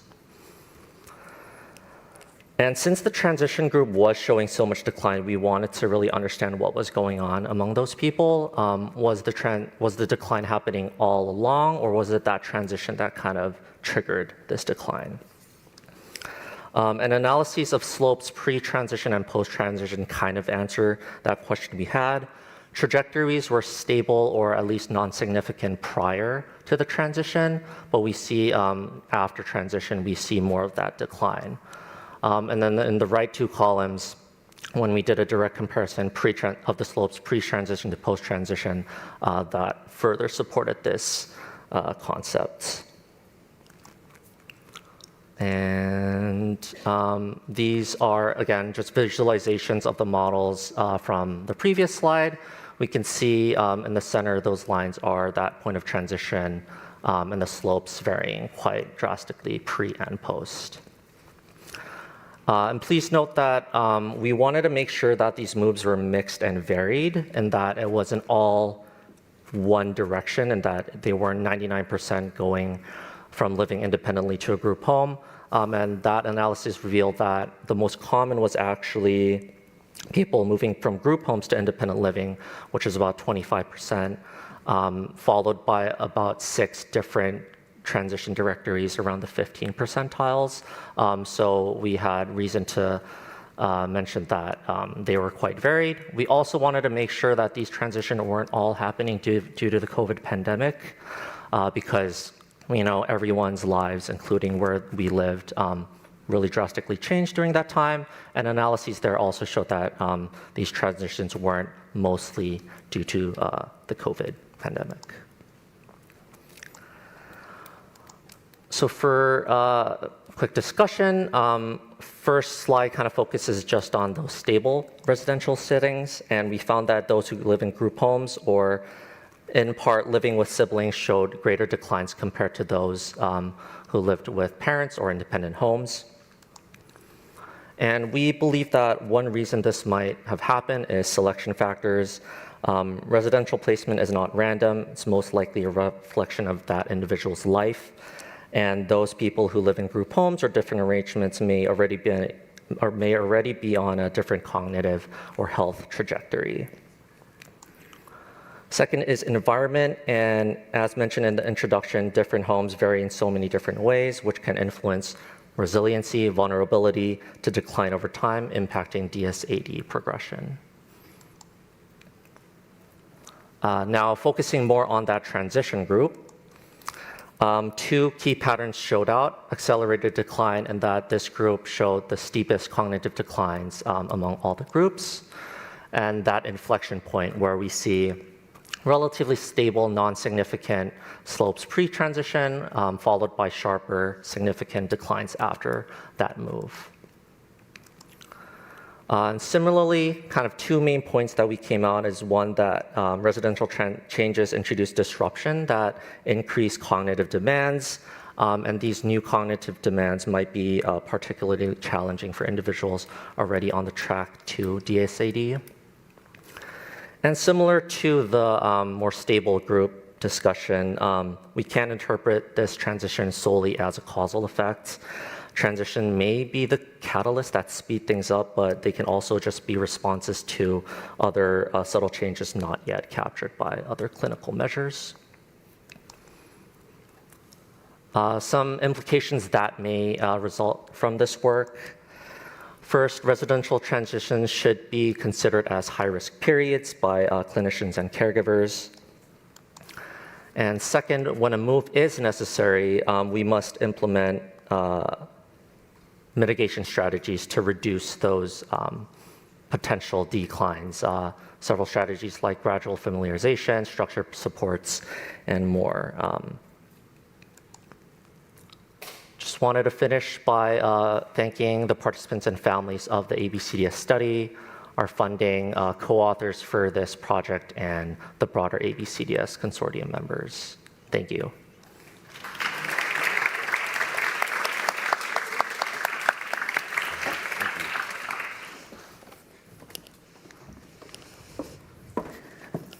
Thank you, Milton, for this great presentation. And our next speaker is Lucia Maure. She's a neurologist here at the Alzheimer's Down unit as well.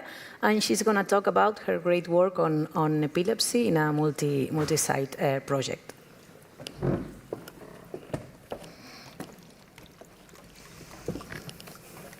Okay, hello all. Thank you for the presentation. So I'm going to talk about this work that we did about epilepsy in adults with Down syndrome. So as you all may know, epilepsy and dementia represent two of the most common neurological conditions, and they are increasingly being studied for their intersection. In the general population, there seems to be a peak of epilepsy in elderly people, and this has been related to neurodegeneration.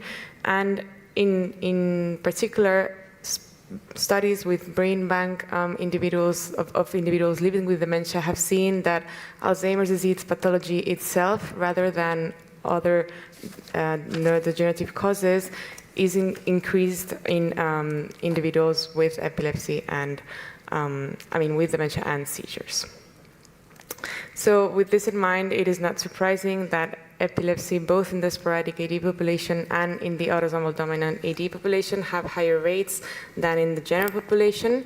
And it is a question that comes to mind as a clinician working with Down syndrome population is, what about epilepsy in DSAD?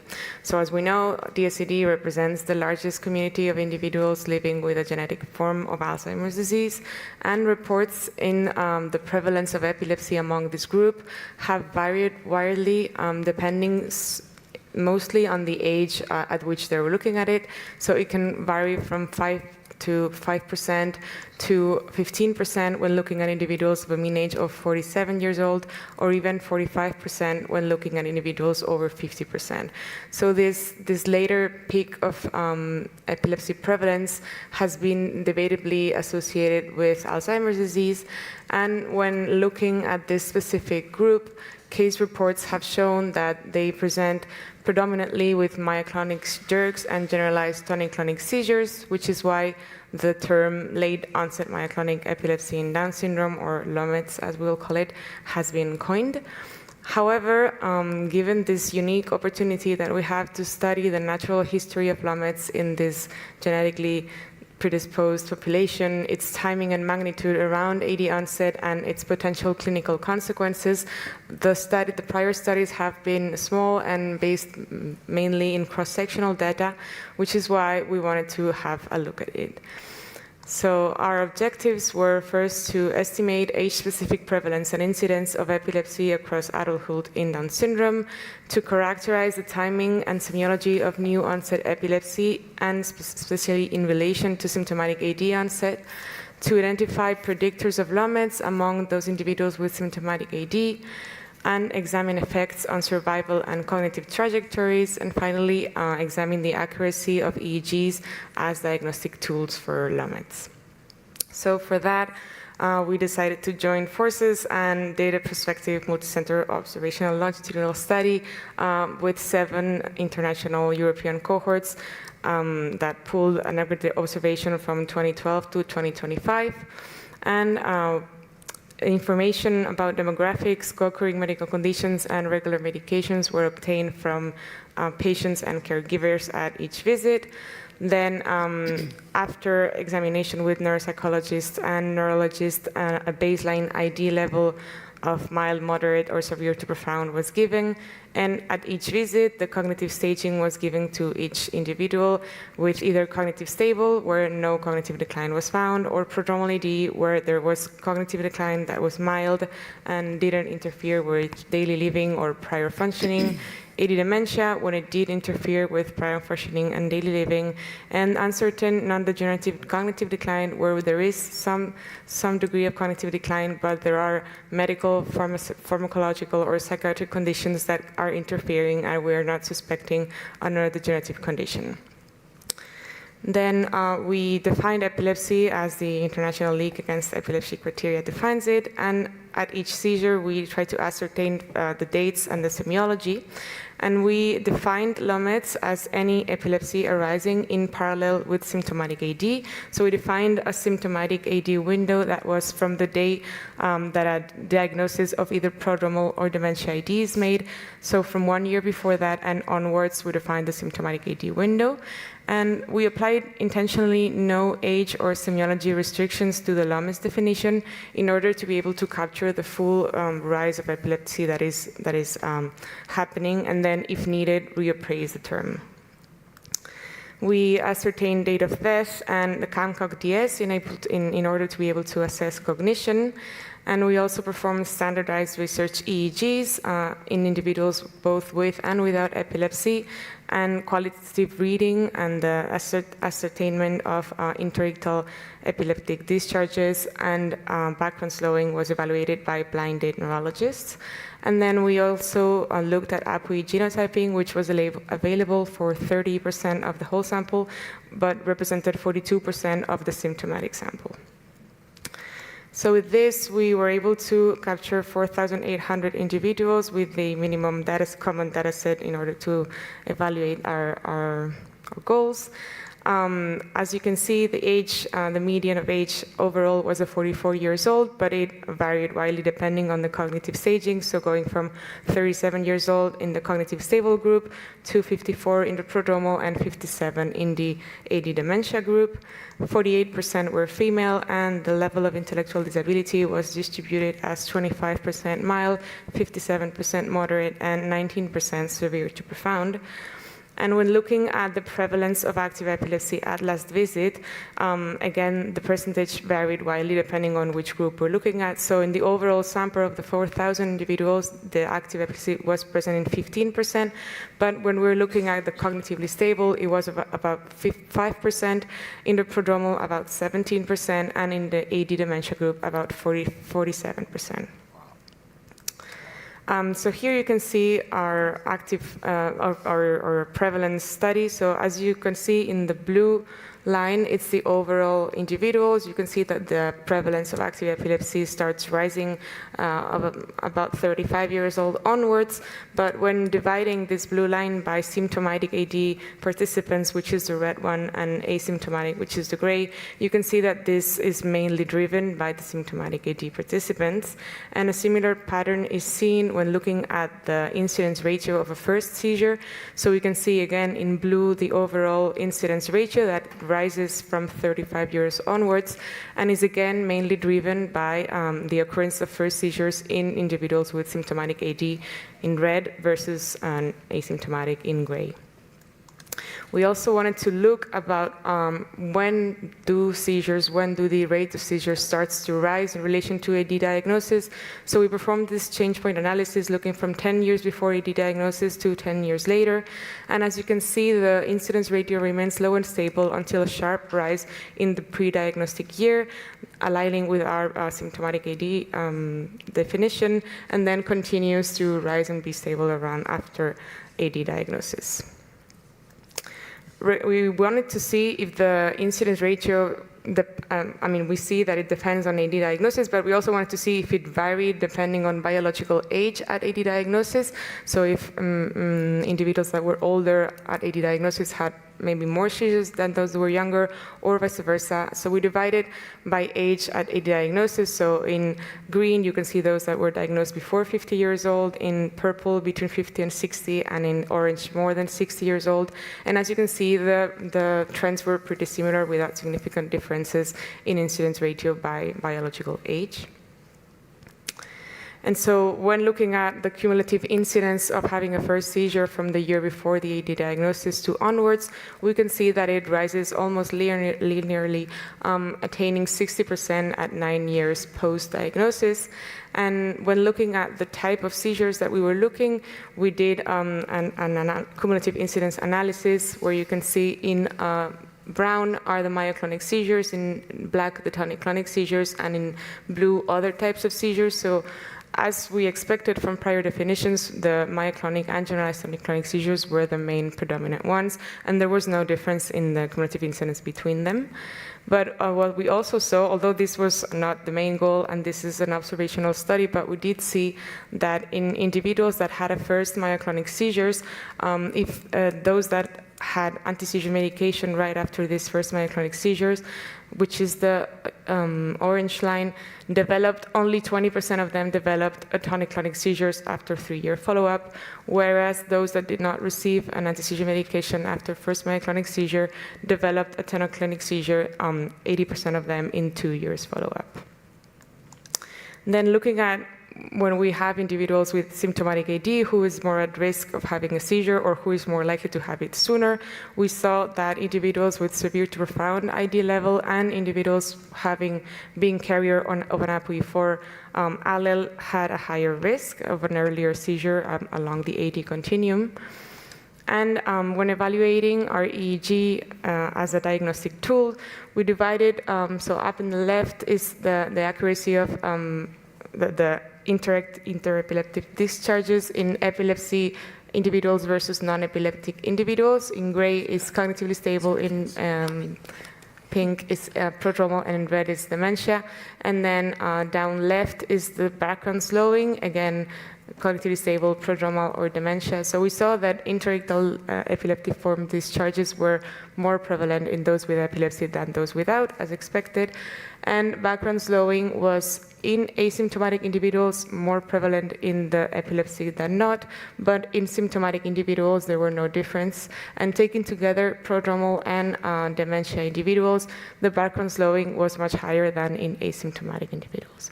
And when doing AUC on the ROC curves, we saw that as a diagnostic tool, interictal discharges to diagnose epileptic individuals performed not greatly with a 0.56%, background slowing with 0.60, and then background slowing to determine between symptomatic and asymptomatic had a 0.62 around of the curve.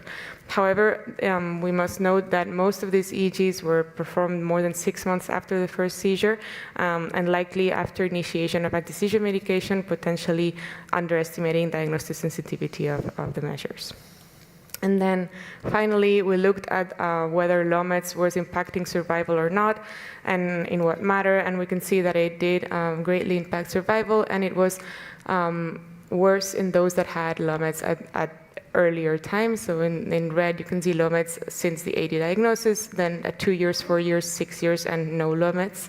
And we also looked at whether it impacted cognition or not, and for this we looked at longitudinal CAMCOG-DS scores of individuals before and after having a seizure. So as you can see, the pre-LOMET slope was of losing 3.6 points of CAMCOG each year, and there was an immediate drop at the first seizure onset of 7 points, and it accelerated the following slope to losing 7.8 points of the CAMCOG-DS per year. So with these results, we can fairly say that epilepsy is frequent and clinically significant condition emerging around the onset of symptomatic AD in the DS population. We consider the LOMETS is the major epileptic syndrome in DS adulthood, and it is not only very prevalent, but prognostically relevant. APOE4 carriers and severe to profound ID individuals have higher seizure rates and earlier seizure rates, which is we think is interesting in the sense that it is both related to AD pathology and to a probable higher neuroexcitability in the IDS population.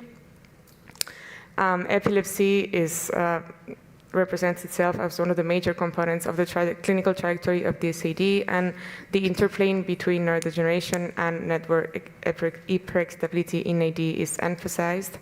We believe that the temporal coupling of LOMETs with symptomatic AD onset presents as a critical window for surveillance and intervention when timely recognition and management of hyperexcitability could potentially alter disease progression.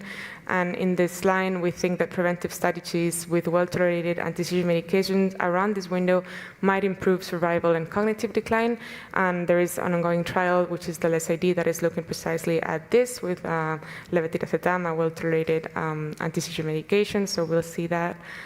And then beyond seizure control, we think that agents that modulate network hyperexcitability or restore inhibitory tone may hold disease-modifying potential, and future trials in DSAD should build on these insights and bridge mechanistic understandings with clinical translation in this uniquely informative population.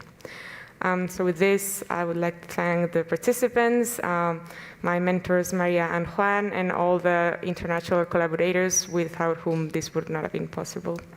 And that's it.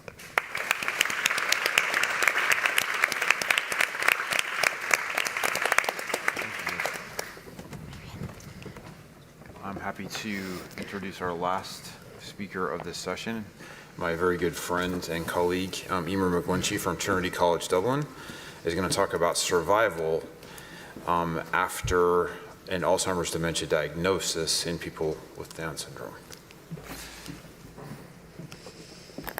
Thank you so much, Jason, and thank you so much for the opportunity to present this paper that we recently published with Bessie Benejam and colleagues from Barcelona and Dublin.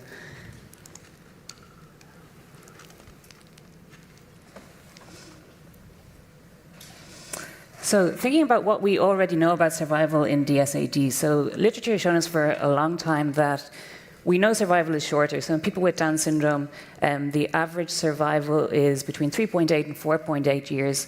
And this is significantly shorter than we see in sporadic AD. But clearly there's a lot of variance here, and I think the factors that are associated with that variance is less understood. So there has been some recent work, but particularly the comorbidities and other clinical factors remain unclear. I think Milton has already really nicely highlighted the importance of residence and care setting. And we know that in people with Down syndrome, across the lifespan, people are living in different types of care settings. So some people living in family, some people live in community group homes, some people living in residential settings. And this heterogeneity of care setting remains after dementia diagnosis, but it becomes really important because clearly the medical oversight in these in different care settings is very different. Dementia expertise and knowledge and training is going to be very different, and access to end-of-life care. But we understand less about how this care setting is going to impact survival. And so this study had two main aims, was first to examine the clinical and medical comorbidities, and including also APOE, on survival from dementia diagnosis to death, and then also to investigate whether care setting is associated with survival. So to do this, we included three distinct study cohorts. So in total, there were 157 people with Down syndrome who died between 2012 and 2024.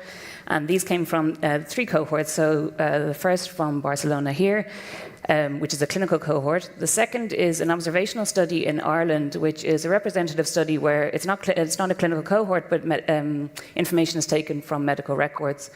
And the third is a VISTA, which is an intellectual disability service, but they have a very unique specialist dementia care setting where there is an 8-bed home for people living with intellectual disability and early stage dementia, and a 6-bed home for people living with advanced dementia. And this difference was important when we want to examine care settings. So between the two cohorts across Spain and Ireland, in Dabney and IDS-Tilda, people were living across a mixture of care settings. And in Avista, everyone was living within this very specialized ID and dementia care setting. So as we were developing the sample, you can see that we found something quite interesting where 264 people died in total across the time, but because we are particularly interested in dementia, we only included people where AD was the fundamental cause of death. And what we found reaffirms that public death records are really unreliable when it comes to Down syndrome. I think intellectual disability broadly, where half of the cases in public death records, Down syndrome was cited as the cause of death. And in total, Alzheimer's disease was very underreported. So I think it's an important reminder that in understanding the attribution of Alzheimer's disease, that clinical records are really important. So across the two clinical cohorts, 82% of cases were attributed to AD as the fundamental cause of death. So looking at the clinical profile of the overall sample, so it was majority female and had a moderate intellectual disability. In looking at the comorbidities, low meds was by far the most common comorbidity. And so here across the entire sample, 73% had low meds at some point. And so this is really high, but remember that this is a sample that were followed until death. So there's a maximum time for low meds to develop. Multimorbidity was also very high. The majority of people were taking AD medication, and hypothyroidism was also very high across the cohort. Across the entire cohort, the average age of symptom onset was 51.5 years, and the average age of AD dementia diagnosis was 53.9, which really confirms almost exactly the age of diagnosis from a recent meta-analysis. And average survival was 4.8 years. And while this is slightly higher than what has been found before, if we look at the whole cohort, it generally agrees. But what's important is looking at the differences between cohorts and in individual cohorts. So you can see in the middle in Avista, so this is the care setting that is has specific ID and dementia care homes, survival was much longer, and I'll talk about that again in a moment.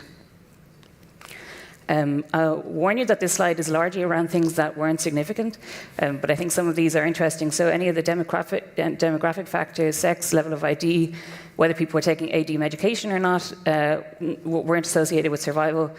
No individual comorbidities, except for low meds, which I'll mention again, were associated with survival. And this was both within each individual cohort and then across all the cohorts.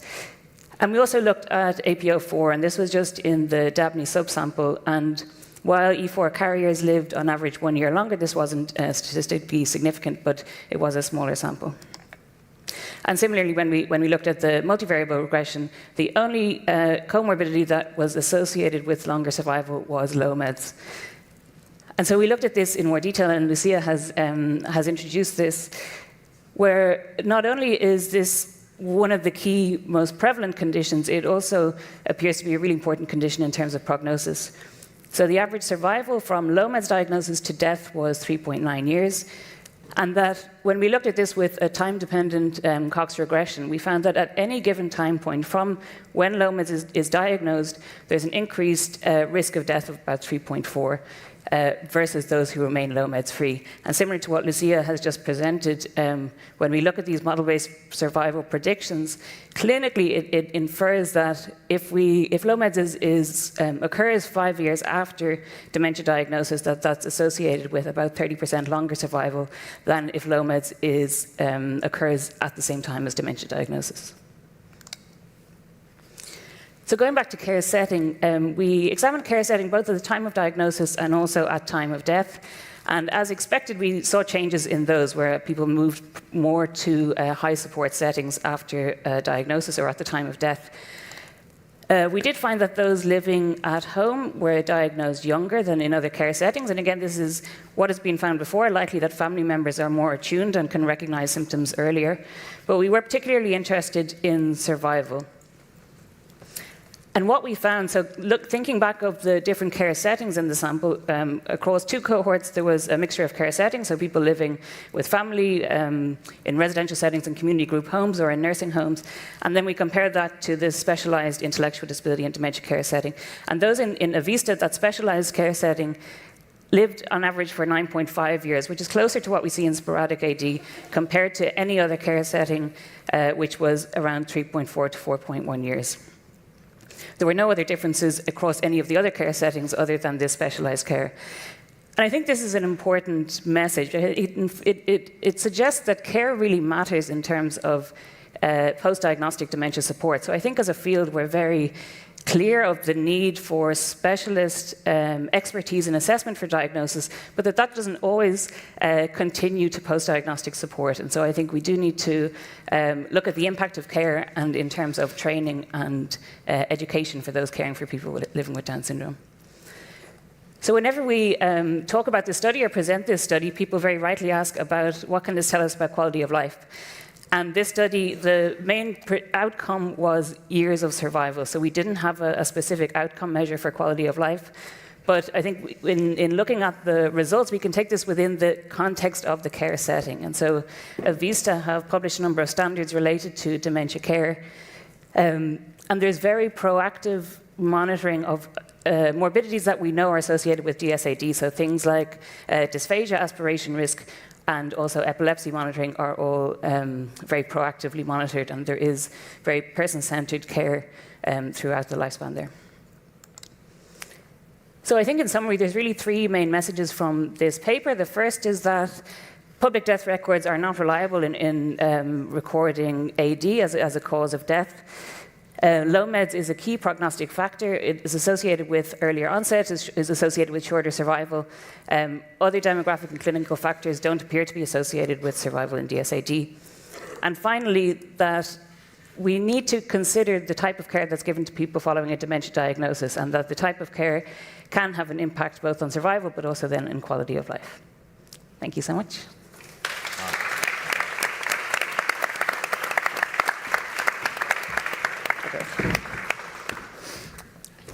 Okay, we are officially open for discussion, and I think I'm going to go with primacy rather than recency and ask Lydia first question. The challenge with this, from my perspective, was, first of all, it's an amazing idea to put together a questionnaire like this. The informant versus the self-report question. If you would ask the informant something, can you really ask the participant the same thing? And is that your approach, and how will you figure that out? Because I'm assuming you're asking a neurotypical informant versus someone with intellectual disability. How will you handle that? Yeah, I think that this is a critical methodological challenge. During the discussion, well, we say that maybe we can try to mix both approaches. Another limitation is that the Down syndrome population, well, only we will assess the people with mild to moderate intellectual disability, but in this type of population, we can ask about physical activity, for example, leisure activities, social activity, but maybe there are other key factors that we have identified as possible domains that we want to assess that are more reliable if are asked to the informant. Or maybe we need to change the source of this information across the AD lifespan if you want to capture this longitudinality in this population. But it's difficult to do this translation from the general population, the normotypic patients, to Down syndrome. Okay. And just a quick follow-up. Across all these talks, ApoE4 was mentioned. It's almost like it's a genetic form of Alzheimer's, and right, well, I was just wondering, what do we know in the resistance and resilience literature about the role of ApoE4? Is anyone, can answer in Down syndrome? We know that based on an article published in our group a few years ago, that this higher risk for ApoE4 carriers also exists in Down syndrome population, but I think that we don't have enough sample size to capture this dose-dependent effect or this ApoE4 homozygosity, but well, I think that it's another field to explore this interaction between two genetic forms of AD. Very interesting, thank you. Milton, really interesting talk. You seem to be really kind of suggesting there was some reverse causation in your work. So people who are seeking transition may be seeking it because they have cognitive problems. But it was really interesting to me when you said that people were having these same problems when they were moving to independent living. So which suggests it's not reverse causation. But I'm wondering, is that just an artifact of their personal circumstances? Like, what were the reasons why they would move to independent living so late in their life? Great question. Just what data I have is just that they did move from one to another. Why they moved in that direction, I don't have much to offer there. But as you mentioned, it was really important to see that, to check that they were not a one direction kind of movement, and that, you know, I did the analyses, and of the 50, it was really varied. It was really sparsed out, which kind of reinforced earlier in the introduction, kind of mentioning how moving itself is a stressor, regardless of what circumstances it happens under. So I think that part of the analyses kind of reaffirmed that, oh, maybe it is just this move, regardless of what circumstance it was, well, whether it was self-determined or imposed, just that act of moving had to do something with cognitive trajectories. As I was listening to your talk, well, congratulations, because I think it's a really nice and really important work. I was thinking about the same question that he has just done, and I was wondering as well if you have any information about the family situation of those who moves, because sometimes, we see in the clinics that the parents of our patients are so old, and maybe there are some other life stressors around, or maybe, sometimes when they live with a sister or and they have siblings, and the siblings move or get married or have a child, we see as well some clinical changes, and I don't know, maybe these factors can be impacting as well on that. 100%. And this kind of conversation about, oh, why are these moves happening, really triggered this project in the first place, because we know life expectancy of adults with Down syndrome have extended a lot in the past few decades. And we realized that in the past, maybe there weren't a lot of changes of residence just due to that shorter life span. But now, as you say, parents who usually act as caregivers maybe age, maybe pass away, and there is a need for this change of residency, and we've started to see that happening more recently, and that's kind of what triggered this analysis in the first place. And I agree that in a lot of the cases, when an adult with Down syndrome does move, it is most likely has to do with some kind of family life event, like if they're living with a sibling, the sibling moves away, or if they were living with a parent, something happens to the parent. So that is what triggered this project in the first place. Specifically, what happened to those moves within family settings, I don't have that data. No, I think it's a really interesting thing to explore and to study a little bit more, for learning a bit more. Yeah. Okay, so Lucia, 47% was just shocking. That was such a high rate. I think we see a similar number in autosomal dominant, but a little bit less, more like 40. Maybe show that on a slide. And I also thought it was really interesting that the trajectories of people with epilepsy or low meds versus not in both disease progression, death, as also Emer showed, and cognition seem to be worse. How far back does that go? I mean, does that start well before onset? Do you have that data? It seems like with 4,000 people, you might be able to figure that out. Does it start much earlier? Is that what predicts low meds in the first place? Yeah, that is a great question. We looked at it regarding cognition. So we analyzed whether the baseline CAMCOG DS scores of those who later developed LOMETs and those who didn't were already different at from a year before to the year of the AD diagnosis, and they were similar. So it seems to arise in those years where epilepsy is arising and symptomatic AD is arising. For whatever reason, some develop it and it gets worse in terms of cognitive decline and mortality, but our data doesn't suggest that this is happening before, at least clinically. Okay, interesting. And the people who were treated did better overall than untreated. I guess I'm trying to figure out how to ask this.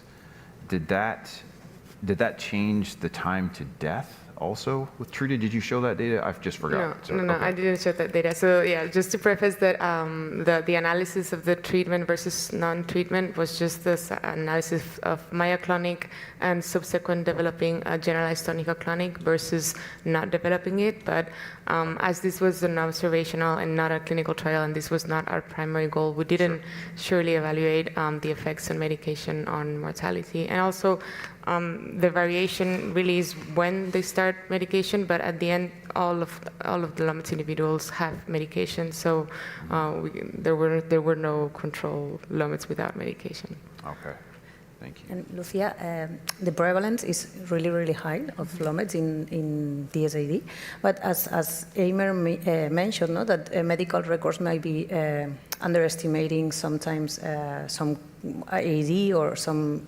causes of AD. Do you think that your medical records might be underestimating as well this comorbidity? Because myoclonic diseases, seizures are so, I mean, they can be not observed. They are at morning, so maybe the person when wakes up. No? Do you think prevalence is even higher than usual? So we could suspect that prevalence could be even higher than what we have, especially with mild myoclonic seizures, because at the end they end up falling and they end up going to the doctor because of it. But mild initial myoclonic seizures could go underdiagnosed. And also other types of seizures, such as focal seizures, with impaired awareness, that is basically seconds of disconnection, and in this population it might be underdiagnosed. So this is also, I think our numbers are cautious, and the prevalence is probably same or even a bit higher. Okay, and are you planning to do like a longitudinal study or including biomarkers in your, I don't know if there are, I don't know much about epilepsy, but I don't know if there are some biomarkers for epilepsy that you can study? Yes, so we are planning to evolve into a biomarker study. So we are trying to look at both plasma biomarkers and neuroimaging biomarkers. And yes, we're interested in seeing the relationship with both core 1 and 2 biomarkers of AD, but also maybe inflammation, vascular pathology, and its effects on neuroimaging. So that's our next steps. Really nice, congratulations. So can I ask, it might be a silly question, I'm a psychologist, so forgive me, but is there something about the seizure itself that is increasing the risk of death or causing more problems for people, or is it just that their brain is just worse off in general and they happen to have epilepsy? Does the seizure event itself have a negative effect? I think that is one of the main questions that everyone really has. Is it just the consequence, or is it a cause of the evolution? And we believe it's both in a sense.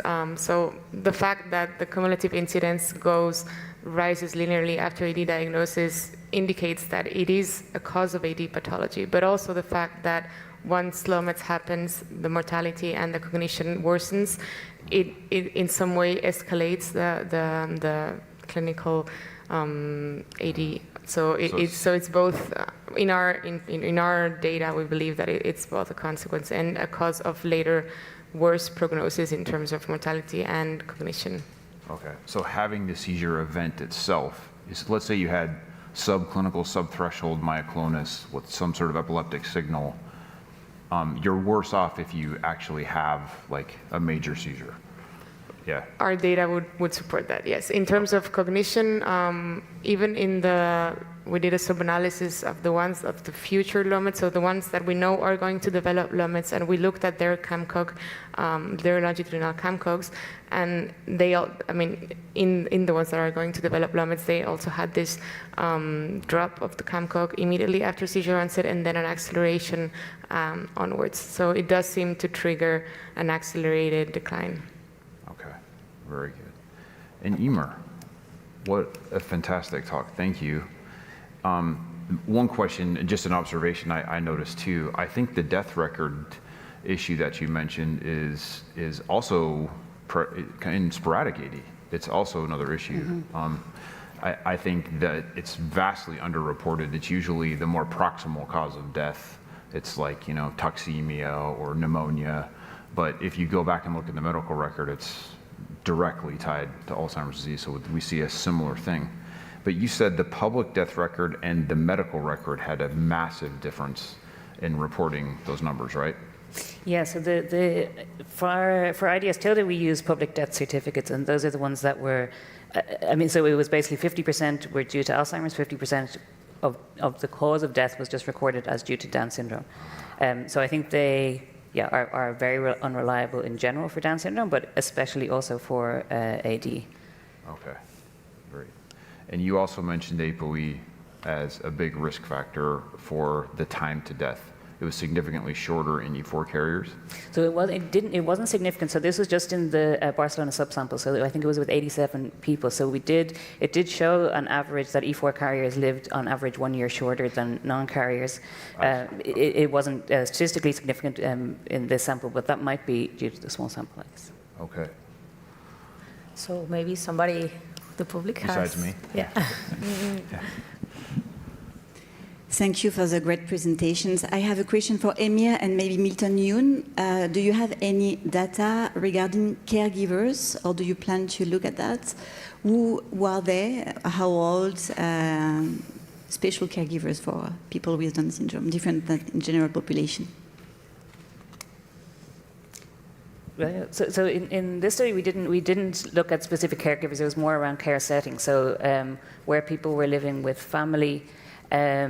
We did look at whether it was a parent or sibling care, and I, to be quite honest, I don't remember the percentage of difference, but within the care setting, I think the primary difference would have been around training. So say, for example, a number of people moved from family home to a nursing home where it's unlikely that there would be specialist intellectual disability or Down syndrome knowledge compared to the Down syndrome setting. But other than that, we didn't specifically look at caregivers.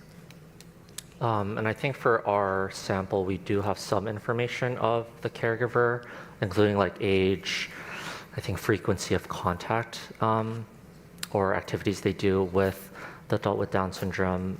And those are kind of areas that I personally do feel like I'm gonna delve more into the future. Okay. There's a question over there. I can see. Hi, thanks so much for the talks. I have a question about the residential transitioning group. Maybe I've missed it, but did you also look at different age groups? So I thought that maybe if the stress is based on the transition itself, it might also would have to happen also for way younger patients. Yes, great question. It wasn't in the slides, but we did look at age averages and sociodemographics by each group. The only thing I know for sure is the independent group was younger statistically. The rest were not statistically different from one another. So yeah, that was the only statistically significant age difference. The independent group was the youngest out of the 5. But there was also still a decline, right? After the moving? Yes. Okay. Yes. Because otherwise it could be probably a way to distinguish if it's like a reaction or causality, if younger people that have no cognitive decline whatsoever would move and you would still see like a worsening. Yep. And then a second question to this, maybe to like you, Emer, as well, because in the clinical context we often get questions of when should a move happen when you see that there is a cognitive decline starting. So what would be your ideas on this, because Ima, you showed that it's good to have a more specialized care after diagnosis, and you showed that there is stress, so they should not like move too late, probably. So what would you say? So I think it may depend on the reason for the move, I guess. So if a move is happening in kind of a crisis, so I think as you mentioned, if say parents have passed away and there hasn't been a plan in place, that suddenly a move is going to be very detrimental. I think within the specific care setting that I was talking about, people were already part of the intellectual disability service. People were living in either a community group home, or some people were living kind of on the residential campus. And so I think the move happens when living within the, say, community group home is no longer viable. So whether it's due to kind of more complex care needs, or due to kind of situations with other people living in the home. So I think the main thing is that any move is planned really well, and that it's not happening as a very reactionary move. But I guess in general, I think aging in place is a really important concept, and supporting people to live at home for as long as possible. But I think there has to be a recognition that that is not always going to be possible, and that at some time that additional care will be needed. Wanted to second that, and that there is research that shows that eventually some moves are inevitable. They happen because they need to, whether if it's due to a crisis or other options. But there is research that shows that careful planning, and gradual transition all help decrease like the negative impacts of a move. So rather than thinking about, oh, how early, what age should this happen, maybe just thinking about the gradual change in that sense. And also research has also shown at this point of time, all residential settings have their benefits and their drawbacks. So I think at this point, it's really hard to say when this should happen, what direction these moves should happen. It's really person-centered, depending on what the situation is, who the person is, how their family structure is. So, great question. Thank you. Anyone? Upstairs? Upstairs? Anyone? Mm-hmm. It's really hard to see. Okay, in the back. Yeah, in the back. Yes.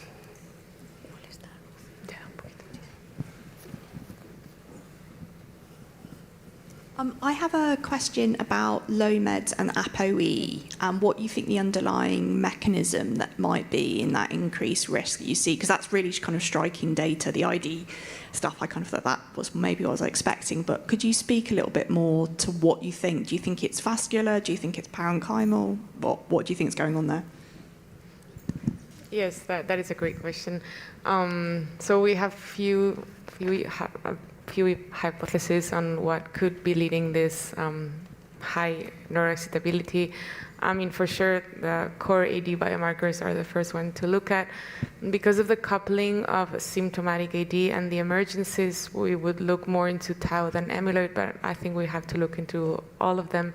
And then also vascular disease is something we are interested in looking at, also because of the ApoE4 carriers having a higher risk and an earlier onset, and we do know they have more CAA, so we have to look at the vascular, and we are planning on looking at different biomarkers that could tell us into which mechanism is happening.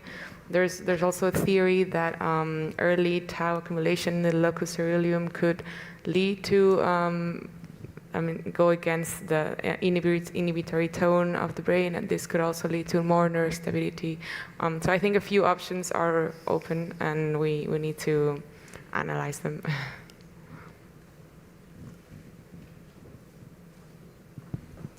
So I just had a question for Amir in terms of one of the things that was interesting that I saw that you did not see a correlation with sleep apnea and death. And just given the high rate of sleep apnea in those with Down syndrome, and also the body of work showing that there is this high correlation between sleep apnea and Alzheimer's disease in terms of the production of A-beta and that diurnal fluctuation of A-beta that you see. And so I was wondering what the rate of sleep apnea was in the population, and then also kind of looking at that in terms of whether or not it was being effectively treated or not. And within the care settings, I'm also just wondering, in different care settings, how sleep apnea is being handled. Because now as young as 4-year-olds are being, given sleep studies, and the majority, anywhere from 50 to 80%. Are being found to have sleep apnea. So I was just kind of wondering if you kind of expand upon that interesting finding that you didn't see the correlation, but if there may be something more to it in terms of how that was being looked at and observed.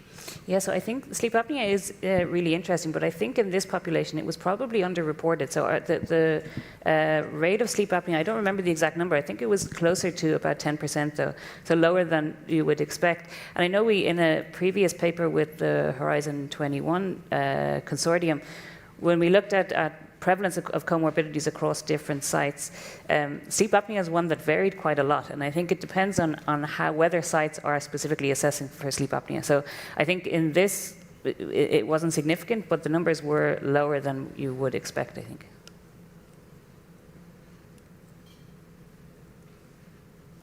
Any more questions? Okay, so I have one more for Lydia. While you were talking, I was thinking about some things you said, no? For example, if the questionnaire will be administered to the participant, we have talked about that, and as well of the temporary framing. Mm-hmm. So I know that you don't have like a solution for that, and you don't have a decision, but what is, I would like to know your approach about that. What do you think is better to capture what you really want to capture here? Yeah, I don't have the answer, but I think that it's a limitation that we can convert to a good source of information, because we know in the general population that sometimes this change in lifestyles or leisure activity engagement is correlated with this MCI or this early or preclinical phase in AD. So maybe we don't know neither which is the cause of the consequence, but try to capture these changes in the daily living activities is also significant to or reliable to detect changes or predict future decline in cognitive scores. Mm-hmm. But and as well we don't know protective factors as well, which is also really important. Okay, thank you. One question, one thing that I want to add, in the cause or consequence question that you asked me, there's also animal studies in mice that show that having a seizure in animals and DS models and animals that have amyloid and tau accumulation further enhances the position of tau. So I think this also leads into, in a way in which it could be a consequence, the having a seizure and making it worse. All right, is there any other questions? Okay, we'll close the session, but remember it's picture time now. So let's all meet on the entrance to the hospital, straight out and to the right where you first came in, and then we'll direct you to lunch, but we won't tell you where until you do the picture. Okay.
So good afternoon. Now it's my pleasure to introduce to Dr. David Aguillón, who is the General Coordinator of the Grupo de Neurociencias de Antioquia, de la Universidad de Antioquia en Medellín, Colombia. David defines himself as a physician scientist. His career has been focused in the study of neurodegenerative dementia with a special focus in families with the PISA mutation in the presenilin-1 gene. His work spans from basic science to clinical research with these families. Bienvenido, David, a esta conferencia. Muchas gracias por acompañarnos hoy y deseando escucharte cuando quieras.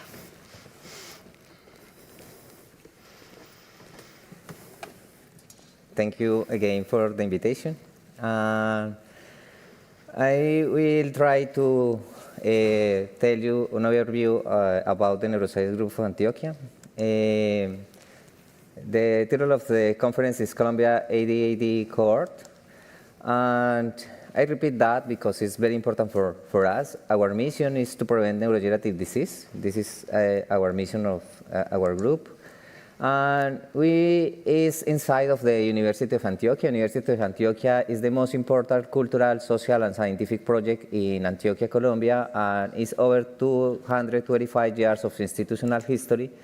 And the neuroscience group is one of the research groups inside of the university. And our mission is we conduct basic and clinical research in order to learn, teach, and provide care. We promote brain and mental health to improve the quality of life of patients, caregivers, families, and the community.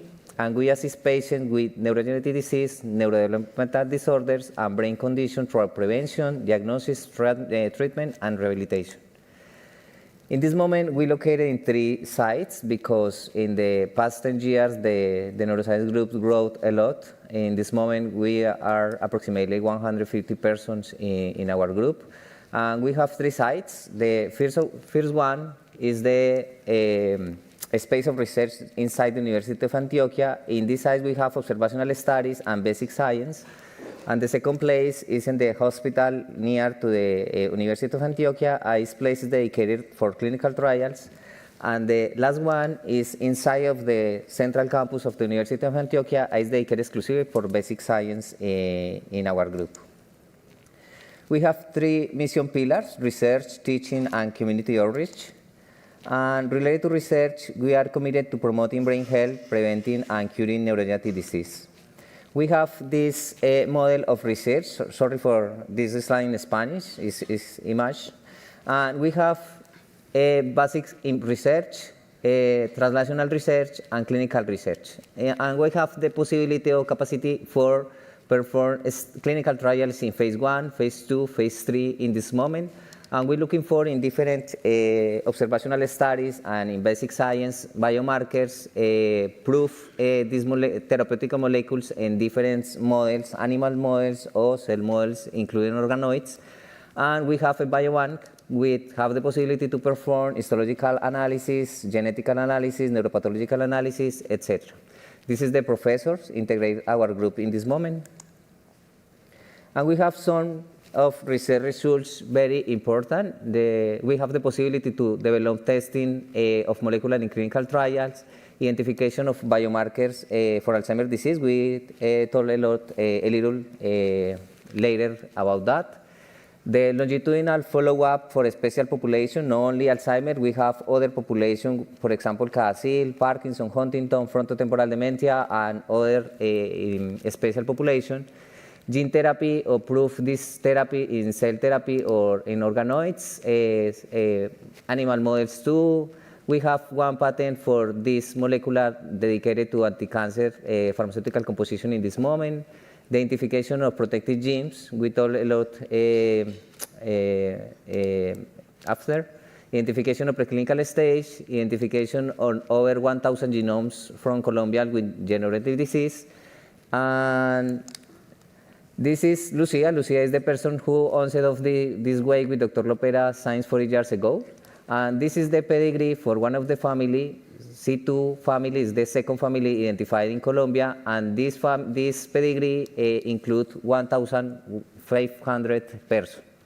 And we evaluate all of these people. We have more 7 78,000 approximately people evaluated in our group, and plus 1,247,000 evaluation include all of this person with genetic population.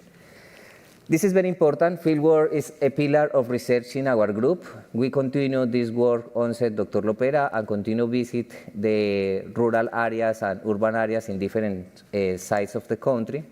And this is very interesting for me because this is the key milestone in Alzheimer's disease research since the first description with Augusta Deter. But in 1984, GNA identified the first patient with early onset familial Alzheimer's disease.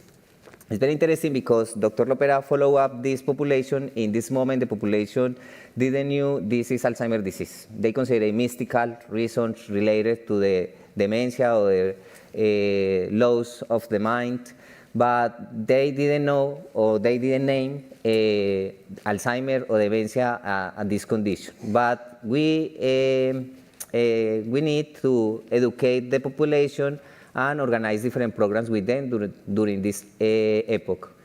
In 1995, the identification of the first genetic variant, the presently 1A288, the most important genetic variant in our country, and the longitudinal follow-up, that this moment of asymptomatic is very important that, and symptomatic individuals in this moment 40 years ago of this follow-up. And in the 1913, the launch of the first prevention clinical trial, this morning told about that, and the identification of the gene, the protective gene, the resistant apoetrus Christchurch in 1919, and identification of the Rilin colbos 3 years ago approximately. I will review what is the process we follow in our group. First one is ongoing identification of families with early onset dementia. We're looking for in aged patients with early onset dementia, sporadic cases or familial cases. We're looking for genetic variants in presently 1, presently 2, or APP. In this moment, we're looking for 2 for genetic variants we identify in our group, the Christchurch variant in APOE3. And we're looking for other genetic variants or genotype, for example, APOE4.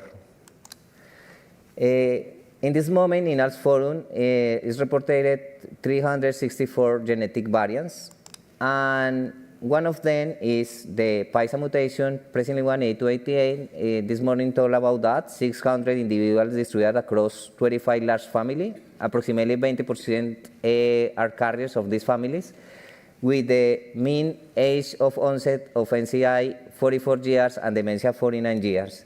This cohort is a unique and ideal model for studying Alzheimer's disease and is very important. But we continue this field work.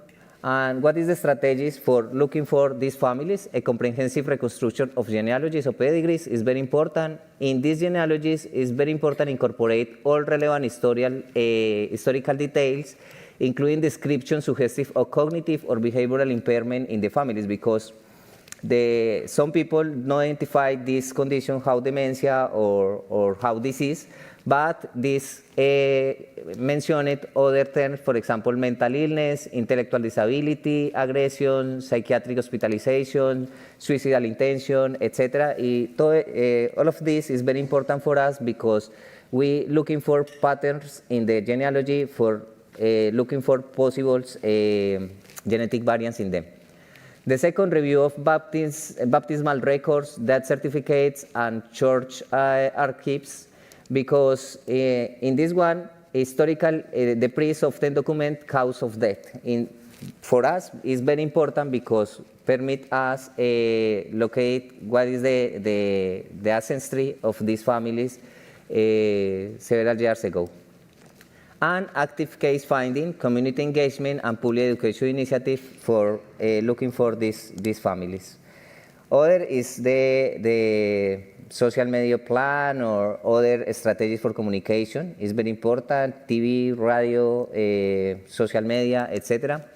And this morning told you we received 1,000 samples for people with early onset dementia and only 8 of them have presenting 8828 genetic variant. And we study the other 900 samples with early onset dementia, and in these samples we identify 13 genetic variants in presenting in Colombia. Before that, we considered Antioquia a special region and Genetica a special region, but with this finding, across all of Colombia, we found a lot or several genetic variants, and this variant is reported in Argentina, for example, one of them, or in other regions in Latin America, or some of them is the first time is reported in the world. And it's very interesting too, in the color blue is the ancestry European for all of these variants. One of them in Antioquia is the origin African, and the other in green is Native American Indian ancestry. But we have 3, we don't have identified in this moment the ancestry, but this is very interesting, the form we translate all of these genetic variants across the Latin America. This is the location in the gene, in the presenting one gene. All of the genetic variants in Colombia is very important for different reasons, inclusive this morning discussion about the possibility each variant have different action or in the gamma secretase enzyme. And the clinical heterogeneity is very important because not only we have people with amnestic presentation, we have other no typical presentation, especially spastic paraparesis in one of the families. In these 13 people with presenting one, we have one of them with spastic paraparesis before the cognitive symptoms onset. And this spastic paraparesis onset 34 years old is very important. And we have diverse phenotypic presentation and different age of onset presentation in these families in Colombia. We have families with the age of 57 years old, and we have other 32 years old, for example. The growing interest in characterizing the preclinical stage of Alzheimer's disease is very important, and Dr. Lopera onset that 40 years ago. We structure this graphic. The point 0 is the onset of MCI. 25 years, minus 25 years, we found change in CSF in the patients related to beta 42, beta 40. Minus 20 years related to the MCA onset, we identify change in p-tau 217 implants. Minus 15 years, we identify change in PET amyloid in this population. We identify 2 change in EEG in this population. And minus 12 years related to the onset of MCI, we identify change in neuropsychological battery in people is asymptomatic. But in this neuropsychological battery, including all of the population evaluated at this moment, we identify this change in the memory task. Minus 6 years, we identify a change in tau PET. And this is very important because all of this is the preclinical stage, and we need to define what is the better moment for treat these participants. Inclusive in the patient with the protective gene, we identify the protection is related to the MCI. No, we don't have any protection after the onset of MCI in all of this population. And this is the work we, in collaboration with Jaquel Quiroz in Boston, and we travel with the participants from Colombia to Boston for carry out PET amyloid and PET tau. This is the baseline for these participants, and this is the longitudinal study 2 years after the baseline. And we, in the upside is non-carriers, and the low side is carriers. We identify different regions. This column is beta amyloid, cortex and entorhinal cortex, temporal inferior temporal, and parietal cortex. And we identify since 28 years the onset of the accumulation of amyloid in this population, and 36 years approximately the accumulation in the same regions. And in the longitudinal data, we identify the same regions and the evolution, the tauopathy especially in different regions, especially in entorhinal cortex and parietal cortex. Related to the biomarker in plants, we have a work with p-tau217. This work is the PALMS kit. We sent to them approximately 2,000 of samples of our population. You see in this graph, approximately 24 years, the carriers separate from non-carriers and increase in, across of the age. Different to NFL, the NFL separate more or less 36 years, muy close to the onset of the tauopathy in this population, but the lines is separate, but no, it's the same the situation as in the P217. And we replicate this study, but we use the participant have a baseline with these plums and this measure with P217. We have two p-tau, PET-tau and PET amyloid. We identify in this population in the increase the level of p-tau217, increase the burden of amyloid of the tau in entorhinal cortex, temporal inferior, and precuneus. The same in the higher baseline plasma p217 levels is associated with lower mini-mental score and free recall score during follow-up of this population. And we reconstruct the PET-tau and PET amyloid in this population. In this condition is all of the participants, symptomatic and asymptomatic. In this graph is only the asymptomatic participants. P-tau217 show positive correlation with A-beta burden across the frontal, lateral, temporal, parietal, and retrospinal cortex. And association with tau PET is stronger in temporal and parietal regions, consistent with the established anatomical pattern we identified before in the same kindred. This is very interesting too, because we, in this moment, is exploring the children in this kindred. We evaluate patients since 7 years old, and we have in our group the Simoa Quanterix equipment.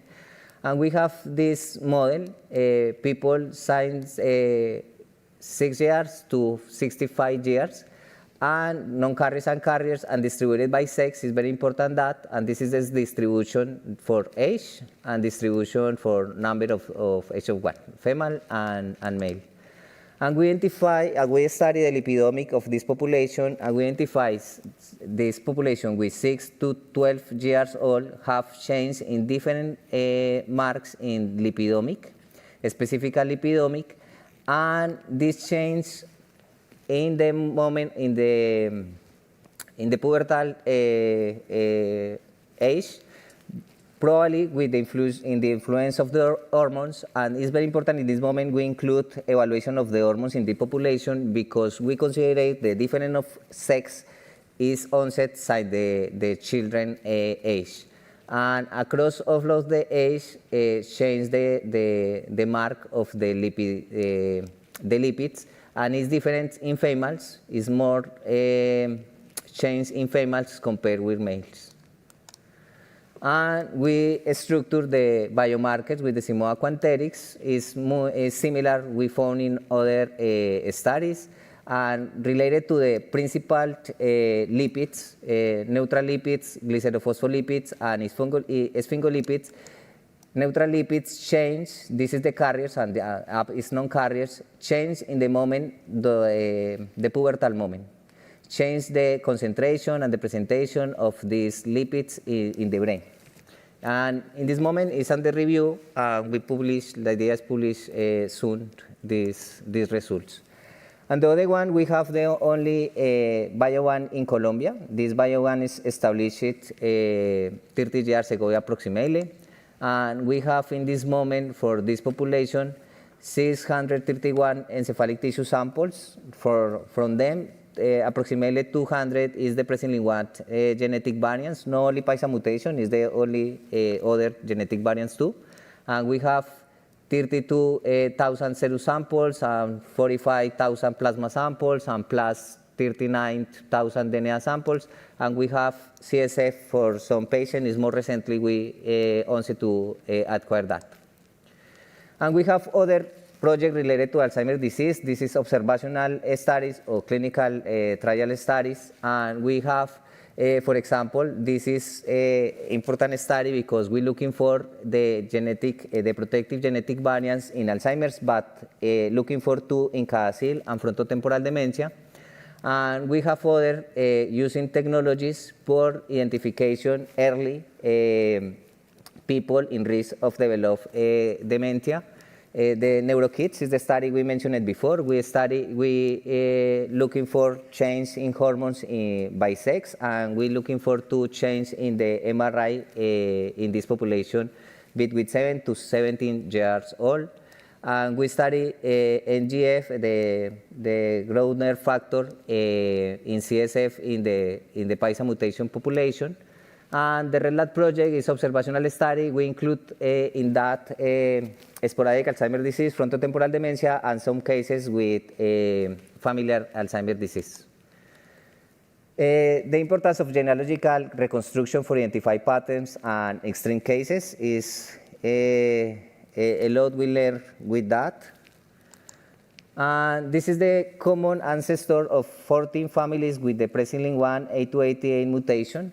I mentioned it before, we're looking in the church and the book of the church, and with that, we have the possibility to follow up this population to this year and have what is the origin of these families. For example, this family is the second family we identify, and this family is from Angostura and Yarumal in Antioquia. It's a town inside Antioquia.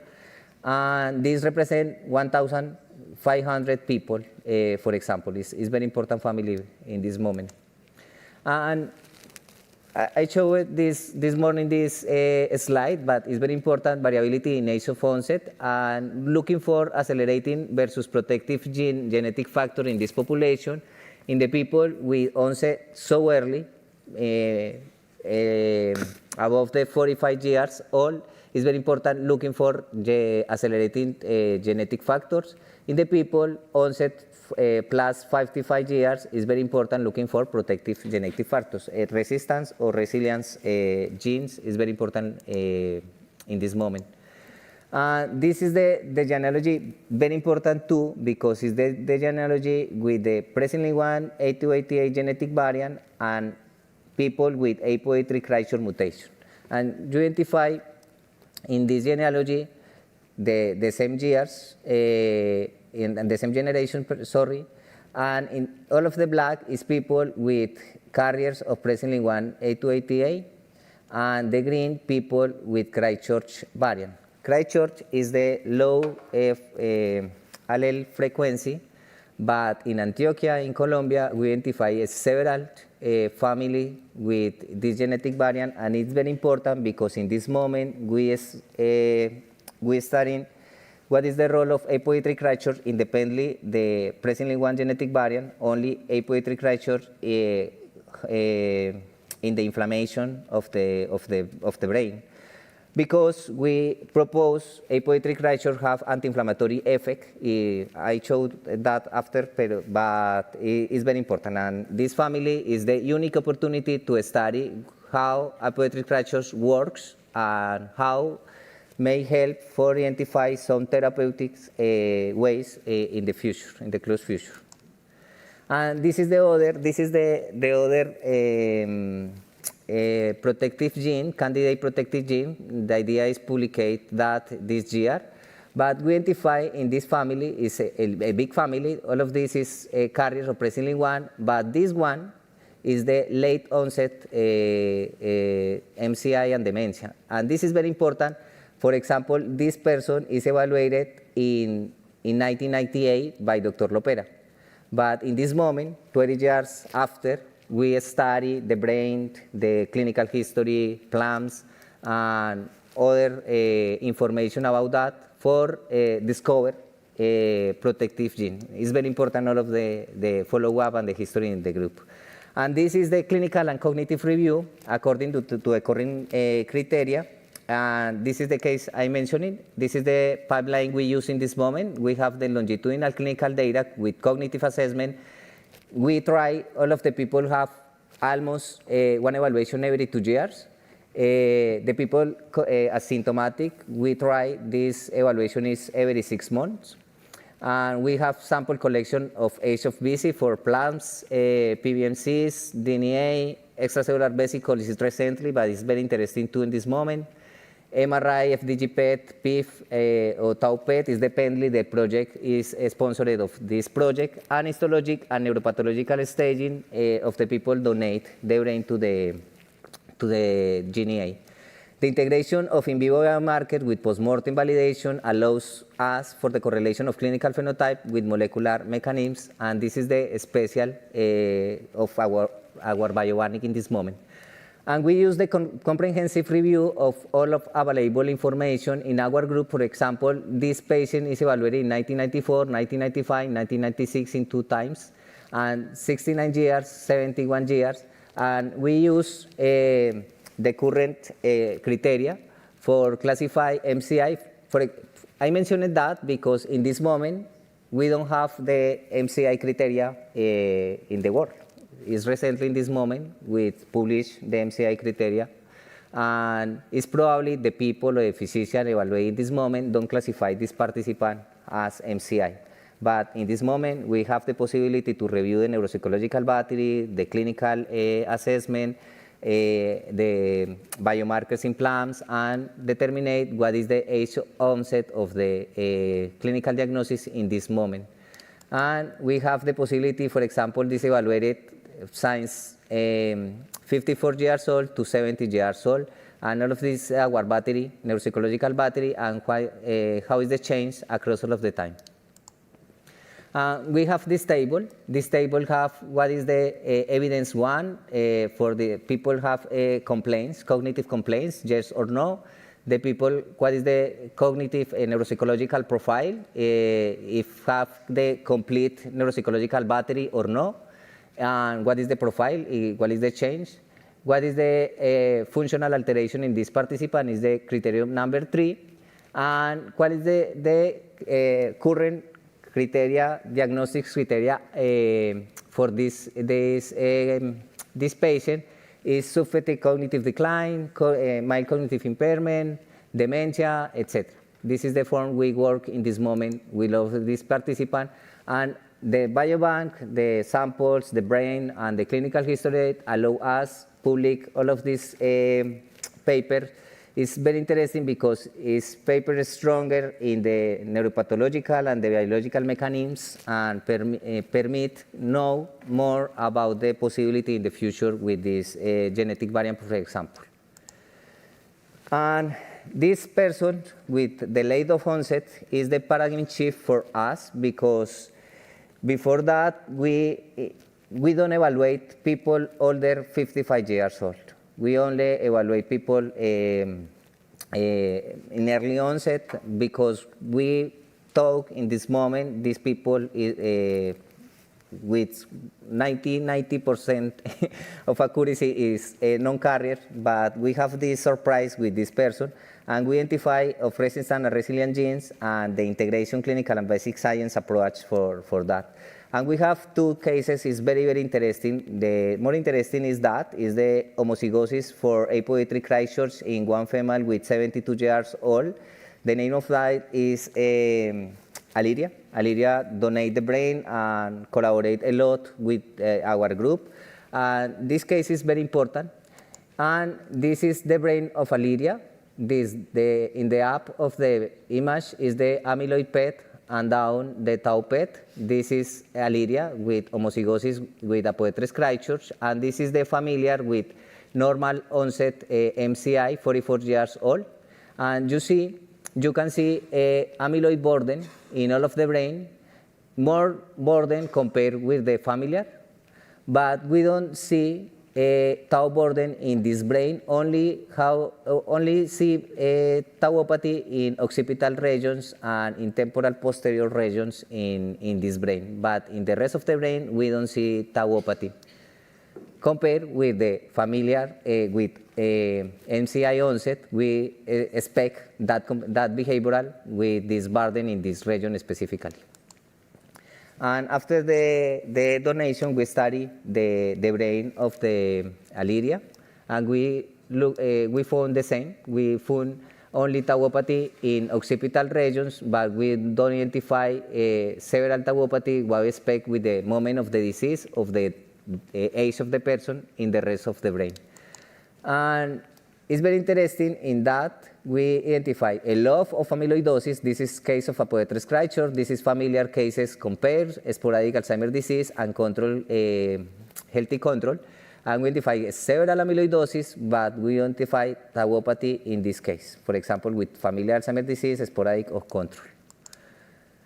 And a poetry scratchers reduce the binding to heparan sulfato, and is the principal mechanism for use or reduce the tauopathy in the brain, and have the modulation of cerebral immune response and reducing the tau spread and reduce all of the pathogenesis in this brain.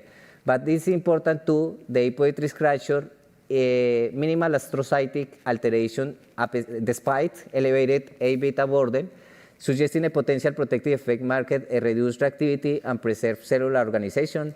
How see here, and this is the red point in all of the layers 1 and 2 or layer 3, or compared with control sporadic or familiar Alzheimer's disease, the amount of GFAP is a marker of inflammation, is lesser compared with other cases of familiar presentation or compared with sporadic or controls.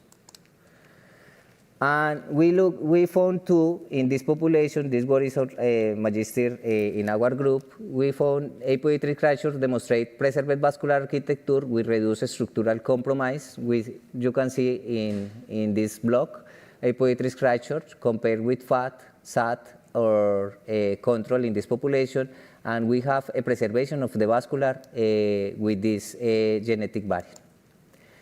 We have a dupe. In the first paper we wrote the heterozygosis don't have protective effect, but we looking and increase the number of people with the genealogy. You can see before the slides. We study 128 participants with heterozygosis for apoetic fractures, and we identify in them the people with heterozygosis have a protection approximately 5 years later than the people with only presently one genetic variant. And this behavior is similar, we observed it in people with ApoE2 genotype with the protection with this genotype.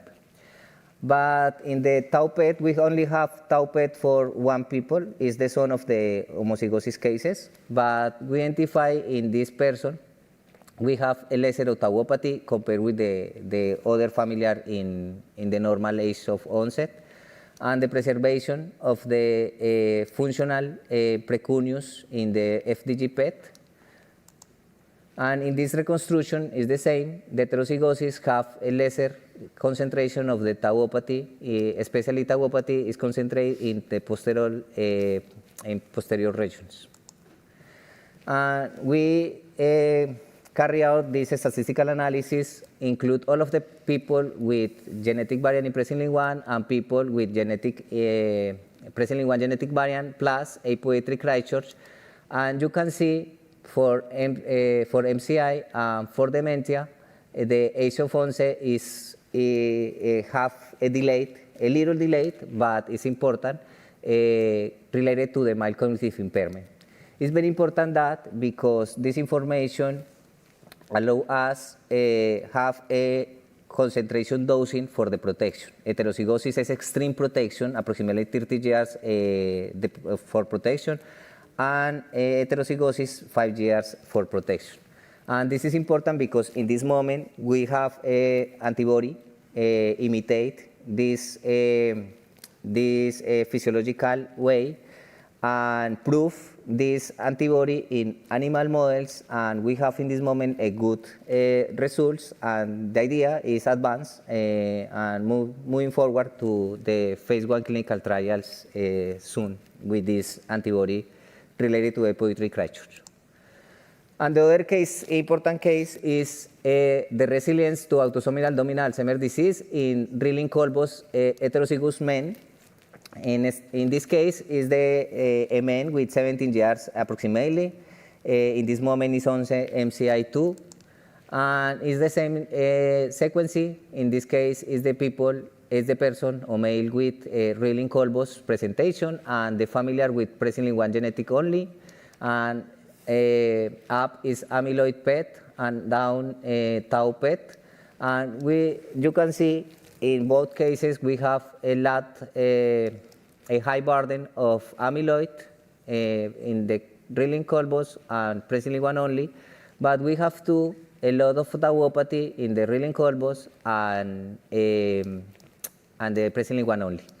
But we can see the preservation of the functional in the FDG PET in the person with Rilling-Colbos in this region in the parietal cortex, in the precuneus, compared with the familiar in this case. And we use this map, this topographical map, for evaluate the entorhinal cortex, because we identify in this image is lesser the concentration in this region. And you can see entorhinal cortex, fusiform gyrus, and inferior temporal gyrus. And this is the person with Rilling-Colbos variant, and in the region entorhinal cortex, we don't see the burden with tau in this region. This is the person with asymptomatic presenting one genetic variant carrier, and this is the region first is identified who is affected with this genetic variant, and this is the person with typical onset of NCI, and the region entorhinal cortex is affected too. But this person with Rilling-Colbos is protective in this region, specifically in this region. And this is the woman with homozygosis with apoetic structures and have a several protection compared with all of the rest. And this is the resume of the mechanisms, the protection of the apoetic structures are Rilling-Colbos. The main mechanism of apoetic structures is decrease the binding of heparan sulfato, and with this reduce the tau propagation in the brain. And Rilling-Colbos increase the DAB1 activation and reduce the tau hyperphosphorylation in the brain. Effect the tau reduce accumulation in the entorhinal cortex, but Rilling-Colbos have a preference or is more located in the layer 2 in the entorhinal cortex. Is the reason is the protection specifically in this region. And this is very important because it's the precisional medicine. If we can have the possibility to protect this specific region, we have the possibility to delay the onset of the cognitive symptoms in this condition. The effect on amyloid beta, greater in clearance in apoetic fractures and reduced vascular deposition, and Rilling-Colbos don't have any effect related to amyloidosis. Microglial and astrocytic modulation is increased anti-inflammatory activity and A-beta clearance. This is the actual study we onset recently for proof what is the mechanism of anti-inflammatory in these people with apoetic fractures, independently the presenting one. Rilling-Colbos modulation of synaptic plasticity in neurovascular impact, reduce cerebral amyloid angiopathy, CCA. The preservation of neural organization is very interesting in Rilling-Colbos because the mouse with this genetic variant, the male mouse, is better behavior compared with the wild type mouse. And the preservation of neural organization is interesting in these cases. And Rilling-Colbos is stronger in males, don't have effect in females. We don't know exactly why, but we only observe this effect in most models males, and in the cases is male, and the sister of these cases don't have the protection. What have we learned from 40 years of research and follow-up in Colombian population with autosomal dominant Alzheimer's disease? Dr. Lopera said, within nature lie both disease and cure. We must learn from it to discover effective protective mechanisms, and we work in this way. And this is the reason we work with the antibody related to apoetic fractures, and we continue looking for other candidates of other genetic protective genetic variants in this population, not only in Alzheimer's. In this moment, we are working to in Casilla frontotemporal dementia. What is our participation in clinical trial? This morning told a little about that. This is the resume. This is the 2024 plan for in the moment. In this moment, we are working with retornetug, lecanemab, and donanemab. Specifically with DIAN-TU, API Colombia with Banner Alzheimer Institute, and IGC Pharma in this moment. And this is the trial we are participating related to Alzheimer's disease specifically. DIAN-TU 001 is use anti-tau, is this drug, plus lecanemab, and it's focused in secondary prevention, and our site have 25 participants in this moment. DIAN-TU 002 is the primary prevention and use retornetug, is other anti-amyloid drug, and we have 40 participants now in this trial. Alzheimer Prevention Initiative 2 is we told this morning, and this is donanemab plus GSM is the prevention, primary, secondary prevention, and we will have 240 participants. Is the monocentric, all of the rest is multicentric studies. And CALMA with EGC-81 is the symptomatic AD for trade aggressive symptoms in this symptomatic population, and in this moment we include 20 participants in this trial. Related to non-pharmaceutical interventions, we participate with Latam Fingers. Dr. Lucia Activelli will talk tomorrow about that. This is the financial with Alzheimer's Association, and in this moment we finalize the intervention in this participant, but we follow up this population. But we include the flexible lifestyle intervention in the half of the population, including the trial, and systematic life intervention, what include physical exercise, nutrition education, cognition stimulation, and medical monitoring in all of this half of population, and follow up with CDR, neuropsychological battery, medical battery, and laboratory for test what is the impact of this intervention in this population. And the idea is will inform the result of this trial in the AEC in July in London. All of this is related to the research, and the last 3-4 slides is related to the community outreach and education. Community outreach is very important, and this morning told about you the importance of the adherence in the clinical trial and the observational study, and the adherence in the population in general. And the community outreach, we goal is to improve quality of life and seek therapeutic, preventive, and palliative solutions for managing structural and functional disorders of the nervous system that affect the population throughout the lifespan and the interaction with the environment. And we have the social plan, and the social plan impact the patient with the art therapy. For example, they have workshops in the writing, drawing, dance, singing, etc. Cognitive stimulation, of course, too. And we have attention with psychiatrists or psychologists for this patient, or specialist consultation for this patient in different cases. And we have other plans for the caregivers. It's very important, the caregivers, because the burden for them is higher in this condition, and we need the caregiver is healthy and have the possibility to collaborate with us, and with support with different workshops, support groups, consultation with psychiatrists or psychologists. And we have other activities with the community. But it's not only in Antioquia. We travel to every corner of Colombia, and if you see the regions we identified, genetic variant is the same regions, and is the same region we obtained brain donation, for example. But we have all of the strategy, medial strategy, and we visited these places for education or caregivers or workshops or different strategies for all of the population, inclusive children's or different age in the population. And related to the education, to train human talent in the field of the neuroscience, from research student groups to undergraduate, specialization, master and doctoral levels, fostering interaction, learning, creativity, and a strong commitment to our university and society. And this is the pipeline For the student integration and training, we have the undergraduate student is very important, and the mentorship loop and the involvement in different activities in our lab. And this is work in this way in master or doctoral programs, or in how worker and advance in the production, and the idea is have stronger people with magister or PhD formation. And finally, with this slide, it's very important too, Dr. Lopera.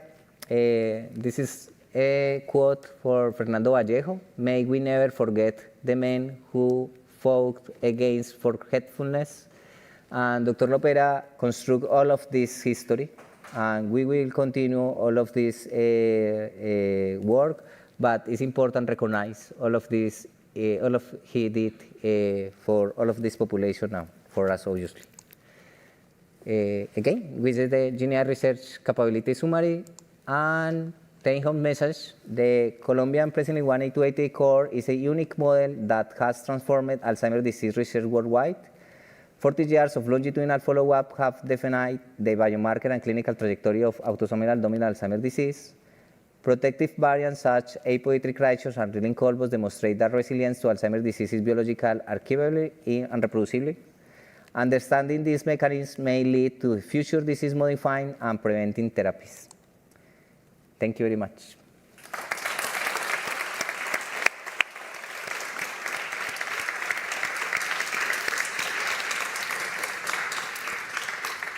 Really impressive, David. Congratulations. Now the session is open for discussion, so I don't know if there's any questions on the room. There is a question in the upper floor.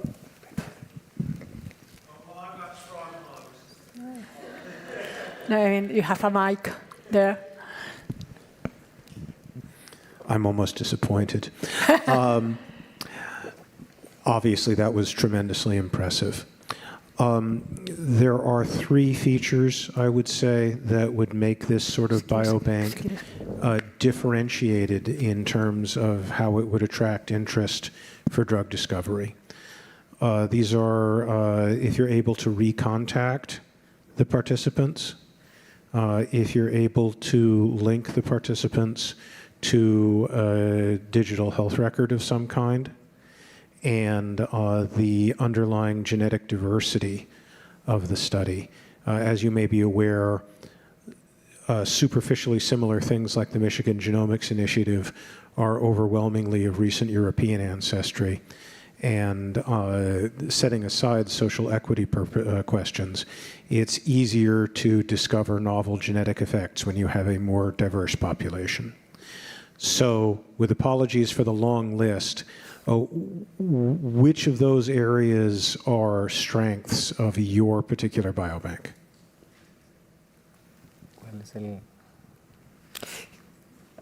Can you repeat the question, please? So, the capacity to recontact, which would enable work similar to the individual targets that you talked about, that was very impressive. Linking to a comprehensive digital medical history, and the genetic diversity of the underlying population. Yeah, the idea, if I understand the question, sorry, the idea is we identify any case with early onset, we rapidly structure evaluation and take blood samples and include in the program of the neuroscience group. And after we have the confirmation of the genetic variant, we organize the meeting with all of the family for informing what is the condition and what is the importance of the include of the program, and what is the program, what is the possibility of the projects, what is the possibility of the trials. And we onset the work, all of this family, and including the follow-up, all of the projects. Here is the strategy in this moment. It's very important, all of the condition and all of the media. For example, Dr. Lopera, in middle of the COVID-19 pandemic, some people in the south of the country wrote an email Dr. Lopera, I have Alzheimer in my family, my dad, my uncle, my grandfather. And Dr. Lopera interested in this email. And only in the email identify the autosomal dominant pattern. We require for them, obviously it's in middle of the pandemic, we don't have the possibility to travel for this region, but we require the blood samples and looking for the genetic variant. And in this moment, the laboratory carry out the samples, no identify any genetic variants. But what happened in this moment? Dr. Lopera said, it's impossible. It's impossible with the pattern of the family, they didn't have anything present in one genetic variant. And send the sample for other lab, and in the other lab, they identify one of these, the genetic variant we reported in this slide. What is the message? We need to structure the pedigree. The pedigree is fundamental because the pattern of the disease, we learn a lot in this image. And rapidly looking for or carry out the proof because the families lose constantly. And we need to take several phone numbers and several contacts and continue the contact with this participant and notifying rapidly what is the result. I don't know if I answered your question. Sí, tienes posibilidad de reclutarlos rápidos porque tienes contactos con ellos, a los que tienes reclutados. No, it's a challenge for us because in Antioquia it's easy for us because all of the neurologists, psychiatrists know the group and remit all of the participants. But in the other sites, it's not the same. We need to travel to the sites, have a conference. In all of travel, we perform a conference for the community and the conference for the physician or hospital, local hospital, or the people, because we need to educate this personnel for remit or identify this population. But it's a work step by step. It's different in Antioquia. Dr. Lopera have 30 years ago worked with all of the population, training all of the physicians. But in the rest of the country, it's not the same. No estáis conectados con electrónica. No. Great, thank you.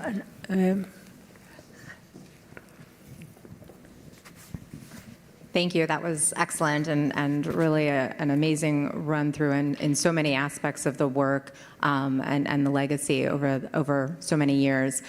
One question I have is in this particular presenilin dominant mutation, do you think there's something, I think in one of the presentations earlier this morning, there was the discussion on how each of these mutations has a slightly different biological implication. And so do you think there's something unique about this presenilin that gives rise to the resilience genes that, between Christchurch and Reelin, where maybe we're not seeing those with some of the other mutations? And what does that maybe tell us about the mechanism? A good question, thank you. We don't understand, for example, what is the protection in CADASID with Christchurch variant, but we think the vascular protection is very important and share the common way in some pathologies. And related to the presenilin 1, we only identify Christchurch in the Paisa mutation. We don't identify this genetic variant in other presenilin 1 variants in Colombia. Yesterday I talked with Dr. Raquel, and they looking for Christchurch here, and maybe only in one person. It's very rare. It's same mutation. It's very rare.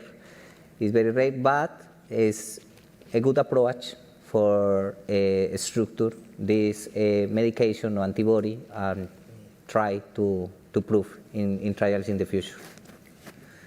preguntaba también si hay algún elemento fenotípico que haga diferente la mutación paisa de otras formas genéticas de autismo. No, related to the phenotypic profile, the presently one paisa mutation, it's difficult because the other families is smaller families, and we only have one case affected, 2 cases affected, and in the paisa mutation we have in this moment 200 or plus people affected and disease and donate, and we know a lot for this condition. But the other genetic variants, we only have the age of onset and some symptoms, for example, seizures or psychiatric symptoms, but the numbers is lesser. We participate with DIANOPS. In DIANOPS, we have 70 people involved for different genetic variants. In this moment, we carry out analysis for compare biomarkers in plants, CSF, PET, and we know more about this difference between the genetic variants in Colombia. But the number is lesser, and it's very difficult in this moment. We have a statistical difference and only descriptional findings. But we were in that. But for now, we don't have this data.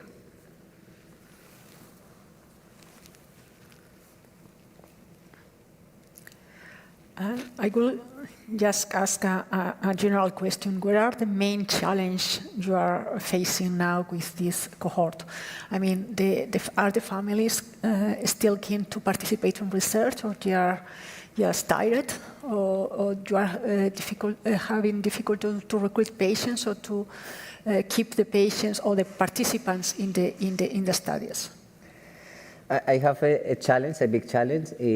For example, in NeuroKids project, we propose involved 200 children in this project, but in this moment it's very difficult to obtain carriers in this age because for different reasons. I mentioned it before, we didn't, in this moment, genetic counseling in this population, but the people didn't have children, and we have lesser children.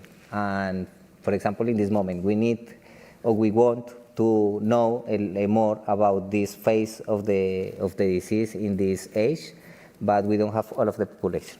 This is one challenge.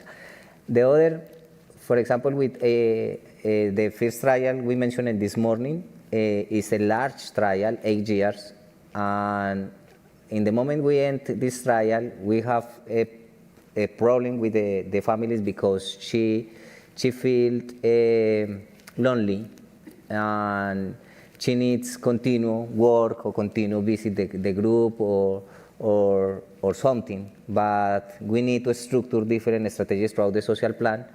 But the people is commitment with the research and continue work. And for example, for this new trial, we don't have any problem with the recruitment, different with the first trial. But in this moment, we have all of the population.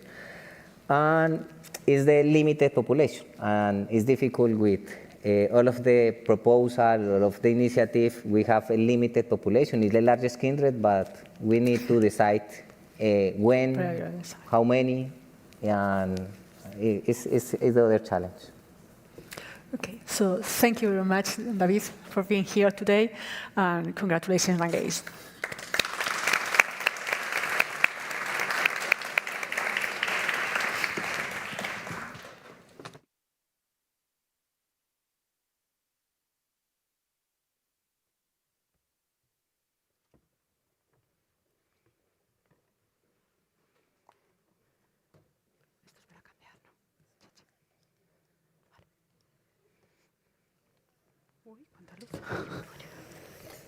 So thank you.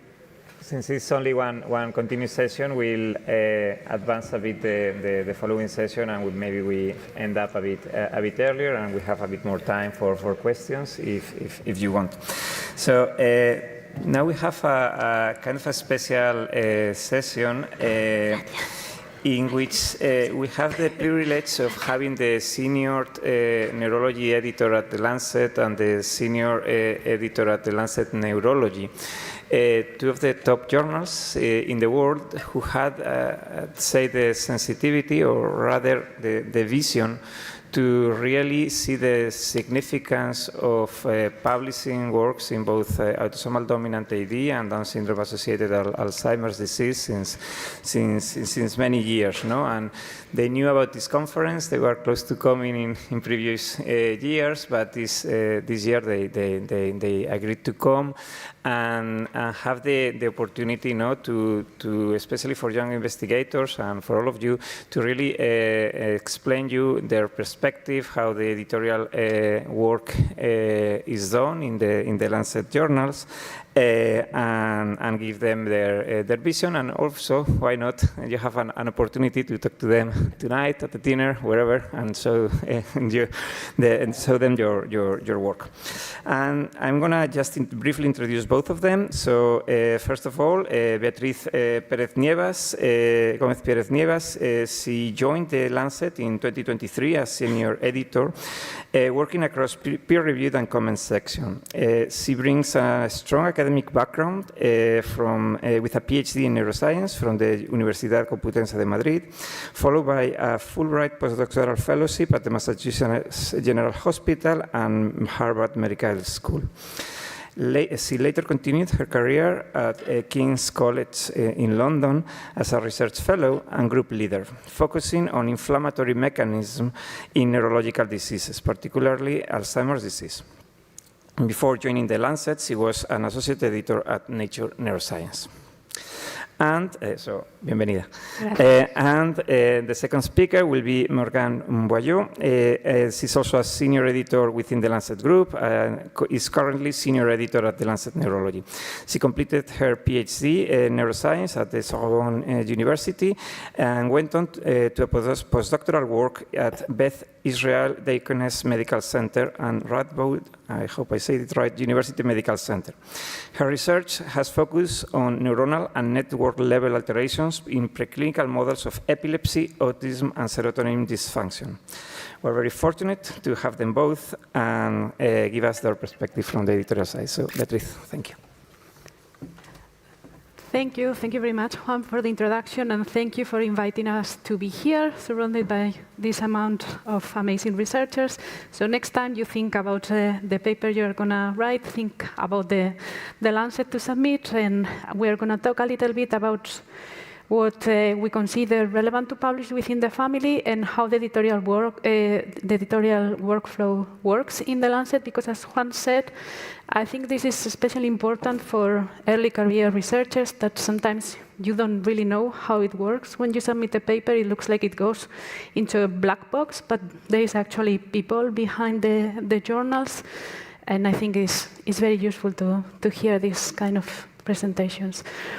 And I will also mention a little bit of what we've published in the Lancet in the field of Alzheimer's disease more generally. So the Lancet is a journal that has been on for more than 200 years. It started, yes, as the Lancet journal, but now it's a family of journals that is more than 24. I think in the last time there is specialty journals and there is also regional journals. So when you have your research prepared for submission to a Lancet journal, I think it's very important to understand who you are talking to, what is the audience that you want to read your paper, and have a look in the websites and see what is the scope of each of the journals, read the guidelines, and think about the story that you have in your hands, how novel it is, how powerful it is, and then aim for the journal that is more likely to publish it. I also suggest sometimes to aim a little bit higher and see. In particular, in the Lancet, we are very strict with publishing guidelines. So we follow COPE and ICMJ criteria for publishing. So we always suggest to have a look at these websites as well. In terms of content, besides the articles, which we call original research, the red in the journal, it usually appears in red. We also publish opinion pieces like comments, editorials. We also want to be very much part of the conversation that is happening in the research community, so we encourage submission of correspondence. We also have perspectives, news in the form of Word report, and we also have a lot of review pieces in the form of health policies, viewpoints, reviews. We are now also expanding into more multimedia content in the era where attention span is so short, and some of our podcasts are really fantastic. I remember I was going to, for example, to an MSA conference, and I didn't know anything about it, and I listened to a podcast from the Lancet Neurology, and I was up to speed in the time that I listened to the podcast. I highly recommend it.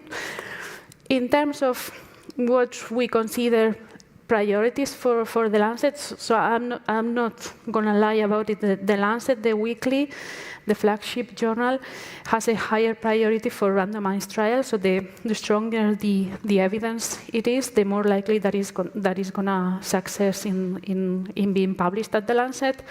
So that's how it works, basically, randomized trials, then interventional trials, large meta-analysis, but we are also very interested, and in particular in Alzheimer's disease, I think there is a lot of value in cohort studies, and you've seen that we've published some very good cohort studies from people in this audience. Some of the journals, they do publish post-hoc studies from other articles, and what we don't publish, and we used to publish, is trial protocols or methodological studies. So as I mentioned, what we look for?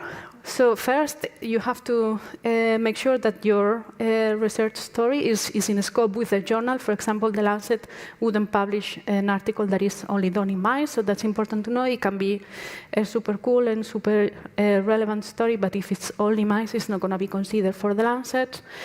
Then you have to consider how important is the question that you are addressing, like if it's going to change the clinical practice, if it's a new treatment or a new prevention technique, which population is going to be benefited from this intervention or this funding, and how it increases the knowledge of a certain disease, and how strong this evidence it is. We also consider very strongly pieces that can have a relevant, can affect policy or society. But as I mentioned, how robust your study is something that we look at it very carefully. So, for example, sample size, study design, follow the appropriate follow of the consort guidelines. So all these things, they need to be there in the paper. We are also very, very careful with responsible reporting in all our papers. If you look at the abstract, all the information is there, so people who don't have access to the full paper, they can get a clear idea of what the trial is telling, and we absolutely need ethical approvals and consents in place, and an appropriate prospective registration of the trials. So as I mentioned, these are the main types of studies that we published.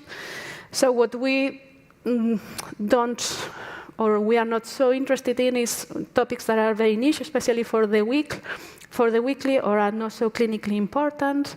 If it's the question is not well thought, or it's an inappropriate endpoint. For example, in the Lancet, we always tend to look at the clinical outcomes. So, for example, changes in brain image is not such a priority as, for example, changes in cognition. So that's something that is important to have in mind. We always look for a clinical outcome, and there is a reason for that. It is because many times those trials that don't have a clinical outcome are positive, but then doesn't translate in a benefit for the patient, so, which is what is more important for us. So we always want to have the proper comparator group, and as I said, it needs to be appropriate power to be able to conclude the results. We are not keen in studies that rely too much on ad hoc or exploratory analysis, it's fine to include them, but just say that these are the exploratory analysis, and we never include them in the abstract. This is, some researchers hate this, and they want to insist on having that in the abstract, but it's just not in accordance with the guidance, so we don't. And as I mentioned, all the trials, they have to have a protocol and a proper registration. And we are also very interested in having patients or community involved in the study design. So if the primary outcome is not relevant for the patients, we are not so interested. If you have someone with lived experience that have looked at the paper, or patients groups that have been involved in the design, that adds a lot of points. We don't like what we call salami slicing, is when you have a study and you submit one piece here, one piece there. We want to have a look at the whole story. So when you are preparing your manuscript to submit to us or to any other medical journal, as I mentioned, please follow the appropriate reporting guidelines. Equator, you can have a look online. It should be, our readership is very, very general, and you have to think about the GP in Birmingham reading your study, so it should be very, very clear and very easy to understand. You should provide the appropriate statistical test and analysis. There will always be a statistical reviewer.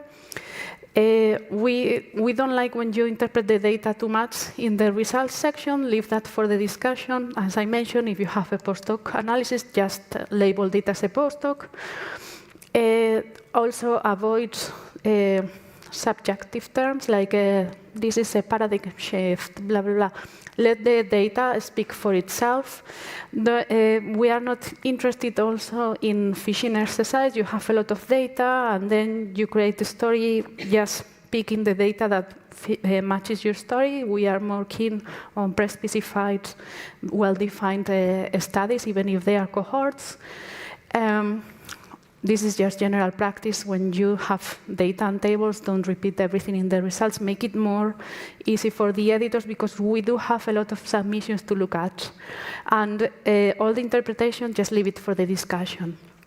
Something that I always like to remind people when I give these publishing talks is about the cover letter, because you have all your research, you've prepared your paper, but the final step, you are too tired, you just want to get rid of your story. But I have to say that a good cover letter can make a huge difference for an editor to have at your paper with a little bit more of love. So these are just my personal recommendations. Get the journal name right. We get a lot of cover letters addressed to New England. It's fine, but just be mindful. We are not going to reject. It's just one point to have in mind. Describe your findings and the implications very briefly with 2 or 3 sentences. You can suggest reviewers to us. We always take some of the reviewer suggestions. We never send to the reviewers that you have excluded. I know that some people wonder if that happens. That absolutely happens. If you discuss the paper with us in a conference, address the cover letter to us and mention that you've discussed this with us. Let us know if you want to present your data in a conference. We're very happy to accommodate simultaneous publication and things like that.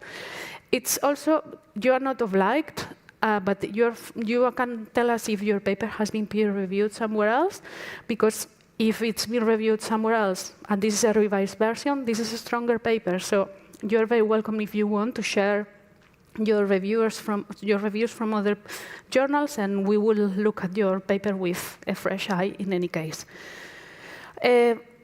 Just don't duplicate the abstract, and don't oversell the importance of your findings. Do not write more than 1 page, and it's fine to exclude people. Just don't exclude the whole field, especially if you work in Down syndrome, Alzheimer's disease, dominant. Like if the field is small and you're excluding everyone, you're just making things very hard for your paper to move along the review process. So I'd like to share this example of a cover letter. This paper was on, it's published now, so I can say it, but it was on when you break a leg, if you put the weight on your leg, 3 weeks or 4 weeks, it was time to be able to put weight on your leg. So this is totally out of my expertise. It sounds boring, but the cover letter was addressed so well. It was short, and it was telling me, like, why it's important for patient, why is this study strong, and why this should be for the Lancet and not just for orthopedic surgeons. So this cover letter, I thought it was a very good example of how to write to the editor that knows nothing about the topic and make sure that the research that you have is worth of getting reviewed. So once you submit your paper, you have everything. The Lancet works similar to other journals, but there is also some differences. So it typically, when it gets submitted, there is a quick quality check, and some of them are rejected because they don't meet the minimal criteria, but it's typically assigned to an editor. This editor will read and will decide if it's worth discussing further, or if it's out of the scope, or it's just too incremental, of reasons to just reject. If we think it's worth discussing within the whole Lancet family, we take it to a pre-review meeting where the editors from the Lancet meet and discuss papers, but editors from specialty journals, they can also comment and they have a look at the paper. So then if it's good enough, or we think it's worth looking for expert opinion, we send it to peer review. If after discussion we think it's not, we reject it. But we can also transfer before sending it for review to a specialty journal to have a closer look. After it's peer reviewed, we take it to an editorial meeting, and I think this is what is a bit different from other journals, is that all the editors from all the specialties, we discuss papers, and we make decisions more or less collegially, and we decide if we are going to invite a revision, and the revision can be sent back to review or not, and it can be accepted. And something that I also like to mention is that you can appeal the decision. This is not something I knew when I was a researcher, but sometimes we make mistakes, and we are very happy to consider the decision again, and these appeals are always discussed with the editor-in-chief. So I think that you are familiar with the peer review process. For us, we send them to 3 clinical experts and then 1 statistical specialist. Then all the comments, as I mentioned, are collected, and we present it in a meeting, and we discuss.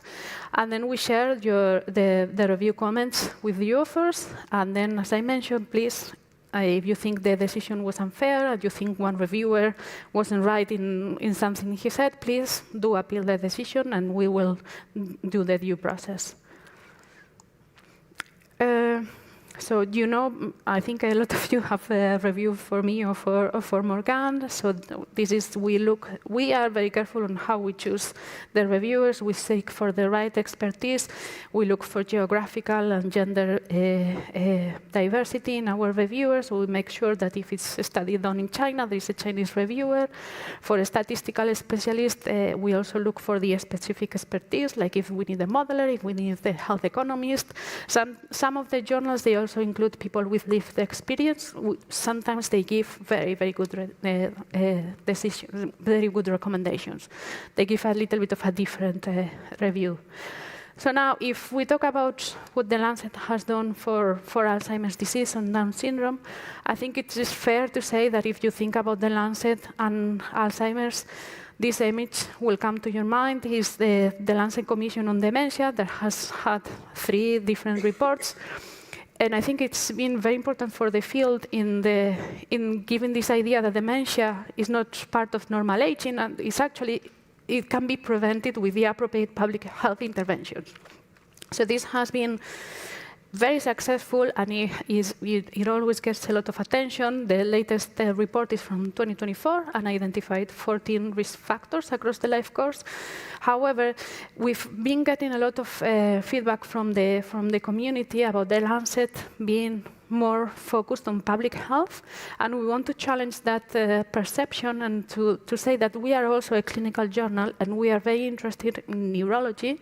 We actually launched this special call for neurology papers, and it was very successful, and we have a lot of papers that will be published in the end of May, and we may have to have a second part of the special issue because we got a lot of very good papers. So we just wanted to say that, yes, we are very interested in public health and prevention, but also in clinical content. And one of these papers that came from this call was, for example, this is just to show you, yes, we are interested in RCTs, even if they are negative. I think you are all very familiar with the Vogue trials that were unfortunately negative, but we still think that these negative trials that are so awaited deserve a proper discussion and the prominence of any trial, especially considering how many patients were involved in this trial. But also, we are aware of all the latest findings and all the advances that have been happening in the community of Alzheimer's disease. So we've commissioned the therapeutics piece on the new anti-A-beta drugs. And very importantly, last September, we published this Alzheimer's disease series led by Frisoni, with some of you included in the authorship here. And this series is a very clinical series that explains a little bit what is the new advances in diagnosis, biomarkers, what are the treatments, and importantly, what are the controversies in Alzheimer's disease, how the population and the clinical data kind of come together and a way forward for the Alzheimer's disease field. In terms of Down syndrome, as I mentioned, we are very interested in cohort studies that are strong and can help us understanding the knowledge of one disease. This is one example from Juan. It's from 5 years ago now, I think, or a little bit less.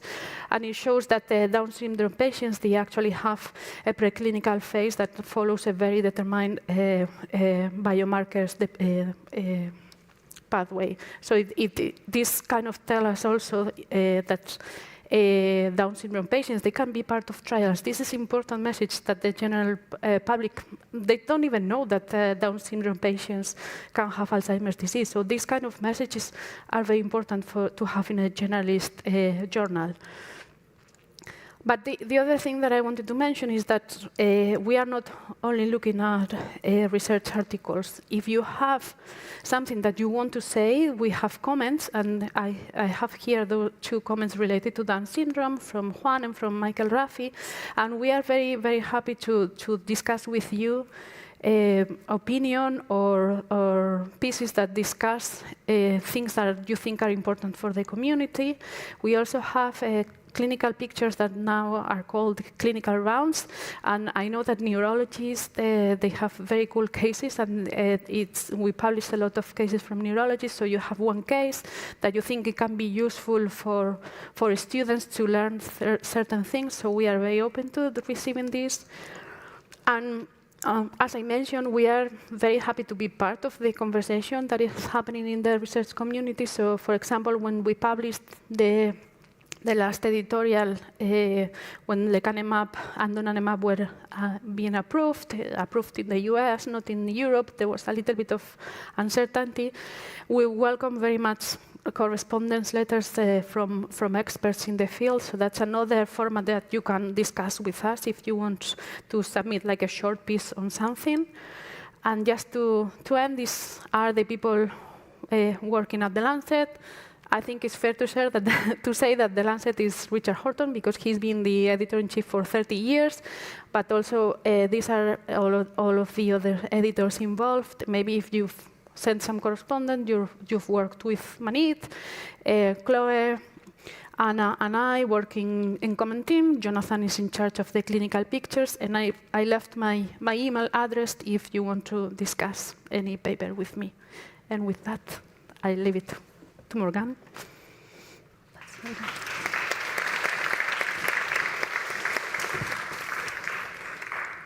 Okay, so muchas gracias por invitarnos. It's really a pleasure to be here today in beautiful St. Paul Hospital and for this great meeting. So I'm Morgan, a Lancet Neurology editor.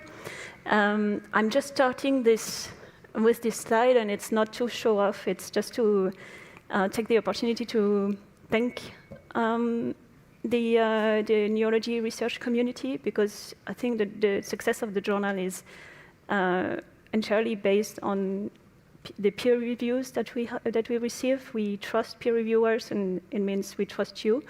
That's something that Elena Becker-Barroso, the editor-in-chief of the journal, always says, and I think it's true with my very short experience of the journal, that the peer reviewers are making the journal successful. So yes, just a quick overview on my talk, but I will try to limit the repetitions with Bea's talk, because most of what she said applies to our journal as well. So I will be quick, and we leave some time for the questions. So yes, she already presented that briefly, but this is basically how the group grew from just a single paper until 2000 to a group of almost 25 titles. And I think it's maybe, again, the talk is mainly for young researchers, because I think that many of you already know all of that, but maybe it's helpful for young researchers. We have a lot of titles that you could consider, and I encourage you to look at the scope. So we have e-biomedicine for translational research, e-clinical medicine. We have the titles on Lancet Regional Health, one for Europe, one for the Americas, also one in the Western Pacific, basically all regions of the world. And I think maybe digital health might be also of interest for some of you.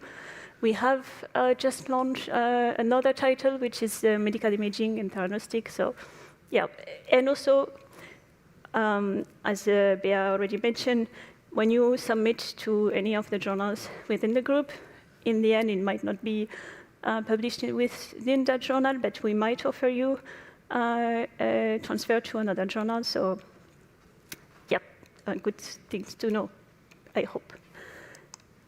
Okay, so that is not, the point is not to tell you about the global burden of neurological disorders.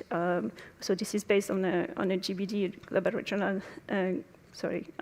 global burden of disease study that we published in 2021. It's just to explain a little bit more about the scope of the journal. And this is about, actually, sorry, this is the laser, yeah. This is the burden of conditions affecting the nervous system, not only on neurological disorders, but I have highlighted some of the main neurological disorders that we are interested in, because they are very prevalent.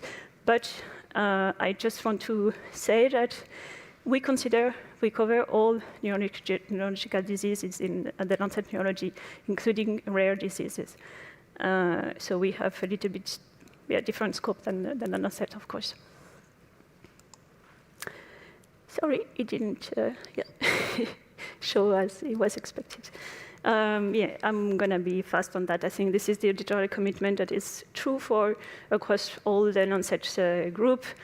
And we try to have published studies that have a high impact, especially for Lancet Neurology on medical change, medical practice changes and research. We always try to have a speed of publication. Sometimes it's less easy than others, but that's what we try to do. And we also, as the Lancet does, we also try to highlight the content that we publish. We have also a podcast, and we are present on social media, etc. So let's go to the core of the presentation, which is about editorial decision making. And again, this is really for young researchers. So an important part of when we receive submissions is really to look at whether this is for us or not. And when you want to publish your research, really think about what you want to say and to whom. So what is your readership? What is your what is your readership basically? And I think for DSAD neurology, it's clear that our prototypical readers are general neurologists who are not experts in specific in Alzheimer's disease or stroke, but they want to know about how the research is evolving, because this is going to impact their practice within 5 years, let's say. So think of if you submit to us, think that you want to address a general neurologist. So there are tips before submissions. Please check our information for authors, because you will see what types of articles we publish and how we what are the guidelines basically for each article. So we will publish original research articles, and for randomized clinical trials, it's 4,500 words. For observational study, it's less. We also have different type of reviews. And you will see all of this information. So I think it's helpful when you start writing your paper, check that first, and you can always ask us if you have any questions. A second step that Bea already mentioned is please ensure that you report your findings according to the Equator guidelines. So this is very helpful, and this is very crucial for science. In terms of reproducibility of your findings, and also very helpful if you report your findings according to those guidelines. They are more likely to be used later in meta-analysis and things like that. So don't skip this part, because that's quite critical. And you have guidelines specific for randomized trials. Those are consort for observational studies, those are strobes, etc. So have a look at this site if you are not still aware of those. Okay, so let's go to what are our priorities.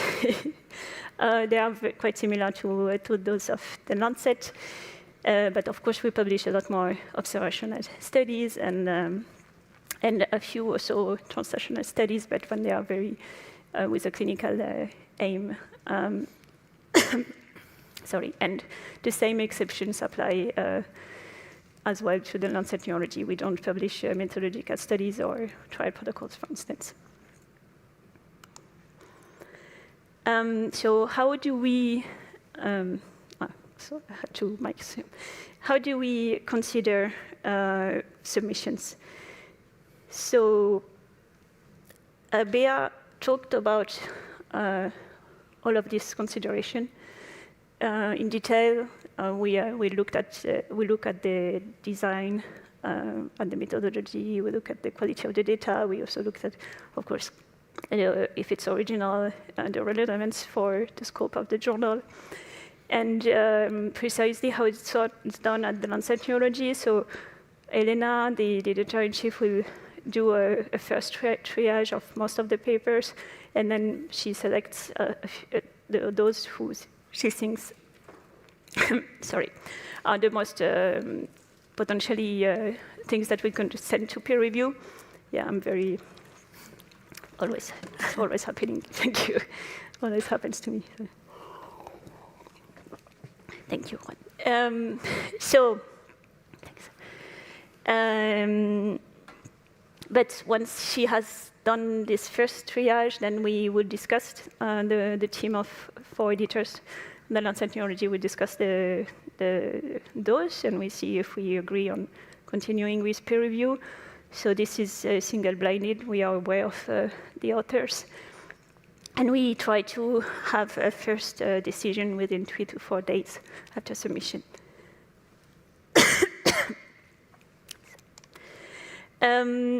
Okay, so this slide is a bit too soon, but basically this is once we had send it to paper to peer review, and we receive the reviews. Then we will discuss it. We will discuss the paper with the Lancet group as a whole. So meaning including editors from the Lancet and other journals. So this is really a collegial decision. And yes, as you can see that about 10 years ago, there were not many people. Now that things have changed a lot. The group is more than 200 people, not all editors, but it's very big. But we have these meetings online. So now I live in Valencia in Spain, and I can work for the Lancet Neurology. And yeah, but the core principle remains. We are making a decision collegially. This is a little bit disorganized slides, sorry, but it's just to say the same thing that they are presented about how we evaluate papers. We also, at the Lancet Neurology, we also have 3 clinical reviewers and 1 statistical reviewer. And then this is the usual process of peer reviewing. And the reality of our publication rates now, today, is that we have less than 20% of our papers that are sent to peer review, and less than 5% that are accepted in the end. And this is because there are many more. The number of submissions increase every year, I think, which is great news because it means there is more research done. But yeah, when you're on the other side, it's less fun, of course. All right, and then I'm gonna move to the last part. So I just want to highlight the fact that we don't only publish everything that I mentioned until now. It is about original research articles. So this is what we call the red section. But we publish many other type of content. And of course, we publish the green section, which concerns reviews, rapid reviews, and just a shorter review, and also a lot more on the last 2 to 3 years evidence. So if there are several important studies published in the last 2 to 3 years, maybe that's worth a rapid review. We also publish personal views and policy views in this section. And I just put this quote here, which I will attribute to Thomas Walkley, the founding editor of the Lancet. I'm not sure it's true, so I apologize. But I think it's good because it also shows a part of the content of what editors, at least at Lancet Neurology, we try to do is also maintain a sense of community, which is important maybe, or we think it is. So we have also this in-context section where we publish profiles of established professors, of lifeline of younger researchers. We also discuss book reviews, film reviews related to neurology, and also we have focal points, which is basically the history of neurology. So all of that, maybe if you have some ideas, you want to write a column for us, just send us an email. And otherwise there are the typical sections, which are comments that are mostly linked to our research, the research articles that we publish, and so we always try to invite a comment to contextualize the research, and if there is debate, it's good to get that published. Also, if there is a point during the peer review that might not have been very completely clear within the revision, maybe it's a good way to discuss that in the comments. And then correspondence, the correspondence that we received on the papers that we published. Okay, it looks like my last slide. It's not, but what I presented before. By the way, I think you can see, sorry, I forgot to mention that you can see this was from June 2020, and there is a lot of content on COVID-19. I didn't update this, but basically the content has not changed. The sections have not changed, but please, if you think that you, as a reader of the journal, if you think that we are missing something or you have feedback, suggestions, please tell us, because that's important for us to know. So I will just finish by highlighting a few examples of the papers that we publish.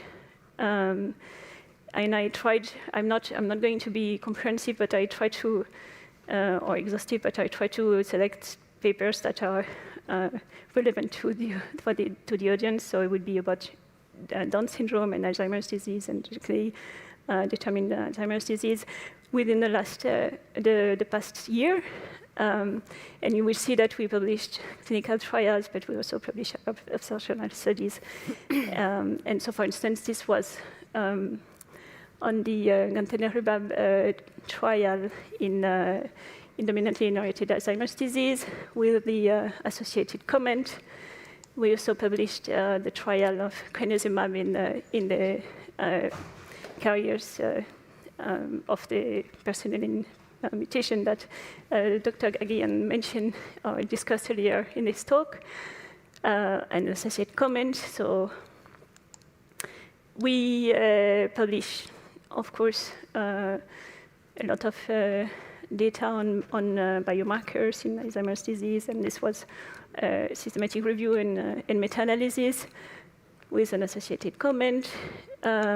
We publish also, as I said, observational studies.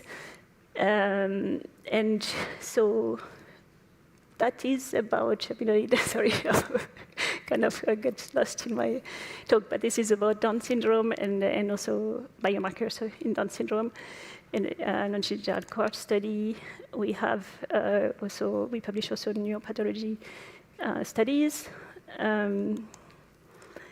And yes, more on amyloid PET and prediction for cognitive impairment, etc. So we, as I said, we also have this green section about reviews, and in this case, it was on Down syndrome and Alzheimer's disease, and policy view that we recently published on the treatment for Alzheimer's disease in the US. So, yes, that's just about, to show you the breadth of our publications. So we have link comments, typically, for papers, but sometimes also we would publish different types of, slightly different types of comments. When we see important studies published in other journals, we would invite someone to write about it. In this case, it was about the Lancet series on Alzheimer's disease. We have also insights that I've not spoken about, but this is also a way for researchers to highlight their research that might not fit into a original research articles. And finally, if you allow me, I will just take two slides to discuss other section.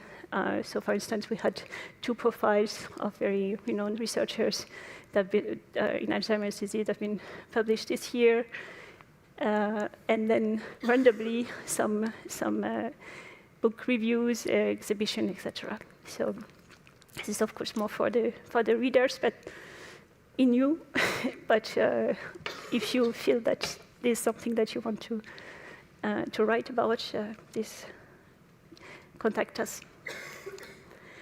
And yes, that's the last slide this time, and it's just to name my colleagues, Elena Becker-Barroso, who is the editor-in-chief of the journal, Laura Hart, who is the deputy editor, and we are two senior editors who are basically handling the peer review articles. And if you have any questions, you can ask them now or also send me an email later. Thank you.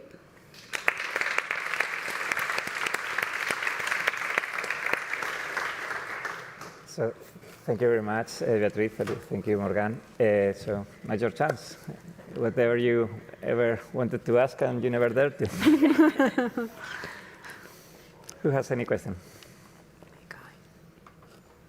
While the people ask, I want to make a conversation we were having over lunch to make it public a bit. No? So for the Lancet, what is your view on the prominence that neurology in general, Alzheimer's in particular, has within the Lancet as opposed to oncology and cardiovascular diseases? And for you, Morgan, what's the weight that Alzheimer's has in the Lancet Neurology, and what are your prospects for the next years? Is it something that's growing? Do you think that we already take our share? What's your thoughts? I can say for the Lancet, I think oncology is a different beast because, as we said, we are very interested in RCTs. So I see my colleagues when they go to conferences, and they have to literally go through hundreds and hundreds of trials to see which are the trials that are more relevant. That doesn't happen to neurology. We don't have so many trials, but at the same time, neurology is very well cited. If you look at the New England JAMA and Lancet papers, and you look at the top 10, neurology gets a lot of attention and gets a lot of citations, and I think in particular Alzheimer's disease, it's a very strong topic, and also the burden of the disease is only increasing as we age. So from our perspective, we are very happy to try and increase the attention that we are giving in a general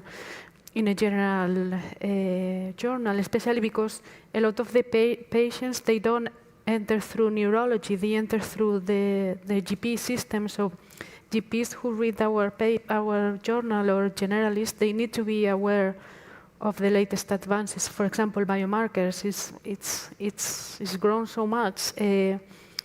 So I think we are slightly changing the perception that neurology is important not only for the burden of the disease and the importance for the patients and for our readers, but also it does very, very well in terms of citations. So maybe we don't have as many trials, but the trials that are there are really important, and cohort studies are helping us understanding the disease and who is more vulnerable and who isn't, who is going to respond to the treatments and who isn't.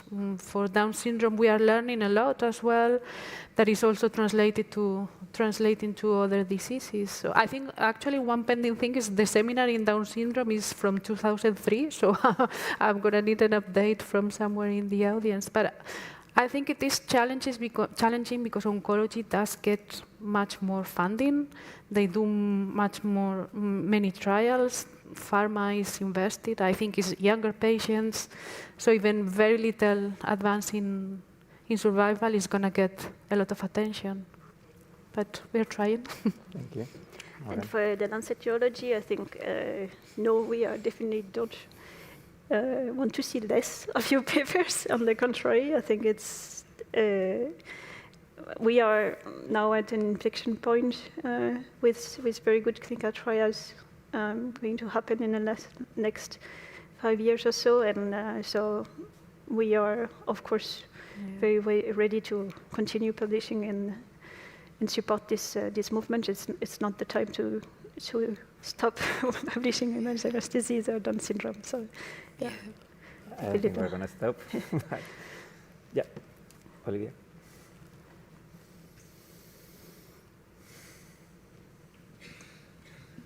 Hi, thank you very much. Thanks to the organizers for having this session and to you guys for presenting. I think it's very refreshing to hear from the editor's perspective. So thank you very much for that. I just wonder, so do you recommend contacting the editor before submission, or do you prefer that it goes through the proper process if you have doubts whether it's within the scope? If you have doubts, I'd say contact the editor. If you have the paper ready, submit. And because the reality is that we do get a lot of emails. But now we've discussed the paper in a conference and we've met in person, definitely email me and I'm going to say, well, listen, this is a little bit borderline for us. Why don't you try this other journal? But if you, I try to always answer everyone, but if your paper is ready, I'd say just submit it. If you've discussed it with me or you know me, you can address it to me in the cover letter and I'm going to get it assigned. But if you have doubts, definitely discuss with us because we are going to help you not waste a lot of time because sometimes, I don't know, if there is no, for example, for some of our things that we do, we need an external validation. We know this is very challenging and not everybody can afford to do that, but we are not going to publish it. So maybe it's great if you contact us, especially if you have our... Especially at an early stage of the writing process. Yeah. And how do you prepare it as well? For example, I met in Copenhagen with these researchers that had lots of data. And it's very good to discuss with them and tell them, listen, you need to tell me a clinical story so I can have a look at the data. Maybe you can select this bit and just tell me an easy story. So I recommend, yes, to discuss with editors because we are here to help you. Yeah.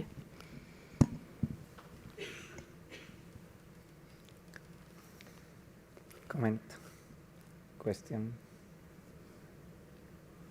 It's all right. Any final advice? I think I recommend to always go a little bit higher than you think your paper, because you never know and you don't, as we discuss how we look at papers, we discuss them within all the family.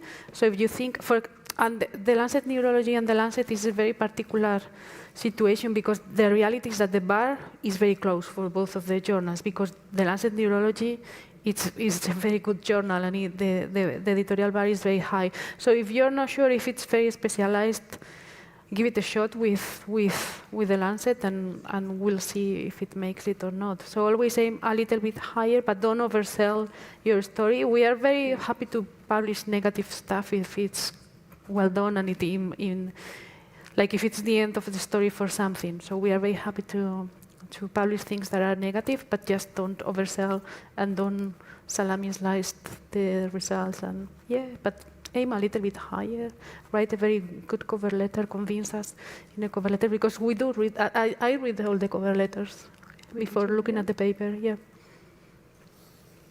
Okay, if there are no last-minute questions, so we'll finish the day. You know that those of you that registered, there is a visit to the Sagrada Familia. It's interesting because we are commemorating the 100th anniversary of the death of Gaudí. So this is, and a few weeks ago, the Christ Tower, which is the biggest one, was completed. So you'll see it. I mean, so it's a nice visit. So that's at 6 p.m. And as I said, there is no way you can miss it. It's just walk around the Avenida Gaudí, and there are plenty of bars there, so you can have a coffee, tea, beer, whatever, at 6. And you have to go on your own. Those that register for dinner. The dinner will be at 8:30, yeah, 8:30 in the same restaurant we had it last year, so it's restaurant Barceloneta, and so there, when we get there, we'll have a drink so we can mingle a bit, and then we'll have a sit-down dinner in the port, and it's a nice restaurant for those that don't know it, and yeah, and we'll see you tonight. So thank you very much.